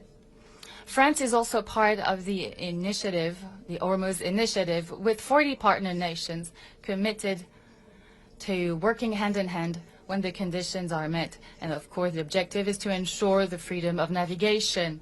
This mission is purely defensive, is purely grounded in law and diplomacy. Because, of course, seas must remain spaces of circulation and do not become tools of blackmail. France is active in Southeast Asia through regular deployments such as the La Pérouse exercise in 2025, with maritime crisis scenario across the region's key straits. This exercise reflects our shared ambition, interoperability, trust, shared reflexes in order to overcome crises. And then we also take action to address the issue of shadow fleets. The Russian shadow fleet was designed to circumvent sanctions imposed after the invasion of Ukraine, and it operates far beyond the European theater. In the face of such behavior, our response is very firm. It includes strengthened port inspections, maritime surveillance, cooperation between states, and intelligence sharing. And every time it is necessary and in accordance with the provisions of the UN Convention on the Law of the Sea, interception capabilities. We have already seen it. France also wishes to acknowledge its Asian partners who carry out these inspections and fully live up to their responsibilities. But maritime disorder doesn't only come from states born out of gray zones, hybrid threats, criminal actors, and environmental crises. Our critical underwater infrastructure has been targeted. Suspect activity has been spotted near our underwater cables. Interruptions have been reported in the Red Sea, the Baltic Sea, and in the Taiwan Strait. These events are rarely claimed, they're difficult to attribute, and it is clear that they are designed to test us. Once again, it circles back to what I already said, without being naive. That is why we need to build tangible coalitions, and this is what we are firmly doing in Europe, to provide security guarantees to Ukraine with the coalition of the willing. Last year, in this very same forum, President Macron called for the creation of coalitions of independent nations based on sovereignty partnerships between Europe and the Indo-Pacific region. My predecessor, Prime Minister Sébastien Lecornu, had already outlined this, to bring together powers that refuse automatic alignment, which is the very logic of the law of the fittest, and to bring together nations that wish to defend their sovereignty on the basis of law. And there's an area where this concept must become reality: maritime security. Different states, sometimes with different interests, can nonetheless come together with the same assessment. No one benefits from maritime chaos. No one benefits from piracy, illegal trafficking, the destruction of resources, vulnerable underwater cables, ocean pollution. Piracy in the Western Indian Ocean has been contained thanks to collective initiatives, notably the European Operation Atalanta. Many Indo-Pacific partners have in fact taken part in this operation. Illegal, unreported, unregulated fishing must be addressed with the same resolve. IUU fishing destroys resources, weakens coastal economies, and can at times support hybrid strategies. Fishing flotillas can also in some cases be used as instruments of intimidation. Our forces in Reunion Island, New Caledonia, and French Polynesia are already carrying out boats inspections in our waters. Our forces stand ready to keep doing so alongside states that wish to cooperate in the name of sovereignty. And the same principle applies to drug trafficking. A significant share of illicit drugs is trafficked by sea. Under French law, the French Navy is authorized to conduct routine boarding operations and high seas inspections. Recent drug seizures have reached record levels, 80 tons in 2025. This shows the scale of the problem. It also shows that criminal organizations are using maritime routes as highways for illicit activity. Finally, There can be no discussion of security in Asia without addressing climate change. This issue is more often than not sidelined or is secondary to geostrategic consideration. In the Indo-Pacific region, climate vulnerability is experienced daily by all of us. Rising sea levels, cyclones, resources-related tensions, population displacement are all security threats. France, through its armed forces, works hand in hand with its partners in humanitarian assistance and disaster response operations. This includes operations Marara and Croix du Sud, conducted by our forces in French Polynesia and New Caledonia. On top of it, there's the ADMM Plus project and the FRANS mechanism in the Indo-Pacific. And France will keep pushing these issues during the Western Pacific Naval Symposium hosted in French Polynesia, and it will focus on environmental security. Ladies and gentlemen, if we want to be taken seriously, we need the means to do so. The Pégase mission was announced by French President during his visit to South Korea and Japan in April. It will showcase our capability to rapidly project over long distances together with partners whom I would like to acknowledge today with our air and space forces. Our defense budget has the same objective, ensuring France has a genuine strategic autonomy, with a budget that will have doubled between 2017 and 2027, with renewed capabilities and with the launch of the construction of our future nuclear-powered aircraft carrier. Our credibility in Asia also depends on our robustness in Europe, defending Ukraine in the face of the Russian aggression, reinforcing the Europe of defense, which is the European pillar of NATO, preserving a nuclear deterrence power, understanding that our vital interests have a European dimension through forward deterrence. And it all comes down to the same effort, because a weakened France in Europe won't be stronger in the Indo-Pacific region. France, ladies and gentlemen, will therefore answer the call. As a permanent member of the UN Security Council, as a European nation, as a nuclear power, as a nation of the Indo-Pacific, committed to its strategic autonomy, close to its territories, its citizens and partners. We are committed to contributing to free, open, safe and regulated maritime areas, to keeping international straits open, free from any vetting or toll mechanisms, to making sure that law prevails over force, to guaranteeing that every state remains sovereign regardless of its size. That is what France strives for. Our partners know it. France's commitment is reliable, predictable and enduring. Our competitors must know it too. Whatever the challenges they present us with at sea or elsewhere, our resolve will remain unwavering. Thank you very much.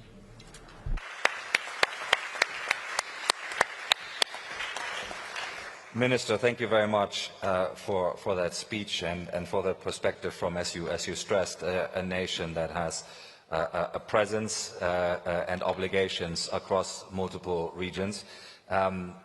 All three of you have stressed the complexity and importance of the maritime domain and the wide range of vulnerabilities and threats and the collaboration and cooperation, but also investment that might be required to manage them. So that gives us a very broad set of issues to discuss now in the next 50 minutes or so. My screen is already full of names that are seeking the floor, so I might again collect 6 or 7 interventions before I return to our speakers to see that we get some answers, and then we might do another round. So let me start with a question from Japan, Tadashi Maeda. Your microphone's on.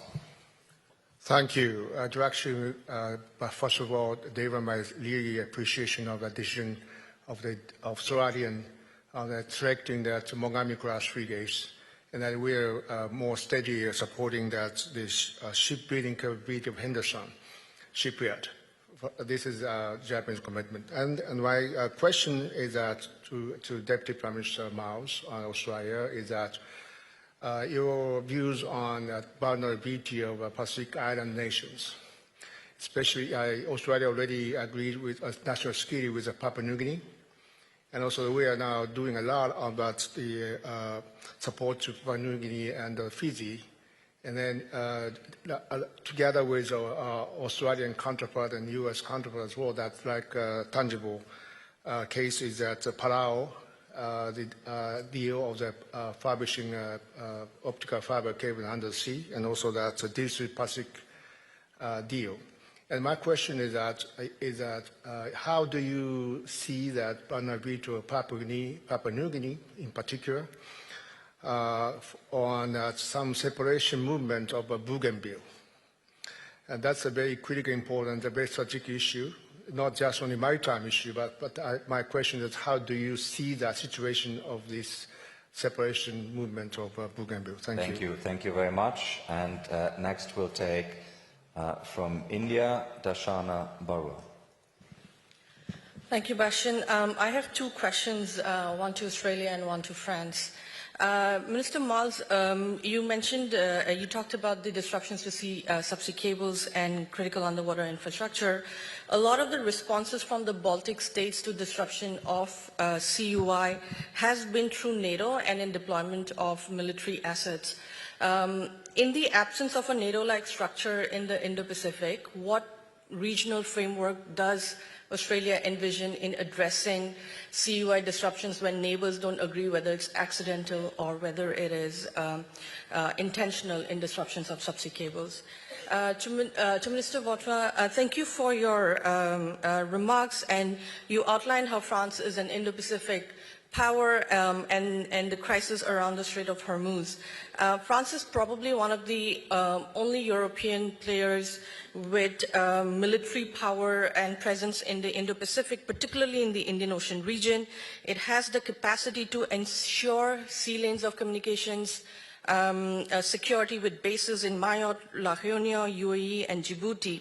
Can we expect France to see using some of this military power to re-establish SLOC security in the Indo-Pacific? And Bastian, sorry if I could just add in one last question to both Australia and France. Do you still see relevance for the India-Australia-France grouping, which lost its momentum after AUKUS? Thank you. Thank you so much. We'll take next from the Young Leaders Group and from the Solomon Islands, Loretta Brigida Manele. Loretta. Good afternoon, Mr. Deputy Prime Minister from Australia. Australia and China has been and still is very influential in the South Pacific region in terms of infrastructure, education, health, and even climate change. My question is, how can Australia and China work together to ensure regional peace and prosperity in the region? Thank you.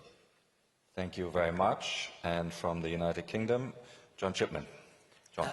Thank you very much, Bastian. I have a question for Sheikh Saud. You rightly pay tribute to the hard work that Field Marshal Munir is doing in mediation in the current conflict in the Gulf, but I think we should also pay respect to the efforts made by your own Prime Minister, Mohammed Al-Thani.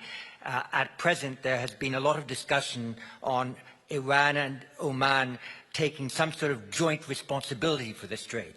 And I understand that Oman understands that charging a toll is illegal under international law, but they appear to be looking at a kind of payment system to cover security and infrastructure costs. And could you enlighten us as to what you have learned about the ideas that Oman is putting forward in order to charge some form of legal revenue for secure passage through the Straits? And to Richard and Catherine, now that we have much better capabilities to surveil grey area threats, could each of you say what you think is the deterrent value of attributing activity in the grey area? Will it actually make a difference if we attribute, even preemptively, our knowledge of grey area threats? Thank you very much, John. And we'll take from the United States, Patrick Cronin. Patrick. Thank you very much. I wonder for all three of our excellent speakers how they see AI-enabled technologies amplifying undersea and shipping threats, and what do they think are some of the best means of remedying these new technological challenges? Thank you. Thank you very much. And I'll take a question from China, Xi Chang. Thank you, Dr. Jigorich. My question is for French Minister of Armed Forces and Veterans. As to U.S. war against Iran this year, European countries, including France, refused to follow. Then Washington said that it will reassess the role of NATO. So my question is, what's your opinion about the future development of NATO and the French role in it? Thank you. Thank you very much. And I might take maybe two more, again from the Young Leaders Group and from Cambodia, Esa Rayos Min. Thank you, Chair, for the floor. I would like to ask the question to all the three panelists. First of all, as Asia facing the growing maritime tension, how can stable, balanced sovereignty right with the need to present trust, legal certainty, and long-term regional stability can be exist? And with the recent precedents of the crisis of strategic trust that is happening in Southeast Asia, can a stable maritime order be sustained if negotiation on maritime agreement is no longer valued as doable and predictable? Thank you. Thank you very much. And we take from Malaysia, Trisha Yeo. Thank you for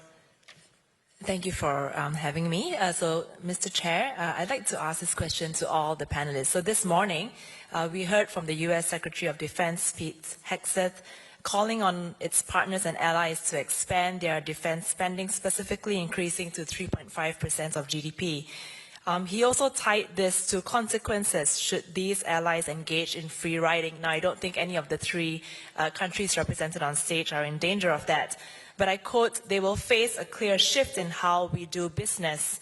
So I'd like to have the positions of the three panelists on the principle of the administration's strategy of tying defense and security commitments directly with trade benefits, especially for smaller states, say in the Indo-Pacific, that may not be able to afford this, this principle of tying security and trade. Thank you very much. Thank you very much. And I'll take one more and then advance warning to the panel that I'll ask you to pick up on these questions in reverse order which you originally spoke. But we'll take one more from the Young Leader Group and from Myanmar, Suwai Mon. Thank you, Chair, for the opportunity. My question is to all the panelists. As maritime security challenges become increasingly complex, what should be the top priorities for regional cooperation, and where do you see the greatest potential for public-private partnership as well as civil military cooperation to build resilience against physical as well as cyber threats against critical maritime and undersea infrastructure? Thank you.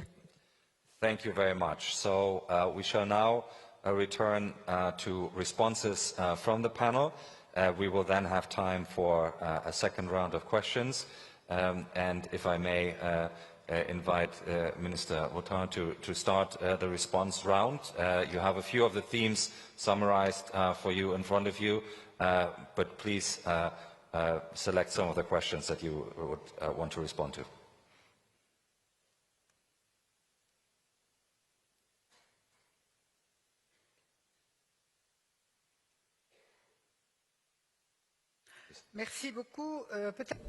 Thank you very much.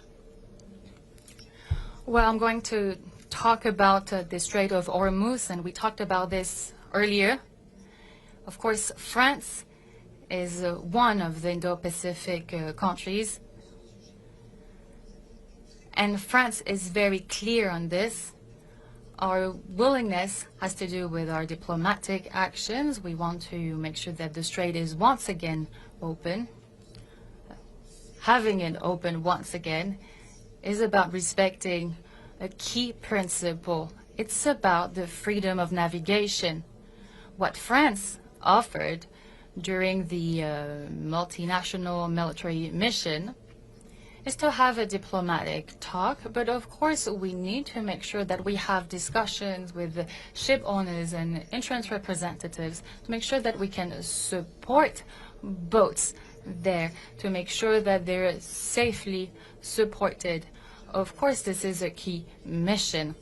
And this mission is being discussed and talked with more than 40 partners, and more than 20 of them are committed to providing resources. So this is an international initiative.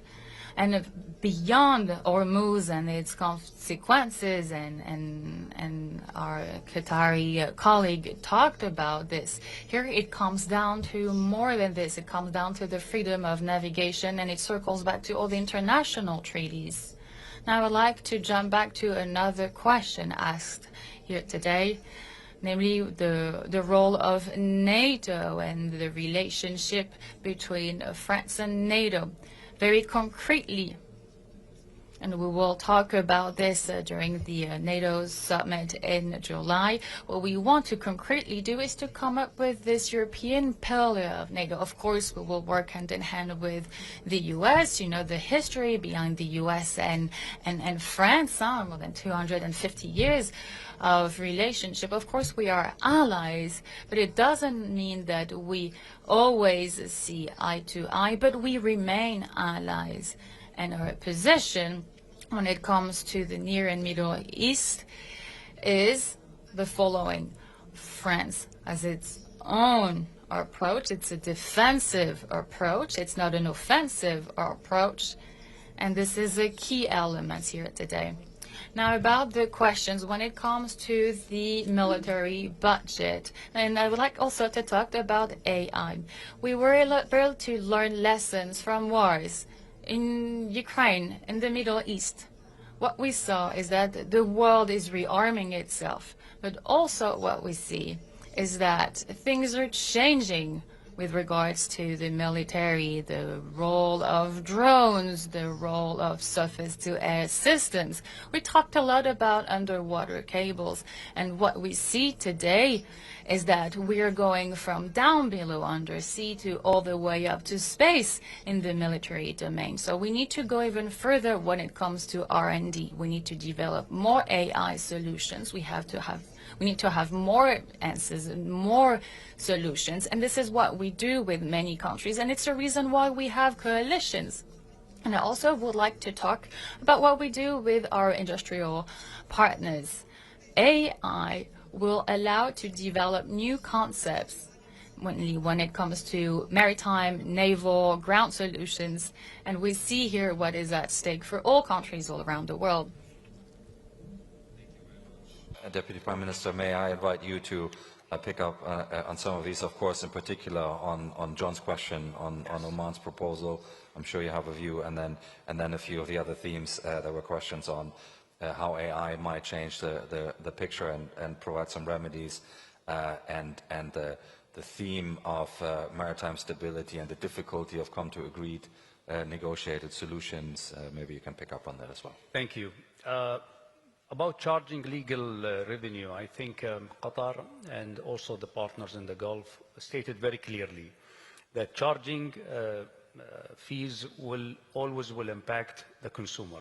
So we are against this, but for certain times that they say they will use it for mind clearing or some usage of the fees for a temporary time, this is something that negotiable, and it could be something that will help the transit of the Strait of Hormuz to be back to normal stage. But I reiterate here that this should be not a legal fees that will impact even to other strait that will follow the same example, and this will bring us to a disorder of the maritime solution. The second point regarding the AI, I think what we faced in Qatar and also in the region in the last 2 months since the end of February, what give us now the experience that we can use the technology and the AI in the defensive way to see how we can prevent using the AI from all the different layers of the air defense. Because that will give us a very accurate response to whatever we are going to use from our assets. And you can imply this to the usage, how we can make the safeguard of the transit in the maritime. And also in the cabling underwater, where will be the pipeline or what will be the fiber optics cables. We can use AI and the technology to prevent any kind of this, ordering of these connections. Regarding the cooperation and partnership, we thank France and the UK for the initiatives, which we joined in Qatar among around 50 countries. And I think this will make sure that we will have a sustainable solution for the Strait of Hormuz and for any other examples in the future. Because we want to make sure that there is enough assets to protect the ship and also to give the confidence for the ship owner that Strait of Hormuz are back to normal. And this is something that in Qatar also we support in different sectors to make sure that these will be coming into action once the agreement hopefully will come soon. Thank you very much. Thank you. Deputy Prime Minister Mars, you've got a few Australia-specific ones, and then also a few of the wider panel questions, please.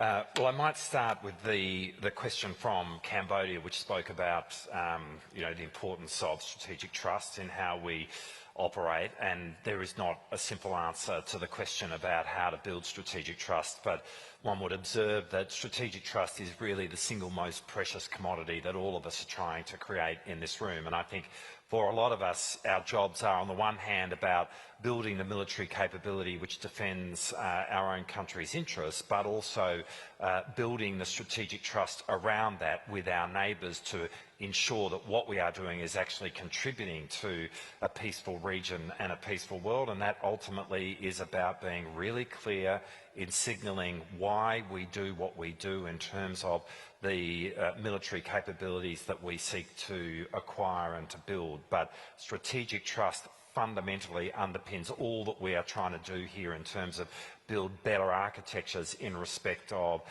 the maritime domain. There was a question from India in respect of whether or not there is an architecture that is required in the Indo-Pacific to match the architecture of NATO in the North Atlantic in respect of dealing with seabed cables. I think actually the architecture in the Indo-Pacific and this part of the world is fit for purpose. There is a lot of architecture here, and most essential to that from Australia's point of view would be ASEAN, but I don't think there is a need to build on that. But I think what is right is that there does need to be a collective response to the challenge of seeking to protect undersea or seabed architecture, and with that more broadly the rules of the road at sea.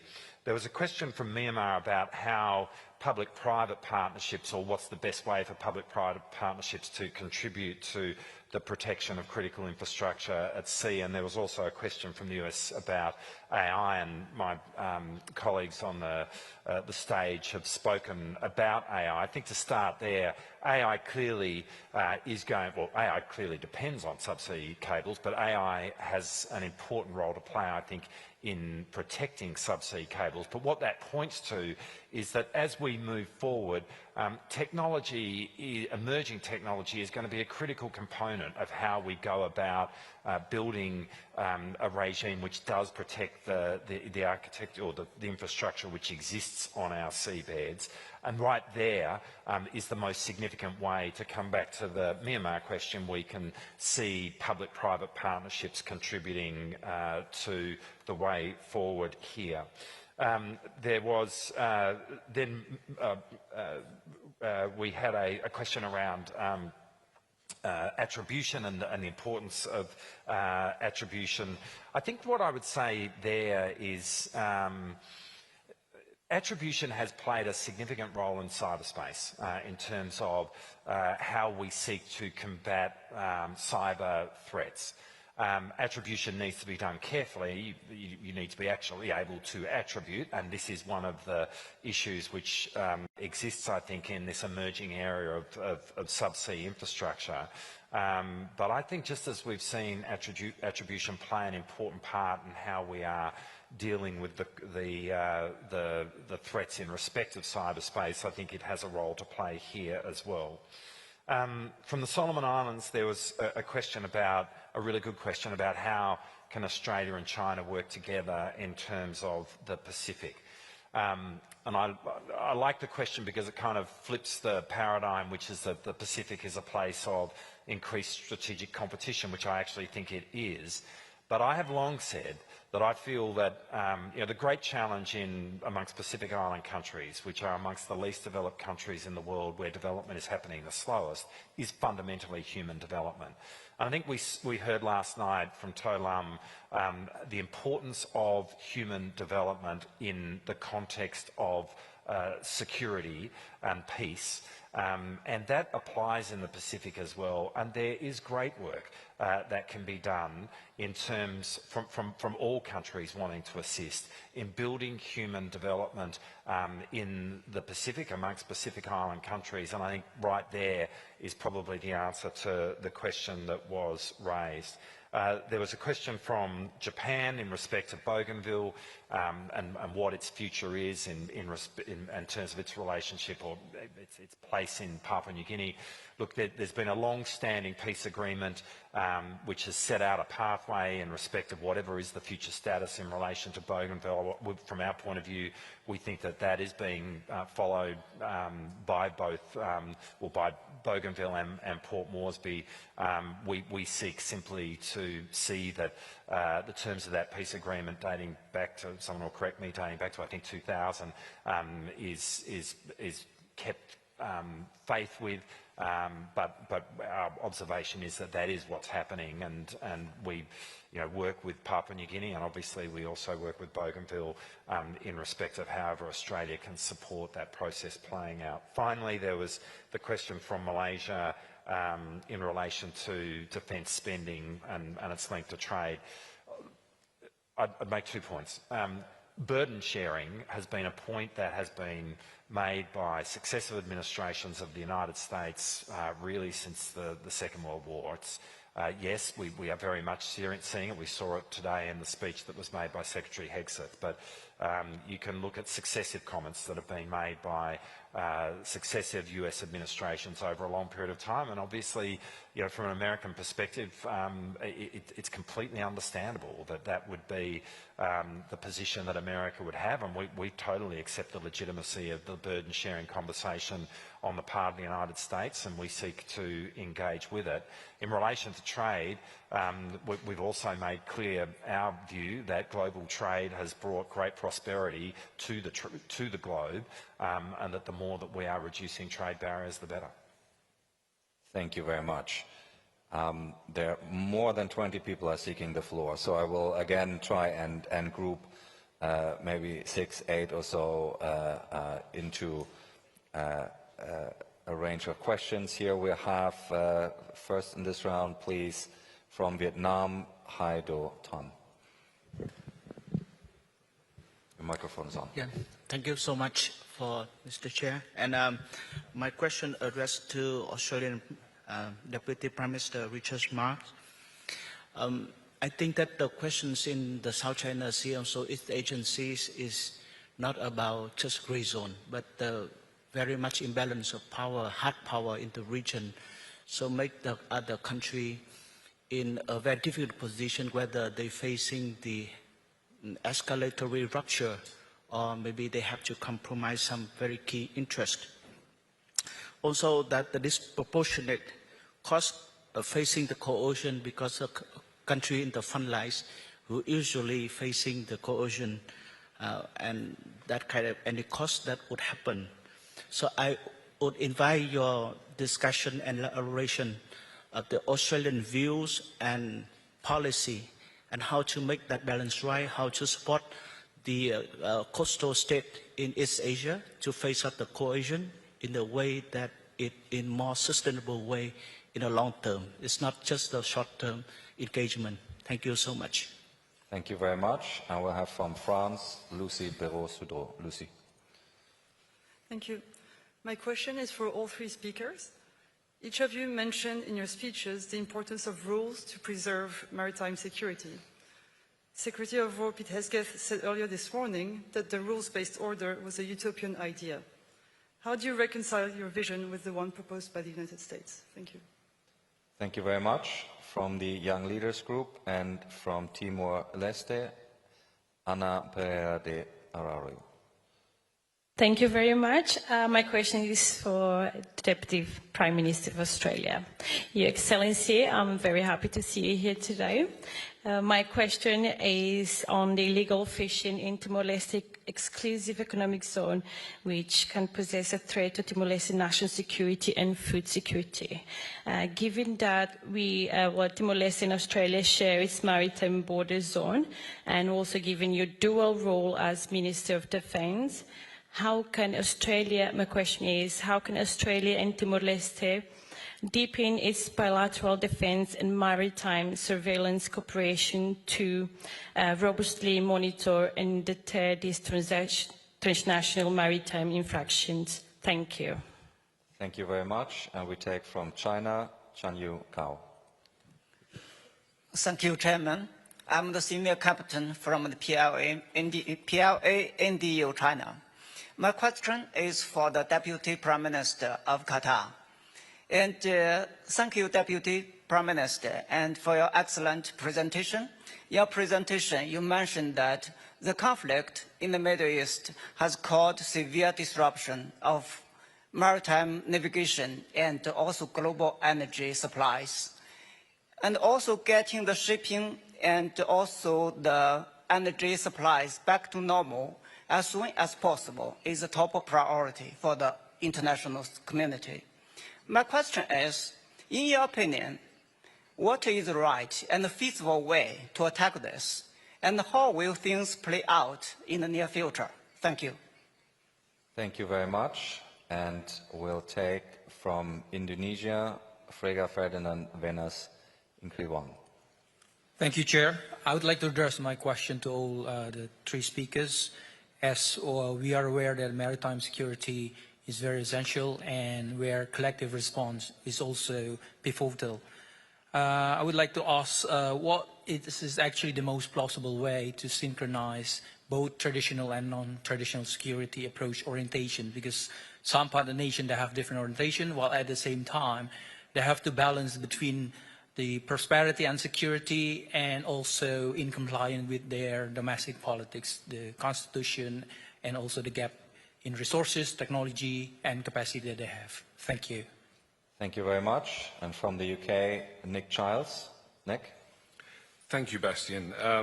The threats we have seen recently in terms particularly of maritime trade and threats to shipping, particularly in the Red Sea perhaps, and the Strait of Hormuz, have underlined the challenges in terms of defence and protection that can be delivered against asymmetric and complex threats.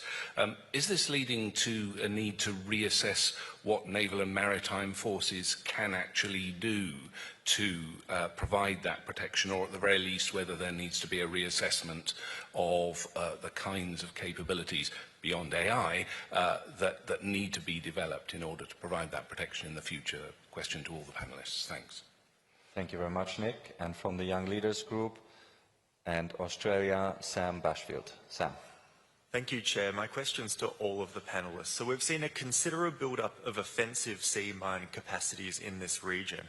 It's a hugely problematic weapon that many countries have abandoned many years ago and has huge implications for surface fleets, for subsea movements, and for the digital infrastructure that's on our seabeds. So I'd welcome the views of any of the panellists on the re-emergence of this potent weapon and the implications for regional maritime security.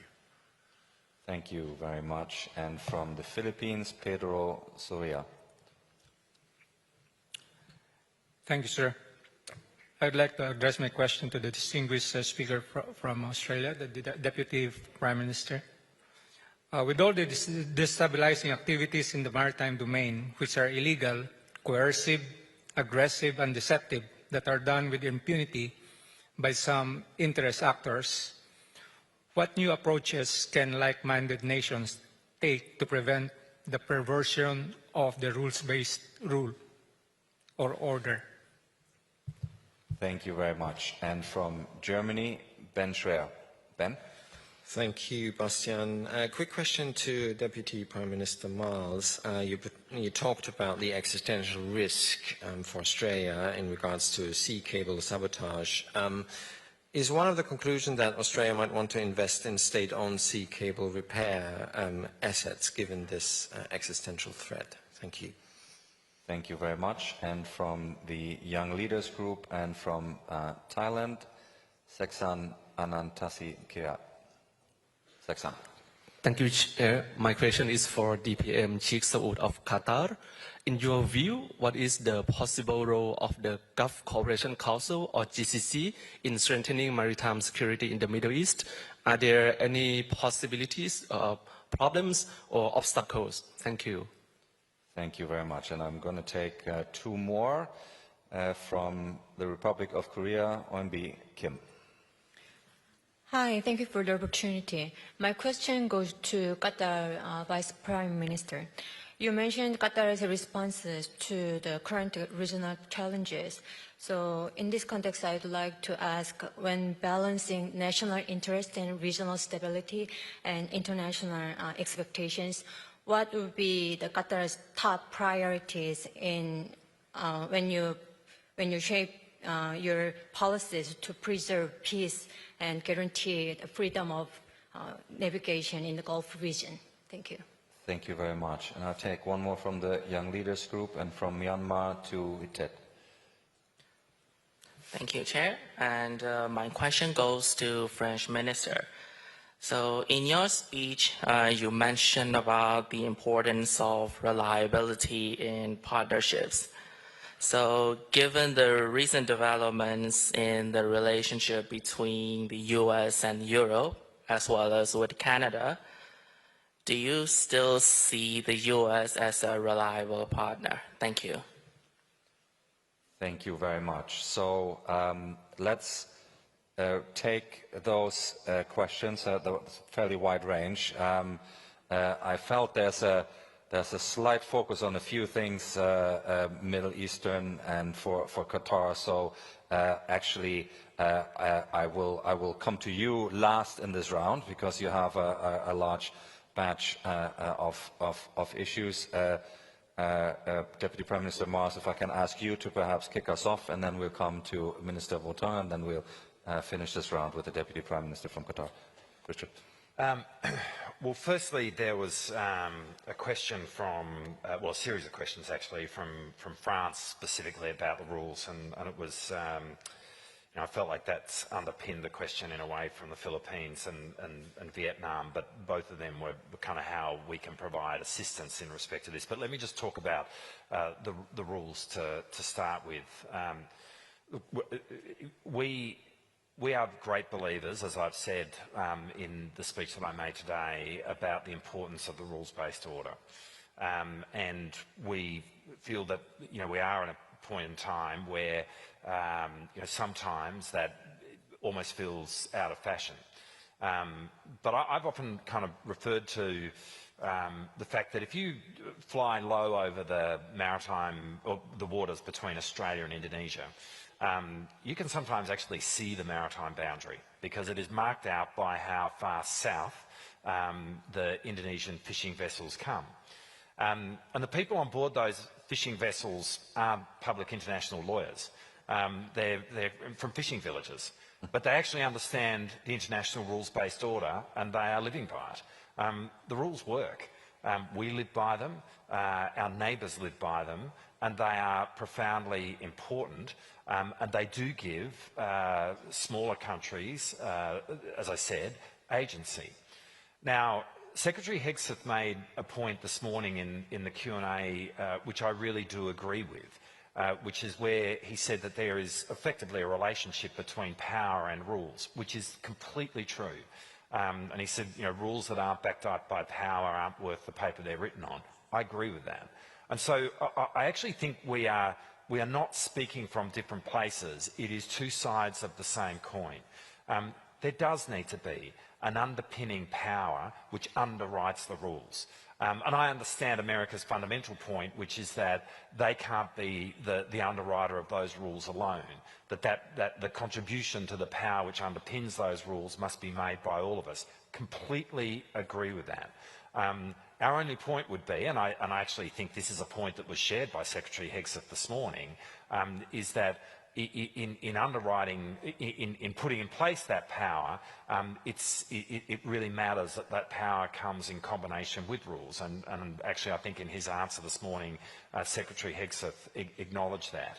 The two are related, and this is, I think, where sometimes people get this wrong. This is not a dichotomy. It's in fact a relationship.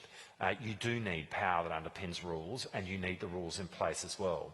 And in a way that then goes to the questions that have been asked by Vietnam and Timor-Leste in their own ways.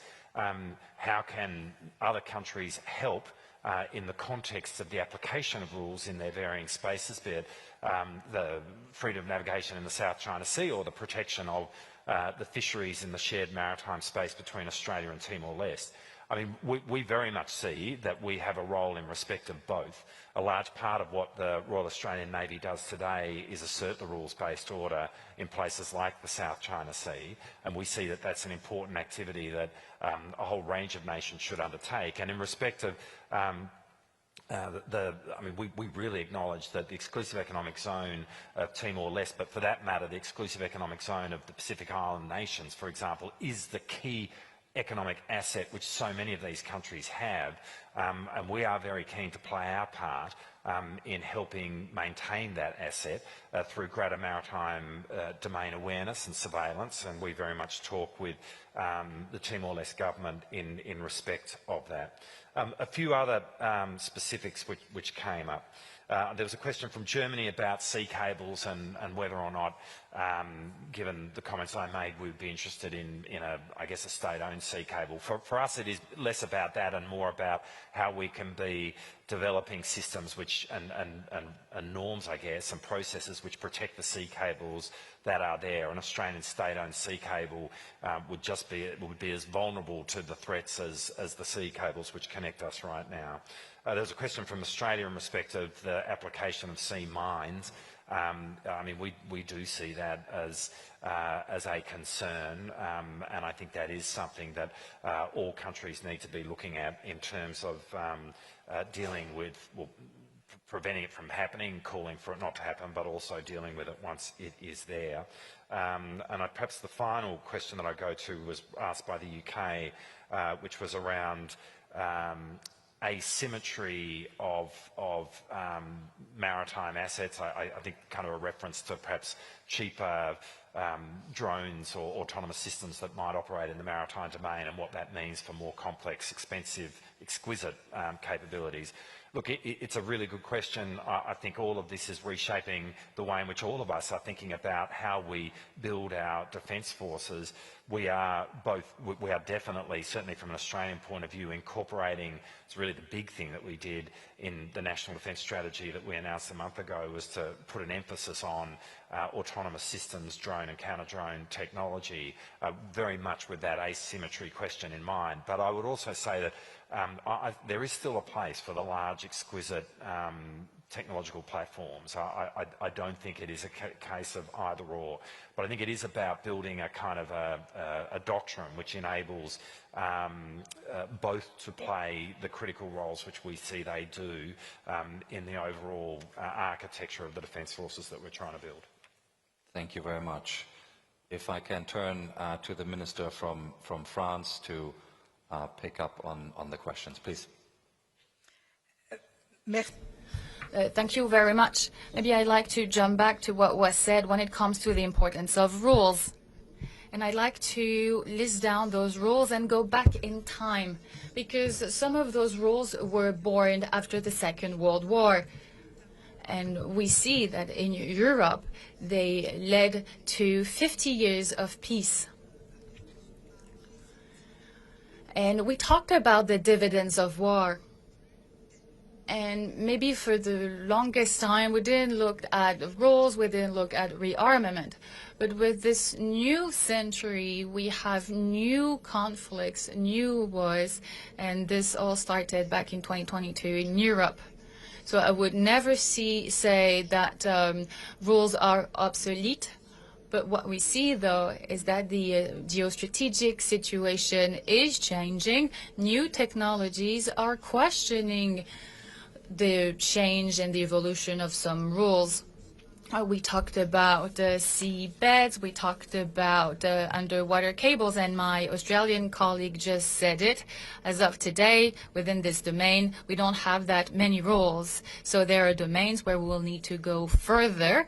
So the rules are not outdated, we just need to update them. Now, we talked about the place of the Navy. The Navy is still a key, and it keeps on evolving. And there's a key example, drug trafficking. Drug trafficking is today a key issue, and the Navy today, as of today, can support, accompany the territories, their surveillance capabilities, and France made this choice, and we decided to invest in the new aircraft carrier. It shows that we believe in our Navy, but it also comes down to our understanding of the situation. One aircraft carrier, aircrafts, and submarines. It's the whole ensemble that helps us have a very important presence. Now, about the question on what I said about the reliable partners and our relationship with the US. I'm going to repeat myself. France has, for the past 60 years, the same strategy. Comes down to our sovereignty based on two pillars: nuclear deterrence and conventional armed forces. On top of that, we decided to keep on investing in our defense, and we doubled our defense budget in over 10 years. Next week, we will be commemorating D-Day. The US and France have more than 250 years of history. We have strong bonds, and it shows also that defense agreements don't always have to do with the U.S. We have defense agreements with the Emirates, with Qatar, with many other actors in the Middle East. 3 months ago, they were attacked. They helped us. They called us to help them, to be there to defend them in a defensive approach, and we answered the call. We signed an agreement. It's a reliable agreement. France answers the call, and France is present when needed. Thank you very much, Minister. Deputy Prime Minister, over to you. Thank you. I will start with a question from China. What is the solution, and what is the sustainable solution?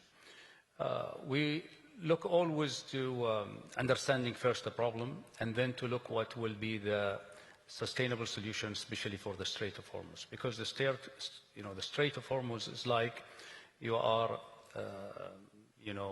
choking the neck of the world. When you hold the Strait of Hormuz closed, then you are having trouble everywhere. So what we did a collective approach with all the GCC. We did also a collective approach with our partner in the region. But the main thing also, we need to sit and to discuss that in a very open discussion with Iran, because Iran is also a partner, and a neighbor that will always have a role in the Strait of Hormuz. So we need to understand what is the vision, or what is the understanding of all the problems that Iran think about for the Strait of Hormuz, in order to find a sustainable solution, because we think that a military solution will not be always a solution. And from there, all these should be under the role of the United Nations, and then after that, I think we will find a sustainable solution that will continue. In addition of building our capabilities in the region, building the capabilities for the maritime, I think there was also a question from the UK regarding what the naval the Navy should do in the future. I think very important to involve the unmanned boats, the drones, the anti-drones, and not only having the capability of the assets, but also involving this within your training. Your personnel, which is very important to understand the new technology and the new threats that are coming, which is based on the drones and the capability to do the anti-drones. About 1 year ago, in Qatar, we did a defensive review, and we based this into the 3 pillars. One of them was drone and anti-drone capability to build our military. The second was the air defense in terms of ballistic missiles and the anti-ballistic missiles. And the third pillar in our defense review was the cybersecurity and how to counter, also measure the cybersecurity. I think what we have seen in the last 10 years, this is the major threat, and this can apply if it is in the air defense or will be in the land force or will be in the Navy. So this is some of the area that all the Navy, what we think in our region, are investing in the coming month and years. There's a question from Thailand regarding the approach of the GCC. I just highlighted some of it, but for us in the GCC, we are also working together to have a very clear strategy of what we want to have the relationship with Iran.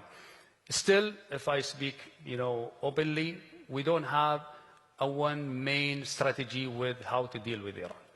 Very important, we want to set up, a clear strategy and a clear approach with Iran in order to have a strategy for all the relationship that we have with Iran, including the trading strategy and also the political strategy with Iran. There was a question from Korea about balancing the relationship. I think Qatar was known in the last decade about the mediation that we are doing. Also currently, we are supporting the mediation of Pakistan. I think balancing this, the relationship between our relationship with the United States, with also other allies, but also balancing the relationship with Iran is very important, because Iran is our neighbor today, and they've been our neighbor yesterday, but they will be our neighbor in the future. So we need to make sure that there is a relationship based on trust, based on a clear understanding of their threat that they think they have, but also they have to understand our relationship in our GCC country, but also in the Arab countries, because that is, we always discuss it with Iran in the last 15 or 20 years. And I think the confidence that we have built with the United States and also with other allies that give us these trust to take this mediation forward, which we hope it will come into a result that we will have a sustainable solution for our region. Thank you. Thank you very much. Marvelous. That brings our session to a close. The ministers have a ministerial engagement, a roundtable and a lunch, and everybody else has also now a lunch break. So let me invite you to thank our fantastic speakers for grappling with this complex theme. Thank you very much, and enjoy your lunch break. And if I can ask you to be back in here at 2:45 for the special address this afternoon, that'd be very helpful. Thank you very much.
Ladies and gentlemen, our program will be commencing shortly. We invite you now to take your seats in the ballroom and switch your communication devices to the silent mode. Thank you.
Ladies and gentlemen, our program will be commencing shortly.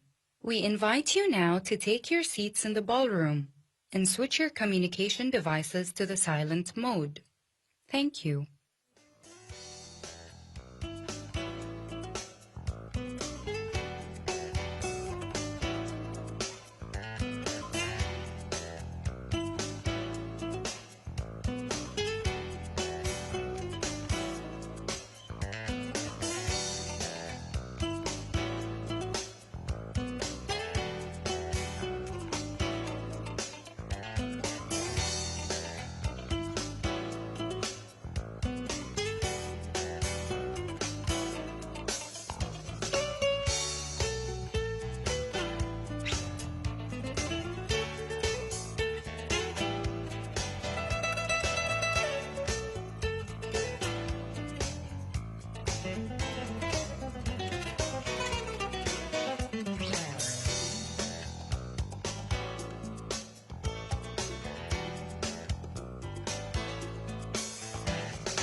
Good afternoon, ministers, ladies and gentlemen. This year's Shangri-La Dialogue, like many preceding Shangri-La Dialogues, has provided the opportunity for a new variety of minilateral consultations. Different groups are forming who bring specific capabilities to bear on preventing war and confronting strategic challenges. Conflict resolution has always been at the core of the Shangri-La Dialogue. The very first Shangri-La Dialogue was held here in this room in May 2002, when India and Pakistan were on the brink of a nuclear confrontation, and various friendly ministers from around the world had independent conversations with the then Minister of Defense of India, George Fernandez, a famous trade unionist who was moved to tears on stage by the concerns that were held then about their nuclear postures, and the chairman of the Joint Chiefs of Staff Committee of Pakistan and others were involved. And by the end of that Shangri-La Dialogue, it gave every appearance that those countries stepped back from the brink. And a quarter of a century later, at this year's Shangri-La Dialogue, we were honored by the keynote address of President To Lam. And I'd like to just quote, to remind you all, some of the points he made. He said, "Many crises erupt not simply because of conflicting interests, but because the parties concerned lack trusted channels for communication, lack space for de-escalation, and lack mechanisms capable of steering confrontation back to dialogue. The Asia-Pacific must therefore treat preventive diplomacy as a strategic capability, not merely as an improvised response after crises have already erupted. We need more diverse channels of consultation, more agile mediation mechanisms, incident contact mechanisms, quasi-formal exchange platforms. The objective is to create credible diplomatic off-ramps before parties become drawn into spirals of escalation that heighten the risk of conflict." And this morning, in the question and answer session with Secretary of War Peter Hegseth, he made the point that in the U.S. relations with China, it was important to have military-to-military cooperation, but not just at the ministerial level, but consultations at the operator level in order to avoid those misunderstandings. And against the background of that experience from the first SLD to the current SLD, and the interest of our keynote speaker on Friday night to talk about different forms of conflict mediation, it's an honor that we have today to deliver a special address and then have a conversation with me and the audience, President Ramos Horta of Timor-Leste, who almost exactly 30 years ago won the Nobel Peace Prize. And we've asked him to provide his thoughts on conflict resolution in this special address, especially given his own background in having conducted successful mediation between parties in conflict. President, the special address podium is there, and we invite you to address us this afternoon. Thank you, sir.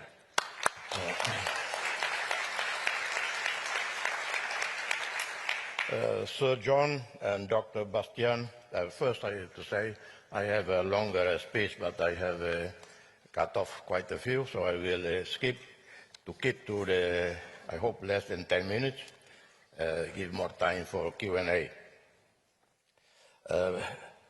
More than ever, the Shangri-La Dialogue matters today at this very hour. It is one of the few places where the language of security and diplomacy meet side by side. Both are needed. Let me start a few words on what we all know. Our main international security architecture, the United Nations Security Council. It is moribund, sclerotic, irrelevant. It is a sad mirror of the state of the world today. And I'm not even sure that the expansion, as it has been, of the Security Council membership, both permanent and non-permanent, in itself, and the elimination of the veto power in itself would render it to be effective, credible guardian of international security. I think it will require much more than that.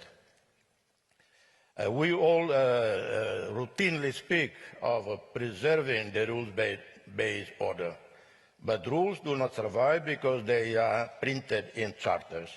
They survive because the states choose restraint, consistency, choose dialogue to resolve grievances. Sustained security cannot come from the barrel of a gun, from coercion and fear. When these failures expose the most vulnerable to further harm, it undermines the laws and institutions we have all created over the decades to prevent wars and resolve them when they happen. Governments have a duty to protect their country's sovereignty, territorial integrity. But above all, governments have the sacred responsibility to protect its own people, their physical being, and their right to live in freedom and dignity. Our independence, my country's independence, was built through years of patient, practical diplomacy, played by many different people, by ourselves, by dedicated people from the United Nations, and by the Indonesian side, that gradually turned old wounds into new bonds. We never demonized the other side. We did not disrespect their faith. We were set free when Indonesians themselves freed themselves in 1998 and 1991, and they embarked on a promising process of reform and democracy. Today, there are no two countries that are have closer relations than Timor-Leste and Indonesia, a model of reconciliation and partnership. We show that history need not imprison our hearts and minds. History must not imprison nations. Wise leadership and dialogue can turn conflict into coexistence, coexistence into friendship and trust.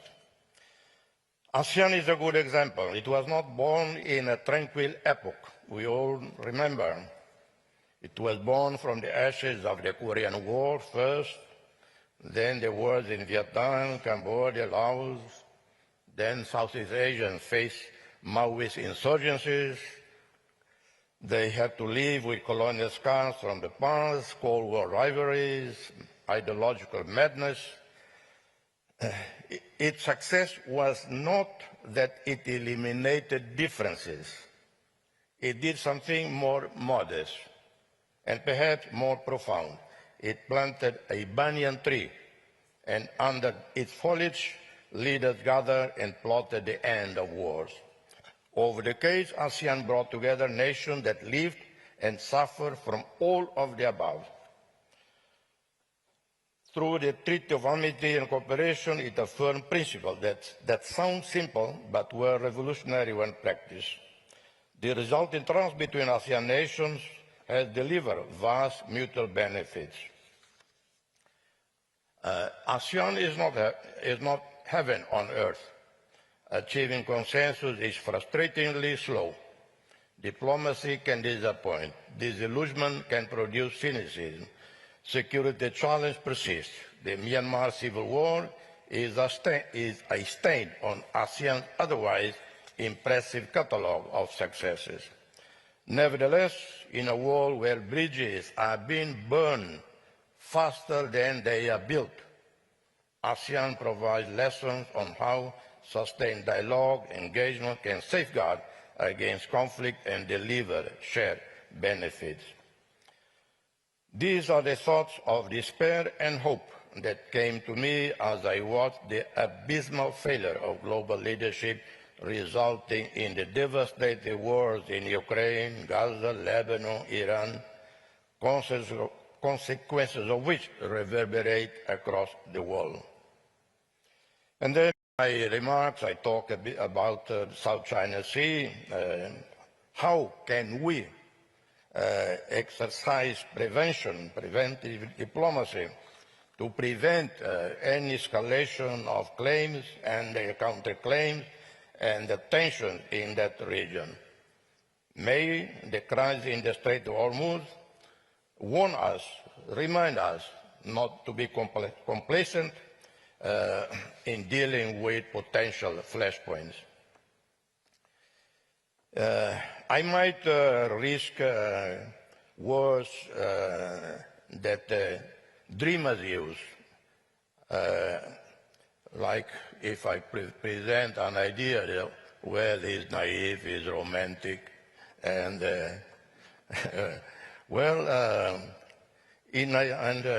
I would think that everyone surrounding South China Sea, everyone is interested in preserving this peace and stability. Apart from the code of conduct that is being negotiated patiently by all sides, someone must have the audacity to declare the South China Sea a zone of peace. Not necessarily that everyone has to abandon their legitimate historical legal claims, but do not allow these claims to freeze initiatives that would, in fact, gain for everybody more confidence and then lessen tensions. All should agree on a zone of peace, free of artificial islands and military bases. Maybe these artificial islands and military bases turn into accessible hosting oceanographic and marine life studies.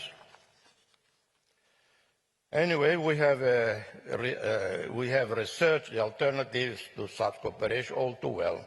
While we funding more money to prepare for war, we struggle to find money to prevent the conditions that make conflict more likely. A missile can deter an adversary but cannot hold back the sea. A tank can defend a border, but it cannot restore a failed harvest. A submarine can patrol an ocean, but it cannot rebuild trust in a society displaced by disaster and conflict.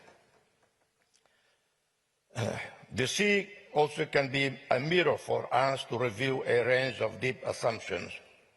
When we talk of the blue economy, for instance, it is not simply one more agenda item to quantify our natural resources, but a transformational rethinking that sees narrow sovereignty placed among connected oceans and taking part in broader notions of prosperity. Shanana Guzmão, our Prime Minister and Special Representative for the Blue Economy in Timor-Leste, leading our 9th constitutional government in adopting this aim, and I quote, to transform our sea, which is central to our identity, economy and geopolitics, into a source of sustainable development, inclusion and environmental resilience.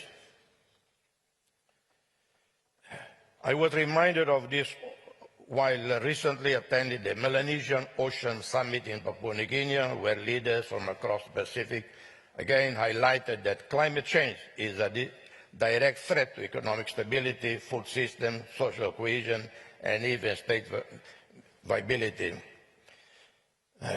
For smaller and middle powers, choosing resilience cannot be an ultimatum between blocs, politics, and isolation, between nostalgia for an order that was never perfect and their surrender to a world governed by brute force. Coalition must be built issue by issue on climate finance, on energy security, on marine health, food resilience, disaster preparedness, digital governance, and peace mediation. To put it bluntly, the third path must be both principled and pragmatic. I've known it and traveled it firsthand.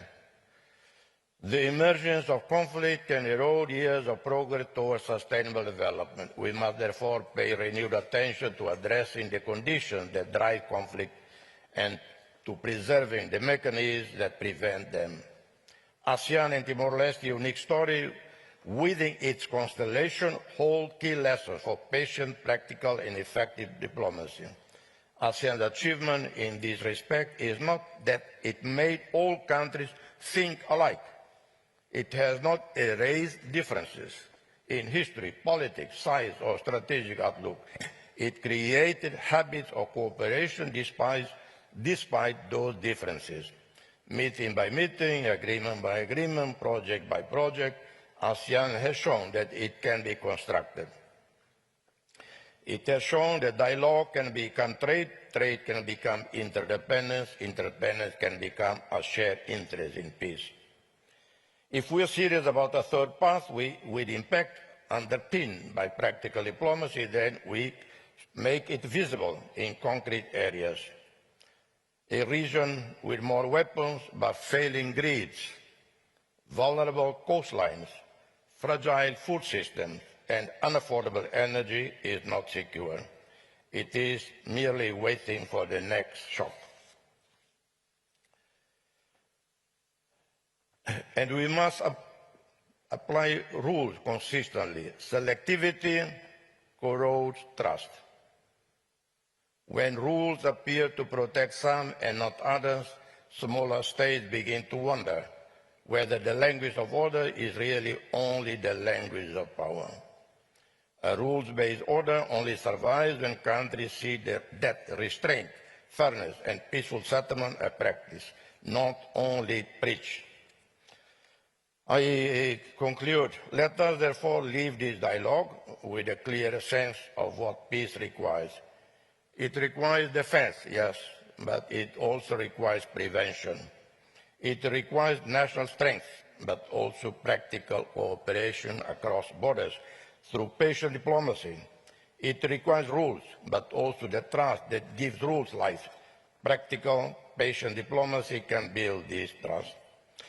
Let us be committed to maintain security, but devoted to building the condition for a zone of peace in South China Sea, for all Southeast Asia, for all of Asia, for the world.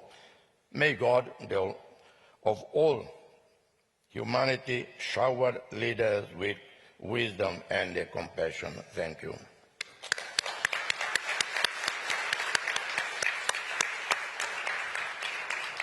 Thank you very much, Mr. President. I think we were all moved by your thought that history should not imprison our minds and your argument that managing climate change is actually an act in preventive diplomacy. Just to begin, I'd like to ask you a question related to current events. We see all this tension in the Middle East, and there is almost a rotation of prospective mediators. We've had Field Marshal Munir of Pakistan, we've had Prime Minister Mohammed Al Thani of Qatar, in an earlier stage, Saeed Badr Abu Saidi of Oman. There have been others involved. What is your view on the right mix between regional mediators and mediators that come from outside the region, and how can trust be built in these circumstances? Yeah. What is your best practice advice? Yeah, when I watch from afar and the flow of mediators dealing with Middle East situation, it looked like a stampede. They bump into each other probably. And I remember some of the very dedicated, discreet, professional diplomats, mediators. One whom I call him my mentor is Lakhdar Brahimi, who was mediator in Iraq, Afghanistan, and then last he was called for Syria.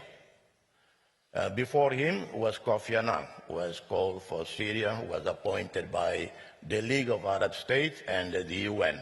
I think the first time that two major institutions have one mediator.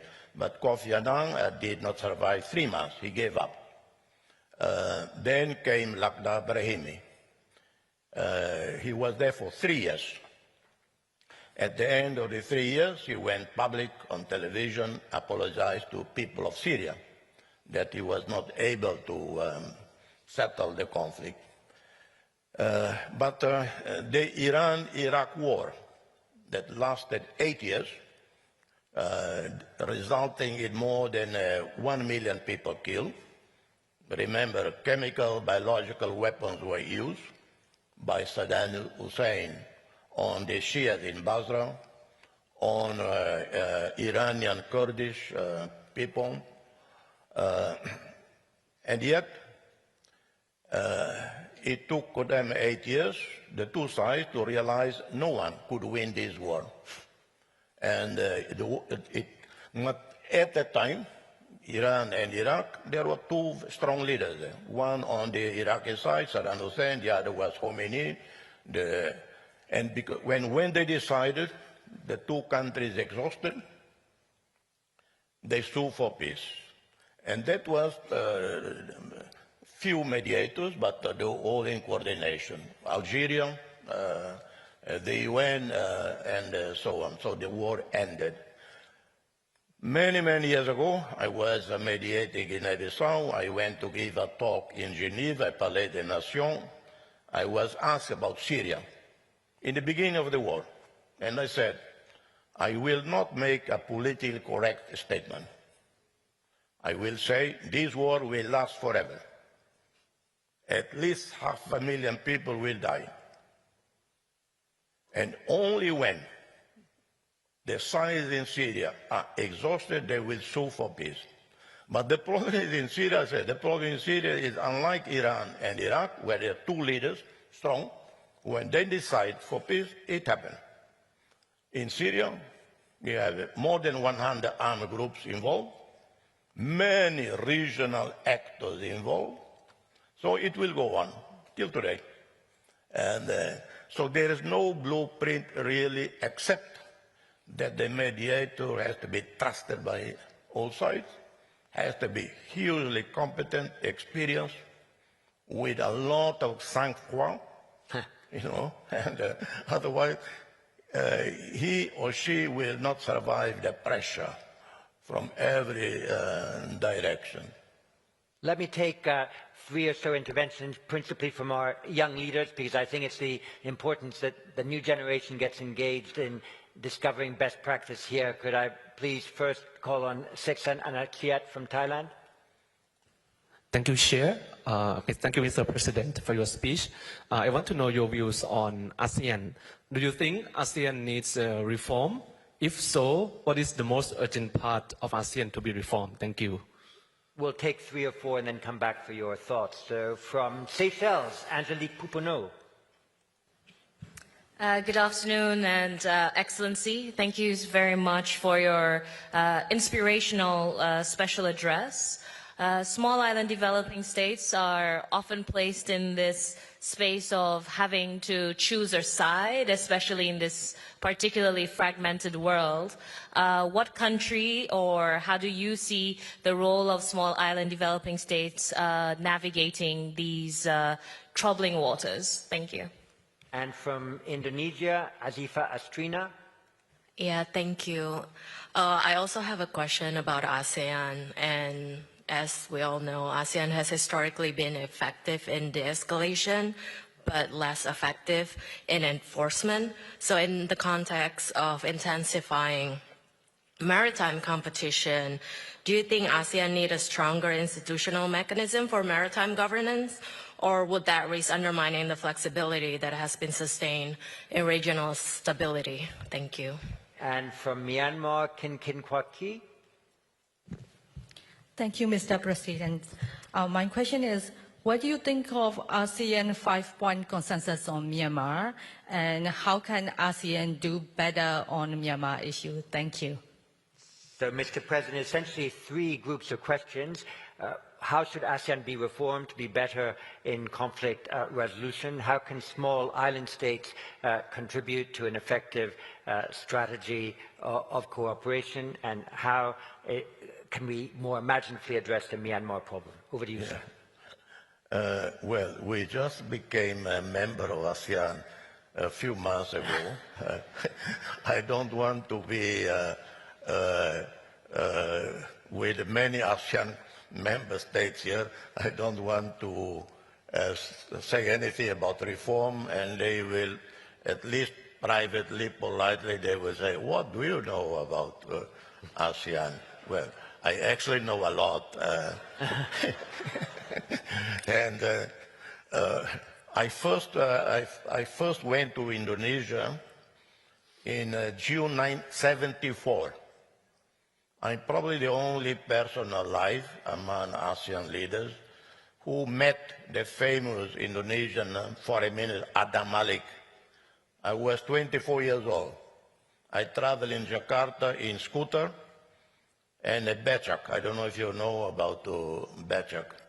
It's a tricycle, a poor man in the back paddling. And a few times I turned around to look at the poor man. I felt sorry for him. But at the same time, I wouldn't want him to dump me in the middle of Jakarta. So I know ASEAN since then. No, as I mentioned in my remark, extraordinary development. The only thing that I wish they would cut would be the so many meetings. I understand, and no one able to tell me exactly how many meetings a year. I understand 1,300 meetings a year. And our officials, they love traveling. But by now, I think they are tired of it. And the same happened with the European Union. 27 countries. To reach a decision, it takes forever. And many in Europe lose patience with all these meetings. Well, the same in ASEAN, but this is the cost of multilateralism. Everybody has to feel consulted, to feel heard, everybody has to own initiative. So I don't think there is much more you can do or accelerate in the reform. Navigate smaller states, navigating a fragmented world. I think in general, smaller states have been doing pretty well. I just remember many, many years ago, maybe 30 years ago, in Geneva, I was a non-entity.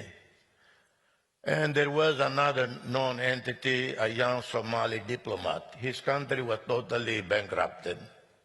And we both would meet every afternoon to have coffee at the Palais des Nations in the Serpentine, a popular place. And we both commiserate about our respective miseries. And he told me, before the Cold War, during the Cold War, every time the West lectured us about human rights, democracy, we just would go to Moscow. But now we have nowhere to go, he said, because the Soviet Union failed. And that was 30 years plus ago. Time to time I would think about this, my Somali friend. I don't know where he is. But you know, I wonder sometimes, since then, Soviet Union disappeared, but China emerged. So I thought, maybe he's in China now. China became the alternative. So anyway, this is to say that's how small islands very smartly, wisely navigate. Solomon Islands, forgotten in the Pacific. Just because the Solomon Islands decide to have a few Chinese police to help them with their maritime security, suddenly Australia pay attention. Then people from Washington flew to Solomon Island, and Solomon Island was put in the map. Just because they wanted some Chinese police to help them with maritime security, to protect fisheries or whatever. So they've been doing very, very well in this regard. Myanmar, I think you asked about Myanmar. Well, the 5-point consensus is it is a solid principle, but at the same time to be practical. How can you address the problem of Myanmar? Like in every situation, those in power, those who exercise power, in this regard, the Tatmadaw. The war is going on. Seems like no one is going to win in the battlefront. It's a war of exhaustion, of ruining the whole country, the economy, and the people, the simple people, the farmers, the students, the youth, are the ones suffering. could they come together, all of them, Tatmadaw and all the leaders of the ethnic armies and the democratic opposition under a tent, no preconditions, no agenda, just meet as human beings. Then there might be a climate, then they start substantive conversation on how to improve the humanitarian situation, to allow unrestricted access by humanitarian agencies. Again, no political agenda. The military gesture of goodwill will release everybody from prison, because these are their people. They are all the same country, maybe different ethnicity, different religion. And all of this guided by a prominent Southeast Asian individual. I would say a 4-star general or retired 4-star general. I did mediation in Guinea-Bissau, West Africa. It was not that simple. Guinea-Bissau isolated from the region. No, it was everybody was involved. And at time to time, I would ask the U.S. side, can you send me a retired U.S. general to help me talking to the military here? And they would do it. So you have to pick the right person for some specific moment to influence some specific people that you need to have on board.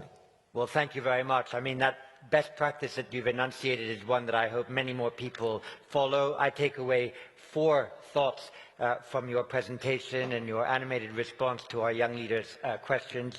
In order to do mediation, you have to have sang-froid. You have to have strategic patience. You have to very much have a knowledge of history and possibly a little bit a sense of humor as well. Thank you very much for sharing all those qualities with us, Mr. President. Thank you.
Dear delegates, dear ministers, welcome to the 4th plenary session of the 23rd IISS Shangri-La Dialogue. In this session, we will focus on the theme of addressing cross-regional security threats.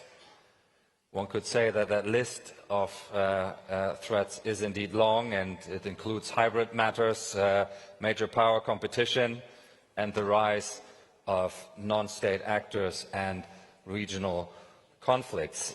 These security threats and their impact, as we discussed once or twice before today, are increasingly global in nature.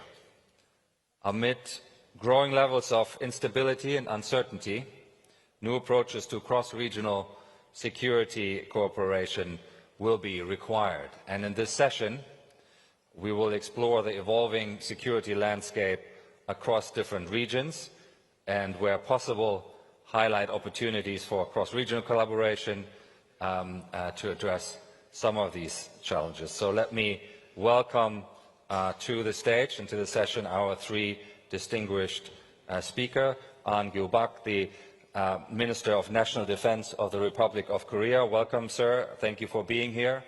To my left, we have Nurlan Yamakbayev, the Secretary General of the Shanghai Cooperation Organization, with the SCO for the first time represented here in plenary session, and I'm really pleased that you're here. Thank you for being here. And last but certainly not least, Tore Sandvik, the Minister of Defense of Norway. So welcome to all three of you. The Minister from Korea, we will start with you. If you can take the podium, please, you're welcome.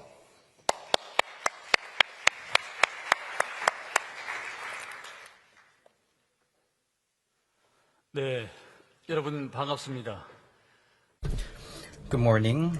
I'm An Gil-bak, the Minister of National Defense of the Republic of Korea.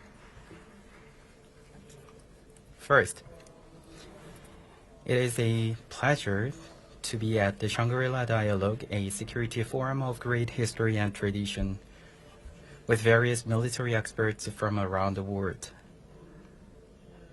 I would also like to extend my special thanks to the Singaporean government officials present today, including the Minister of Defense, Chang Chung-sin. Now in its 23rd edition, the Shangri-La Dialogue has served as a platform of international security cooperation where defense leaders, military commanders, and security experts have brought global security issues to the fore and explored solutions extending well beyond the Asia-Pacific region.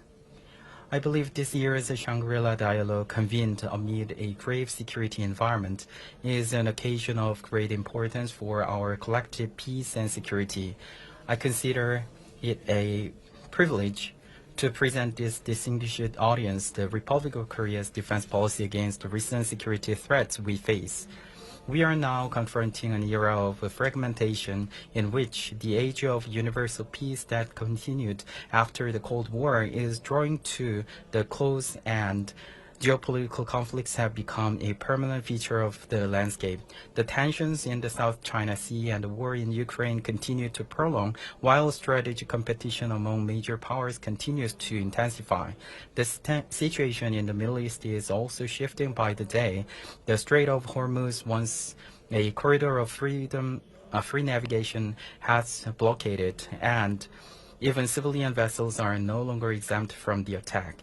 Amid this security instability, the international community, which once championed solidarity and coexistence, is now embracing a new current of nation-first policies. The battlefield we are facing is also transforming at a rapid pace into one of invisible warfare and unmanned battlefields. With the full-scale military application of artificial intelligence, AI is now partaking in the decision-making process of war, and as the deployment of drones and robots become commonplace, a new paradigm of emotionless warfare is emerging. Furthermore, in recent conflicts, the growing prevalence of cyber and electronic warfare is blurring geopolitical boundaries. As the battlefield expands into the domains of space and cyberspace, the necessity for multi-domain operations is also significantly increasing. The Republic of Korea is also acutely experiencing the deepening security threats stemming from the shifting international landscape and the changing paradigm of warfare. North Korea is escalating tensions on the Korean Peninsula by solidifying its narrative of two hostile states and designating the Republic of Korea as its hostile state, all while continuously advancing its nuclear and missile capabilities. In addition, in a dangerous quid pro quo for its backing in Ukraine, North Korea is securing advanced Russian technology to overhaul its conventional military, an alarming development that is presenting new security challenges for the Korean Peninsula. Moreover, North Korean troops deployed to the conflicts are strengthening their modern warfare capabilities by accumulating real-world combat experience in drone operations, electronic warfare, and cyber warfare. The battlefields of Europe are now contributing to North Korea's military buildup, while advancement of Pyongyang's nuclear missile capability is triggering security and stability across the Indo-Pacific region. As the mutual interlinked structure between the Korean Peninsula and global security takes shape, the situation on the Korean Peninsula is functioning as a major variable in global security in every sense of term. Distinguished guest, given the deepening uncertainty in the international security environment and the paradigm shift of the battlefield today, we can no longer guarantee the peace and stability through the methods of the past. In this recognition, the Republic of Korea is pursuing three strategic directions. First, the Republic of Korea will concurrently advance efforts to strengthen both the ROK-US alliance and our self-reliant national defense. While maintaining a robust ROK-US combined defense posture, our military is actively deriving the enhancement of independent capabilities necessary for ROK-led defense of the Korean Peninsula. We will further advance the Korean three-axis system to counter North Korean nuclear and missile threats and continue to deepen and develop extended deterrence cooperation with the United States. In addition, to respond to the new paradigm of the battlefield, we will foster a smart and strong military centered on AI-based detect and struct system, unmanned and manned teaming, and counter-drone defense system. Furthermore, we intend to continuously expand our cyber and space capabilities, which will be the core domains of future warfare. Through these self-reliance efforts based on cutting-edge technologies, the Republic of Korea aims to play a more leading role in the defense of the Korean Peninsula. Second, the Republic of Korea is strengthening solidarity with the international community through multidimensional security cooperation. Recognizing that today's geopolitical conflicts are no longer confined to specific nations, the Republic of Korea is expanding its role as a responsible member of the international community. Regarding the recent threats faced in the Strait of Hormuz, our government considers the guarantee of freedom of navigation based on international law across major sea lines of communication to be of paramount importance. Accordingly, our government is participating in various international efforts for the security in the Strait of Hormuz and is actively reviewing viable contribution measures in consideration of domestic laws. Furthermore, the Republic of Korea has been expanding strategic security cooperation by actively engaging in various multilateral mechanisms within the Indo-Pacific, a pivotal region for global security, politics, and the economy. Moreover, building upon combat-proven technology, we are sustaining mutually beneficial defense industrial cooperation with key partners in the region. This represents a high level of defense cooperation that goes beyond merely providing timely deliveries of completed weapon system. It encompasses joint development, joint production, and follow-on logistics support, empowering our partner nations to establish their own independent defense industrial bases. Through these efforts, we are strengthening interoperability with regional partners, thereby further solidifying our shared foundation to counter trans-regional threats. Third, recognizing that maintaining stability on the Korean Peninsula is directly linked to global peace, we remain firmly committed to efforts for peaceful coexistence on the peninsula. As Sun Tzu's The Art of War portrays, hence to fight and conquer in all your battles is not supreme excellence. Supreme excellence consists in breaking the enemy's resistance without fighting. Guided by this wisdom, the Republic of Korea will realize the firm principle that peace on the Korean Peninsula, where there is no need for conflict, is the most reliable guarantee of security. Accordingly, while maintaining a robust deterrence to neutralize any North Korean threat, our military will steadfastly back the Korean Peninsula peaceful coexistence policy, laying the foundation for sustainable peace through inter-Korean dialogue. Ladies and gentlemen, distinguished guests, the world today is closely interconnected more than ever before. Just as global community is one family, in the face of today's security threats, no nation can remain safe in isolation. In such a security environment, prepared deterrence forges peace, interconnected solidarity thwarts threats. As a responsible member of the international community, the Republic of Korea will work together with our partners to realize humanity's shared goal of peace and stability through crisis management in the Korean Peninsula, as well as regional cooperation and solidarity. I look forward to continuing our discussion on concrete and constructive measures with all of you at the Seoul Defense Dialogue this coming September. Thank you for your attention.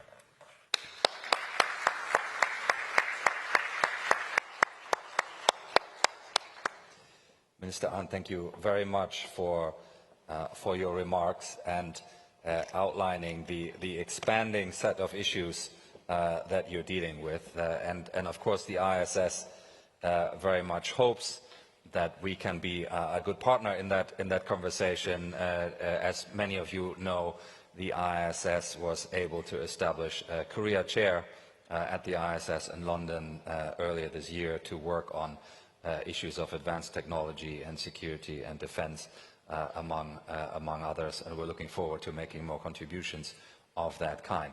Secretary General, if I can invite you, please, to take the floor and take to the podium. Thank you.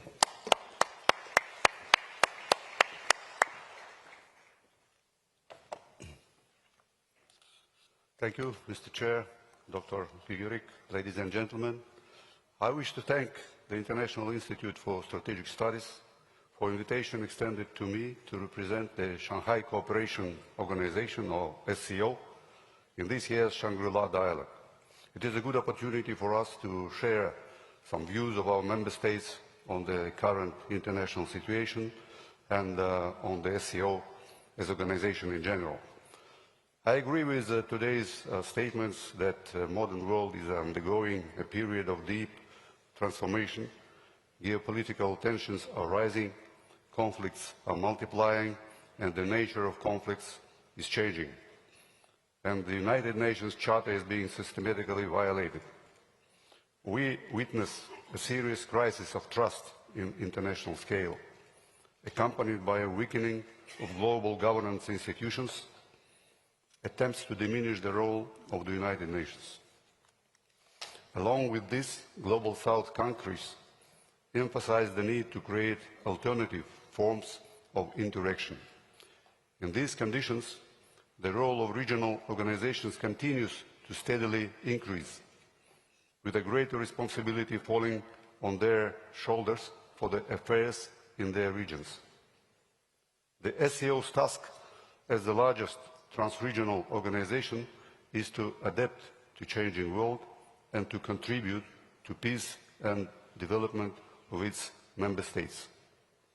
While some choose to pursue security through exclusive multilateral arrangements, the SCO remains committed to a more representative, democratic and multipolar world order based on the central coordinating role of the UN. The SCO is now a comprehensive trans-regional organization representing 10 member states, covering 25% of world landmass, almost half of the world's population, and almost a quarter of the world's GDP. SCO is not a military bloc. It is clearly stated in our charter and foundational declarations, and moreover, the SCO is not directed against any state or international organization. We do not maintain collective security principles, nor do we seek to ensure our own security at the expense of others. The SCO's activities are based on the principle of mutual respect for sovereignty, independence, territorial integrity of states, and inviolability of state borders, non-interference in internal affairs, non-use or threat of use of force in international relations. All these principles, including equality, solving all the issues through consultations, respect for cultural diversity, are enshrined in Shanghai Spirit, so-called Code of Principles. And we follow a unique model where there is no dominance of any single party and no elements of pressure. Every decision is reached through consensus only. This model rejects the bloc-based mentality, advocating for the peaceful resolution of disputes. and bilateral relations between our member countries, as well as their relations with the third countries, are not brought to the official meetings of the SCO. Dear colleagues, in SCO we understand security comprehensively. Starting from the very foundation of the SCO, we have always prioritized our joint efforts to counter the three forces of evil, as we call them. It is terrorism, separatism, and extremism. At the first summit in 2001, we adopted Shanghai Convention on combating terrorism, separatism, and extremism. And in this sphere, SCO countries exchange information between competent authorities through the specialized SCO regional anti-terrorist structure and conduct regular exercises and operations. The SCO joint anti-terrorist exercise Peaceful Mission have been regularly held in SCO member states since 2003. Our member states also initiate other activities in this sphere. As an example, Sahand Anti-Terror 2025 anti-terrorist exercise took place in December 2025 in Iran. Such exercises contribute to the development of practical skills in conducting military operations against terrorist groups. We pay special attention to strengthening security of state borders and countering cross-border threats. The SCO has also achieved significant success on anti-drug track. An anti-drug strategy is being implemented, and it has laid a solid foundation for countering the drug threat emanating from Afghanistan. Over the past 25 years, SCO member states' actions against narcotic trafficking have led to seizure of significant amount of heroin and marijuana across Eurasia. Most notable mechanisms here is the international anti-drug operation codenamed WEB. The most recent one was conducted in August last year across the member countries, and as a result, more than 9 tons of narcotic substances and more than 21 tons of precursors were confiscated. Participants, today we are modernizing the system of countering challenges and threats with establishment of Universal Center to counter challenges and threats in Tashkent. Furthermore, we are institutionalizing our response to transnational threats through new specialized hubs, Anti-Drug Center in Dushanbe and Center to Combat Transnational Organized Crime in Bishkek, and Center for International Information Security. We are consistently expanding dialogue on defense cooperation. We hold annual meetings of the defense ministers of the SCO member countries, and the most recent one taking place in April this year in Kyrgyzstan. Cooperation in the area of cybersecurity was launched in 2006, and the SCO opposes militarization of the information and communication technologies. My time is running out, so I will try to be shorter. I would like to mention that SCO cannot remain indifferent to conflicts that destabilize the global order.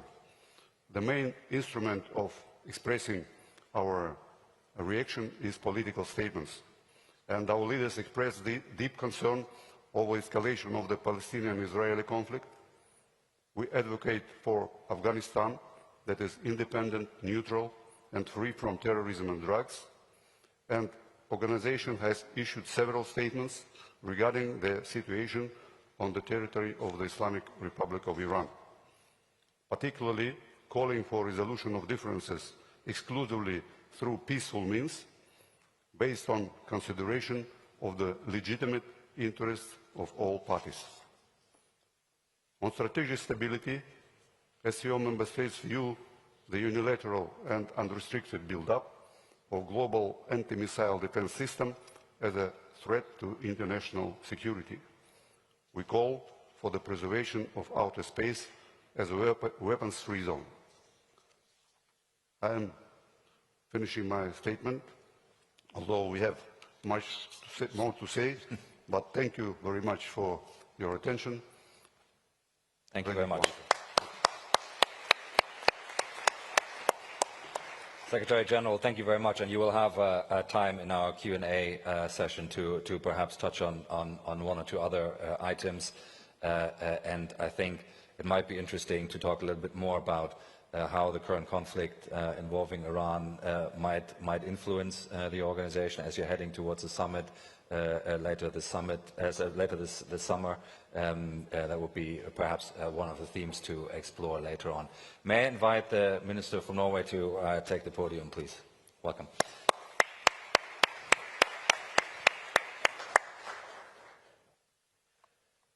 Ladies and gentlemen, distinguished delegates, it is an honor to address this esteemed gathering.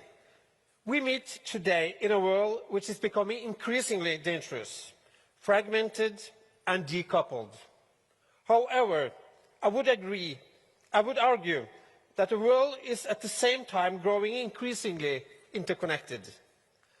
Threats once considered geographically distant now travel rapidly across oceans, supply chains and strategic dependencies. Geopolitical tensions, the conflict in Ukraine, the Middle East and others have direct implications for our common security, global trade, energy supplies and technological flows. Meanwhile, the Euro-Atlantic and the Indo-Pacific theatres have become inseparable. North Korean soldiers are fighting on European soil in support of the Russian war of aggression against Ukraine. Direct and indirect military support to the Russian war machine increases the threat posed by Russia to the Euro-Atlantic region. In my intervention today, I will focus on the maritime domain as a source of global security challenges, but also as a source of opportunity and connectivity. Norway may be located on the other side of the globe, but while vast areas of land separate us, the oceans tie us together. A container ship leaving Asia for Europe sails through the waters that link our economies. Energy and gas produced in the Norwegian Sea contribute to stability far beyond Europe's borders. And Norwegian seafood meets palates across much of this region. Technology developed in Singapore, Seoul or Tokyo is applied on vessels in the Arctic. What happens in the Hormuz Strait, the South China Sea or the Arctic affects us all. Across regions, we observe the same pattern: military modernization and expanded naval activity, pressure on freedom of navigation, illegal and unregulated activities at sea, and the increasing overlap between economic security and national security. Like many of the countries present here today, Norway is a maritime nation, and our history has been fundamentally shaped by the sea. As a canvas for the first Viking voyages, a basis for centuries of trade in fish, through shipbuilding industries to the discovery of vast oil and gas reserves deep down in the Norwegian Sea. Today, the oceans remain an essential part of Norwegian security and economy. The Norwegian merchant fleet is among the largest in the world. Our exclusive economic zone provides energy, fish and sea lines of communication that are crucial not only to Norway, but to partners across the globe. Our seabed hosts extensive submarine fiber optic cables, oil and gas pipelines and power cables to continental Europe. Norway bears a substantial responsibility as one of the most important oil and gas providers to Europe. And importantly, our vast Arctic waters anchor our role as NATO's eyes and ears in the high north. This enables us to monitor the world's largest nuclear arsenal, located 100 kilometers from the Norwegian border at the Kola Peninsula. We take this responsibility very seriously. Norway is therefore stepping up our efforts on security and defense. Let me highlight 3 key pillars of our approach with relevance to the maritime domain. Norway's defense spending is currently at 3.3% of GDP. Norway's defense spending has nearly doubled since 2021, with a plan to double the spending again towards 2035, through a long-term spending plan for the armed forces. As a maritime nation, we have placed special priority on renewing our navy. This includes new submarines and frigates, as well as new standardized blue water and coastal defense vessels for the Navy and the Coast Guard. We are investing in space capabilities that will enhance our real-time situational awareness in our maritime neighborhood and beyond. We have also adapted innovative solutions, such as autonomous uncrewed maritime systems, to protect our critical infrastructure on the sea. Hence, Norway is committed in its efforts to meet a more challenging security situation, support the new transatlantic burden shift, and strengthen the overall European defence capabilities within the maritime domain and beyond.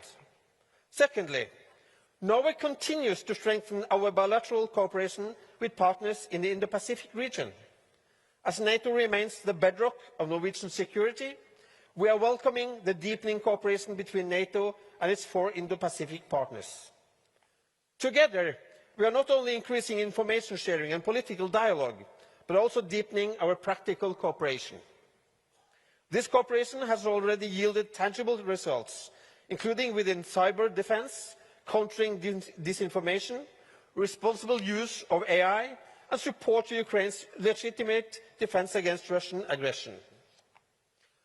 As Europe is rearming, facing the increased threat from Russia, Norway also looks to Asian markets.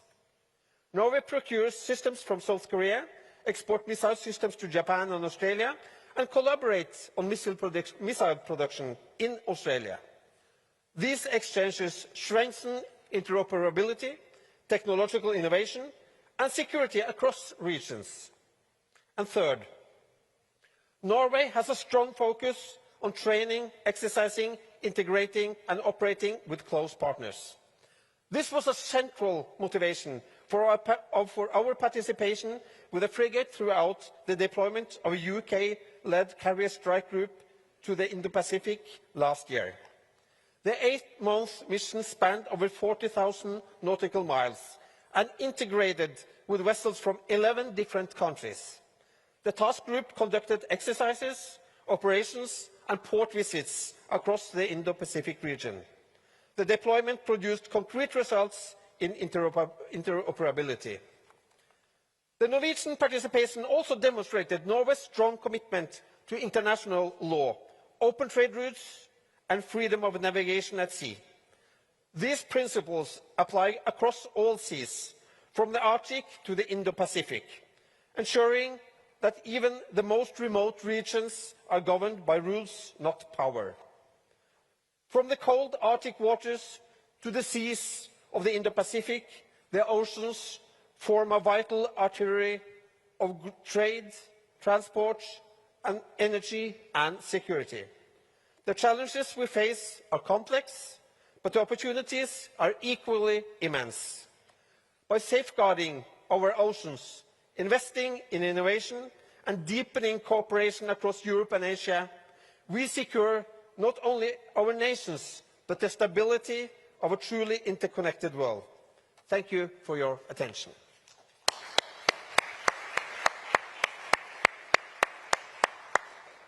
Minister, thank you very much for your remarks. We now have a good 40 minutes or so for debate. There's a long list of people who are now seeking the floor, so we will, like we have before, take a group of questions and then return to the panel for responses. And we'll start this round with Robert Ward from the United Kingdom. Robert. Thank you, Bastian. A question for National Defence Minister Ahn, if I may. Security relations between the Republic of Korea and Japan have been deepening. recent high-level bilateral meetings, including between President Lee and Prime Minister Takaichi, suggest momentum.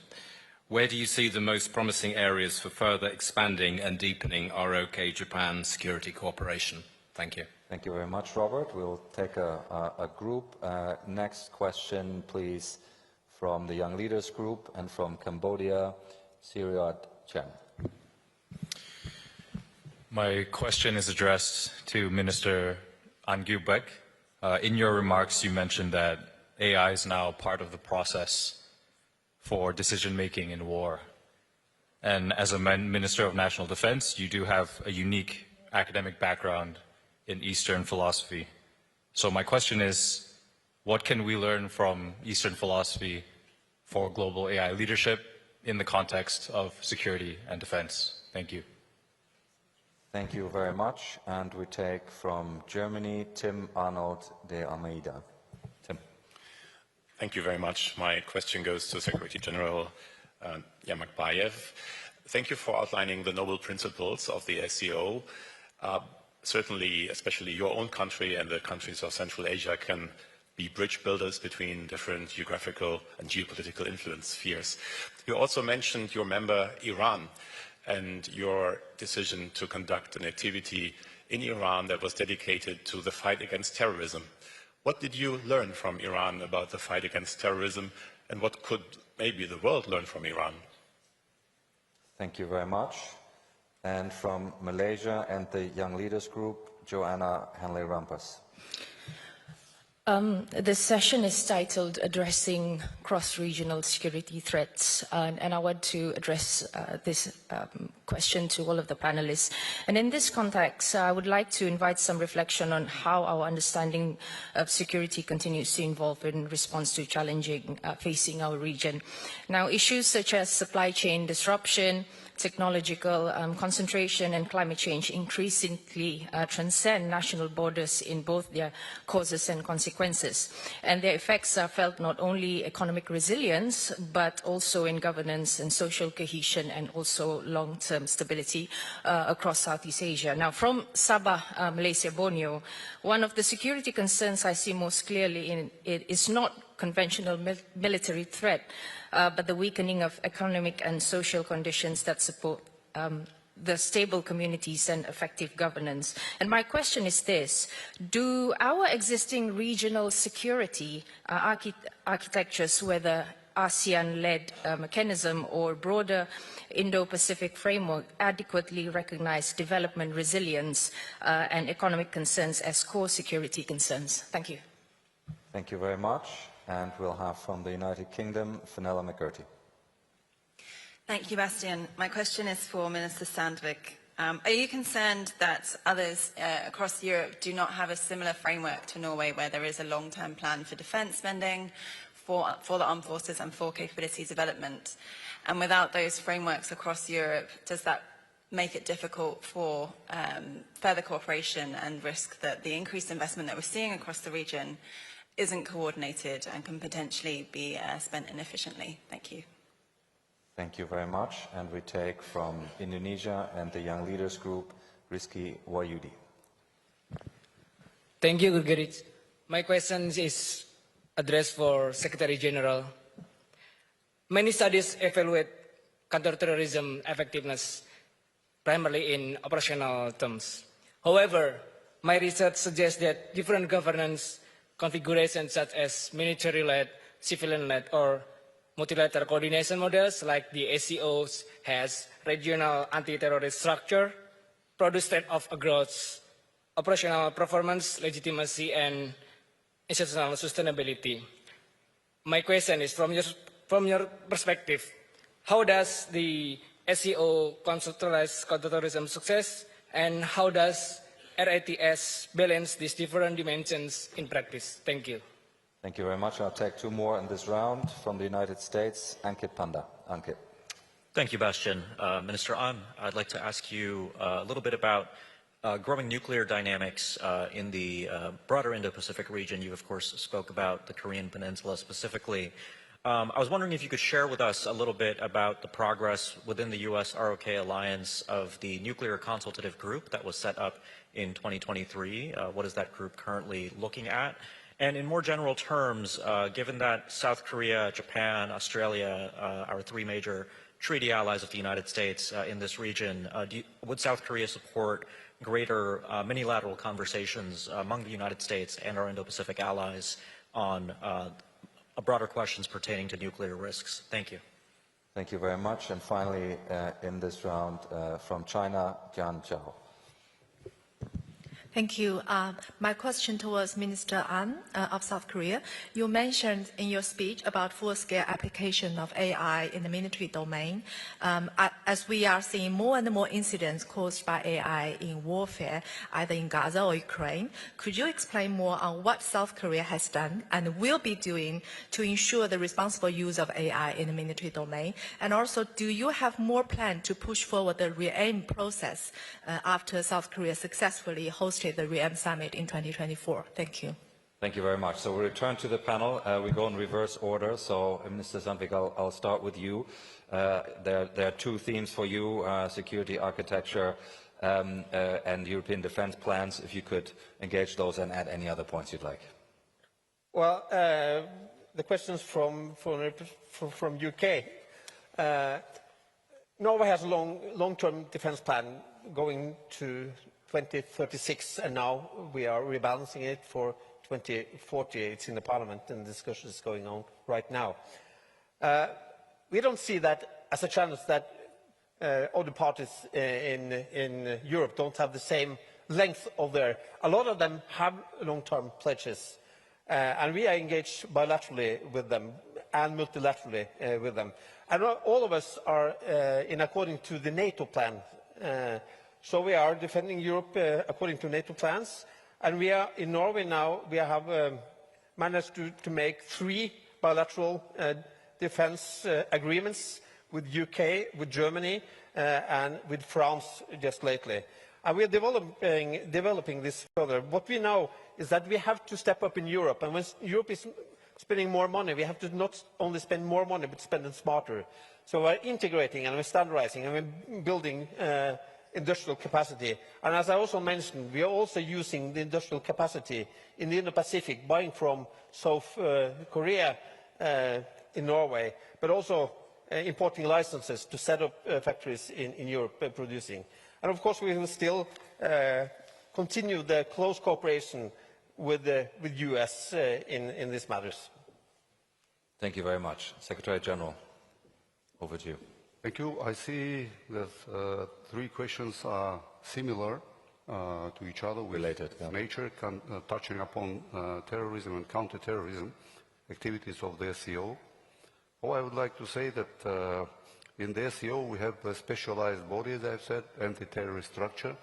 It is quite autonomous, similar to specialized institutions of the United Nations.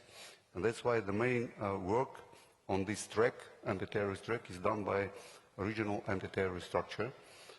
We just, as Secretariat of the whole SCO, we provide general political coordination of these activities. But what is important that member states of the SCO come to common views on how to counter terrorism, and in the SCO we managed to work out a single common definition and understanding what is terrorism, which, as far as we know, no other international organization has managed to do. And that is a good foundation for cooperation between member states in terms of, first of all, exchange of information, coordination of their efforts and operations, and the anti-terrorist structure maintains a database on the criminal figures and personalities and those who may be linked to international terrorist groups and extremism. That enables a very operative exchange of information and well-coordinated operations by the member states in their national capacity. Because the major operative and practical work is done by national competent agencies. Also, it is worth mentioning that SCO is cooperating and in maintaining close contact with the United Nations Counterterrorism Department, exchanging views and holding joint events with the United Nations Office for Drugs and Crime, and we regularly hold anti-terrorist exercises, anti-drug exercises, and operations, joint operations. And also, member states noted coming to security, regional security issue, ASEAN, Indo-Pacific. Member states, the heads of member states noted initiatives of some of our member countries to establish a new Eurasian architecture of Eurasian security, which means that the most issues of security in Eurasia should be solved by Eurasian countries. And member states are now working on that and considering this initiative. That means that we are open to cooperation with ASEAN, with ESCAP, with other regional institutions and organizations. And the other important thing with counterterrorism is that all these events and structures which are in SCO, they enable quite different countries with different systems to work out common approaches to terrorism, to counterterrorism, and to have personal contacts between the competent agencies, which enable them to be more effective and to enhance their capacity.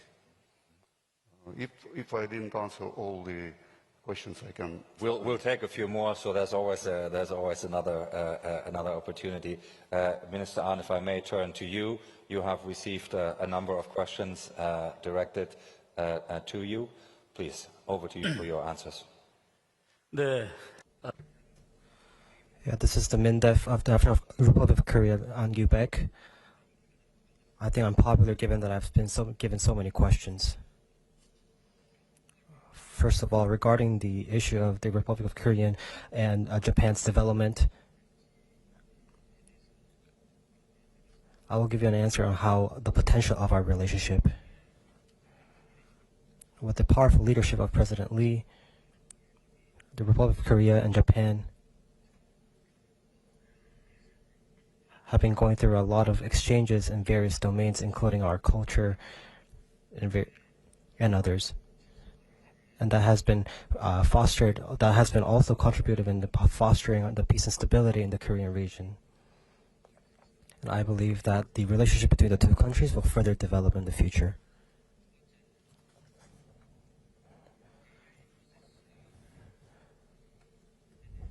And regarding the second question on the AI,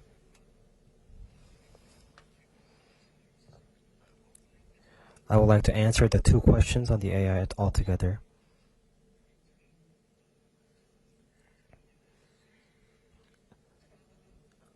Regarding the question on philosophy, I believe that philosophy is all about broadening our scope of understanding and our vision and our thoughts.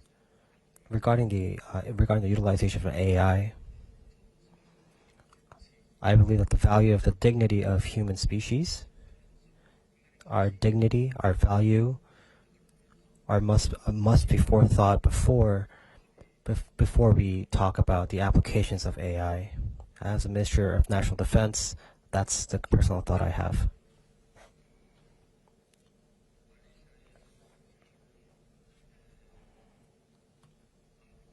And the next question from Malaysia. I do not believe that security is limited to a particular country, and I believe that it's an interconnected web, and therefore the friendship and the relationship between each countries and the region are extremely imperative, and therefore no region or country could be separated from one another. Now that we are entering the 5th year of the Russian-Ukrainian war, North Korea's participation in the Russian-Ukrainian war have also assisted on the protraction of the war, and quid pro quo,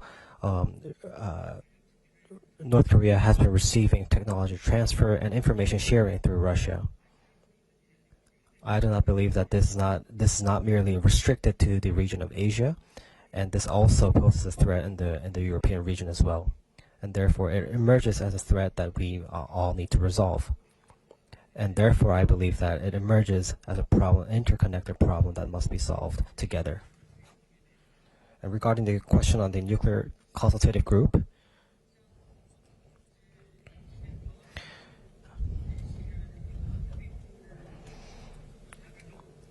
the NCG is operating on various domains in order for us to foster the extended deterrence between the ROC and US alliance. And the cooperation between the two countries are consolidating and improving. And through the conventional and nuclear integration of CNI, we are further improving the system and updating it. And through working group consultations, we're also developing improvements. We will collect a second round, and we'll start with Daniel Salisbury from the United Kingdom. Daniel. Thank you, Bastian. I have a question for Minister Ahn. You mentioned North Korean troops deployed to the battlefields of Europe. I wondered, could you share some of the most important lessons that the Republic of Korea has learned from observing this deployment? Thank you. Thank you very much. And we'll have from Japan, Wakana Asano. Thank you, Bastian. My question is to all of the panels, and I have two. One is that I've been hearing that there are a couple threats that all of the panels share. For example, cyber, AI, supply chain disruption, and energy, space, technology. And my first question is that what are the challenges to seek for the cooperation, multilateral cooperation, cross-regional cooperation in these potential threats? And then what needs to be done? And then my second question is about Africa. I see a couple of delegations from African continent this year to this Shangri-La Dialogue. And then given that this session is titled as Cross-Regional Security Threats, and then also you mentioned a couple of the potential maybe commonalities such as supply chain and whatever. So I'd like to hear that's what's your prospect for the relationship or engagement in terms of the security or non-traditional security issues with African region. Thank you. Thank you. Thank you so much. And we take from the Young Leaders Group and from Malaysia, Falina Said. Thank you. Thank you so much for the enlightening session. The first question I have is actually for Minister Ahn. It's on AI as well, and it's on the value chain. AI value chain is actually based on interdependence. So what is Korea's strategy to address dependence in this space? The second question I actually do have is in regards to terrorism, because there are, this is actually to the minister from SEO, because some parts of the terrorism trend has actually turned to disparate and is shaped by the information age, sometimes named the nihilistic form of terrorism. What are the challenges in collective action for this, and can I actually get your views on the way forward? Thank you so much. Thank you very much. From the Philippines, Dara Ioy. Thank you, Bastian. For Defense Minister Ahn, sir, this is also a question related to AI. But how does the ROK intend to incorporate the use of AI in your multi-domain capabilities to pursue peace in the Korean Peninsula and the region as a whole? And this is for the SCO. How is the SCO leading in the efforts to make space a weapons-free zone? And what are the challenges that you have encountered so far in pursuit of your ongoing efforts to this goal? Thank you. Thank you very much. And from the Netherlands, Maya Nouwens. Thank you very much, Bastian. I promise that Dara and I didn't coordinate this, but my question is also about space. A lot of talk today has been about gray zone challenges in the maritime domain, but I also wonder whether the three speakers could speak to the challenges in the gray zone challenges, rather, in the outer space domain. Here, actors are inherently both civilian and state-led and military. Technology is inherently dual use, and this is a domain that all of us increasingly view as strategic and depend on. Thank you. Thank you very much. And from the Republic of Korea, Dong-Yun Cho. Thank you, Bastian. My question goes to two ministers. As cyber, artificial intelligence, and quantum capabilities increasingly cut across regions, so from your perspective, what level of practical information and standard sharing between Asian and European partners do you see as a realistic near-term goal? Thank you. Thank you very much. And from the Young Leaders Group and from Vietnam, Kak Yang Nguyen. Thank you, Bastian. I have a question for Secretary General Gemaybayev. How does the mechanism of conflict resolution work in practice for the SCO? Do you think that the SCO did enough in solving the conflict between two of its member states, India and Pakistan? Thank you. Thank you very much. And from China, Wanjia Liu. Thank you, Chair. My question is for Deputy Prime Minister. As transatlantic partnerships evolve, the United States has proposed reassessing NATO's role. What does this mean for the alliance? How do you see NATO's future development trends? Thank you. Thank you so much. And I'll take two more, and then we'll return to the panel. From the United Kingdom, John Rain. Thank you, Bastian. Given the challenges that all multilateral organisations now face in solving conflicts, could I ask members of the panel to comment whether they welcome the arrival of the Board of Peace, or whether they see that as multilateralism that we don't need? Thank you very much. And from India, Vipatrap Vikram Singh. Thank you, Bastian. My question is for the panel. Both South Korea and Norway have faced cyberspace incidents that have been claimed by hacktivist groups. Notably, Norway's critical infrastructure was disrupted by a hacktivist group. With these groups operating across borders, is there an opportunity for cross-regional collaboration to counter and combat them? And what role might international organizations like the SCO play in dealing with these threats? Thank you. Thank you very much. I'll take one more from the Young Leaders Group, and from Australia, Vanessa Wong. Hi, I have a question for the whole panel. If economic coercion and leverage is becoming a regularly used tool for strategic competition, should defence ministries focus and shape economic resilience as a core national security mission? How do you balance that against the growing defence budgets, and are our institutions structured and equipped for that challenge? Thank you very much. So let's take these and return to the panel. Minister Sandvik, if I can ask you again to kick us off, and then we'll work our way through the panel. You have a bunch of issues that were put in front of you. Over to you.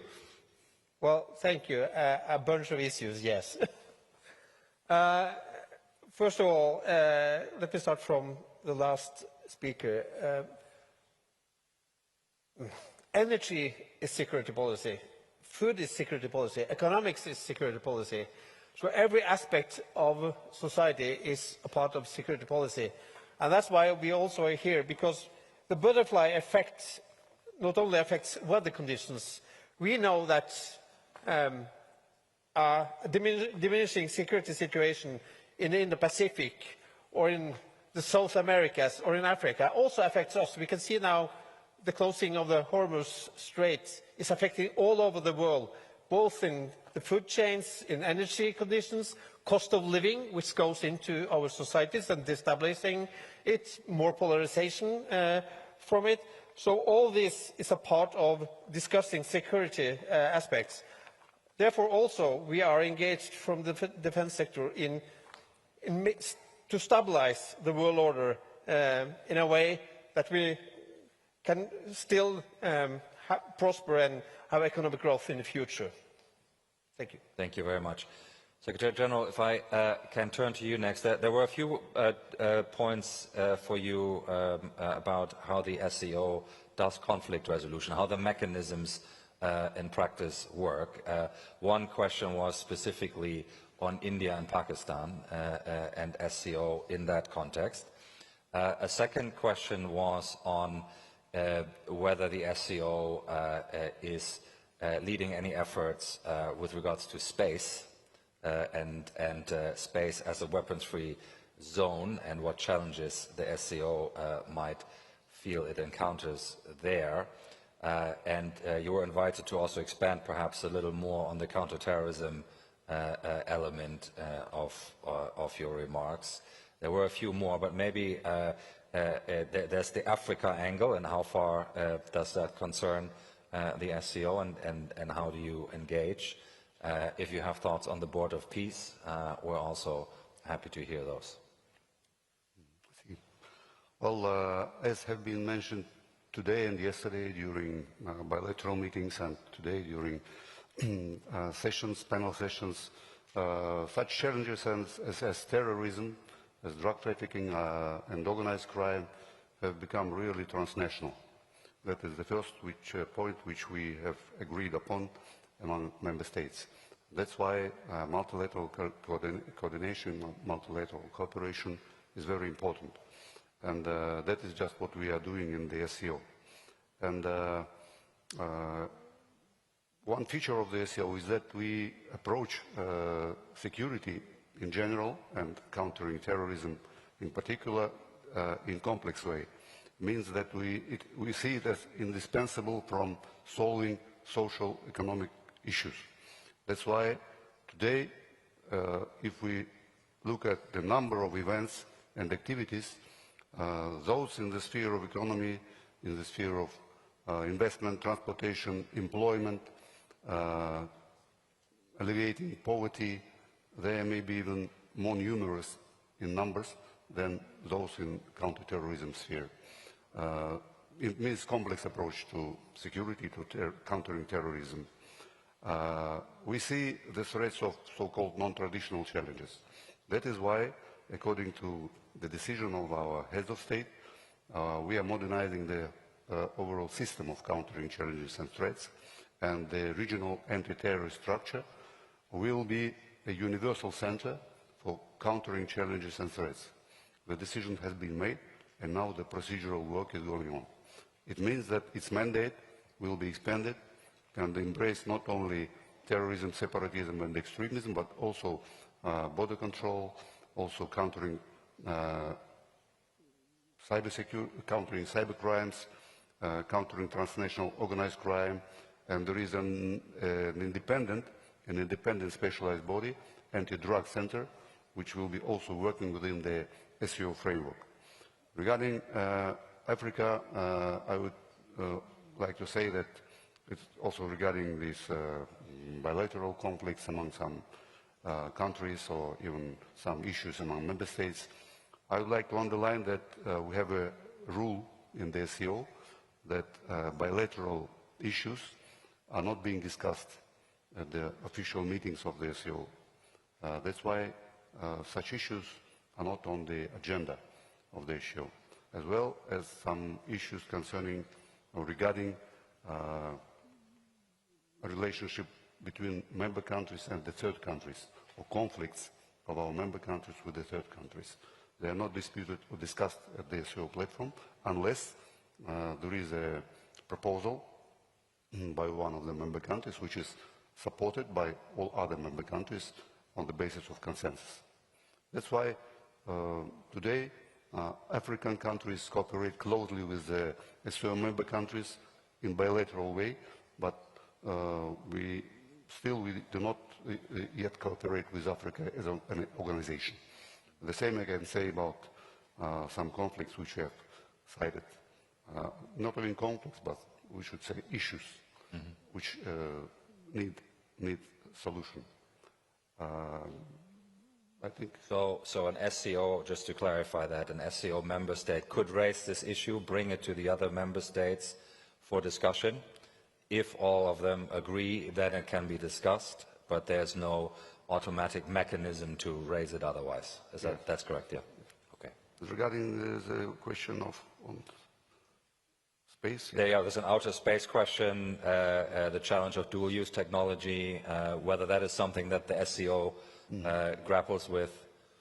Yeah, as I've said in my short statement, we have a declaration and a statement by the heads of state that the SCO member countries stand for the outer space free of weapons.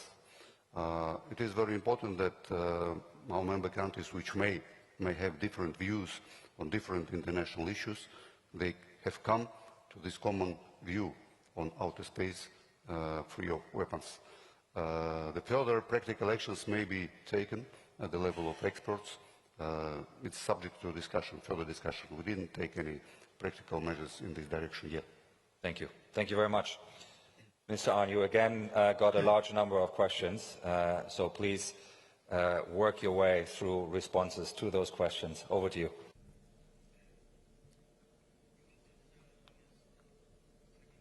Regarding the lessons that the North Koreans have gained from participating from the Russian and Ukrainian war, I believe that they're gaining know-hows from their real combat experience. And I believe that they're also gaining new technologies for their strategy and tactics. And from this real combat experience, I believe that they're modernizing their strategic and weapon systems and developing their weapon systems to a higher level.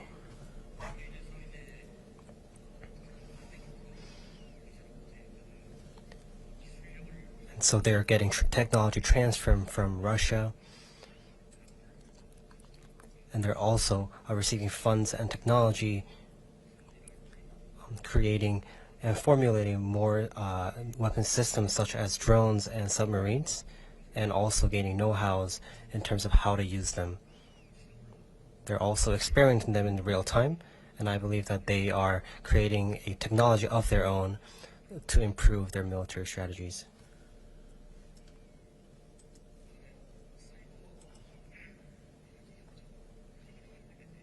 And regarding the multinational cooperation for cyber energy,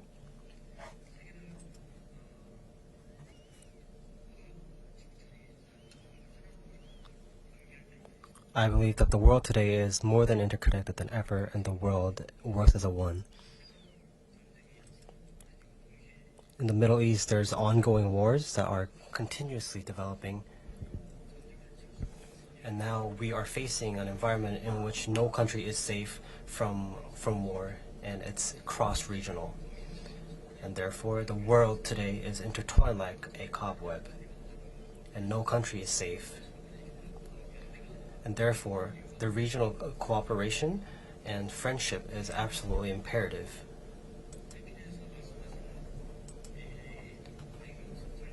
And regarding the AI from the Philippines,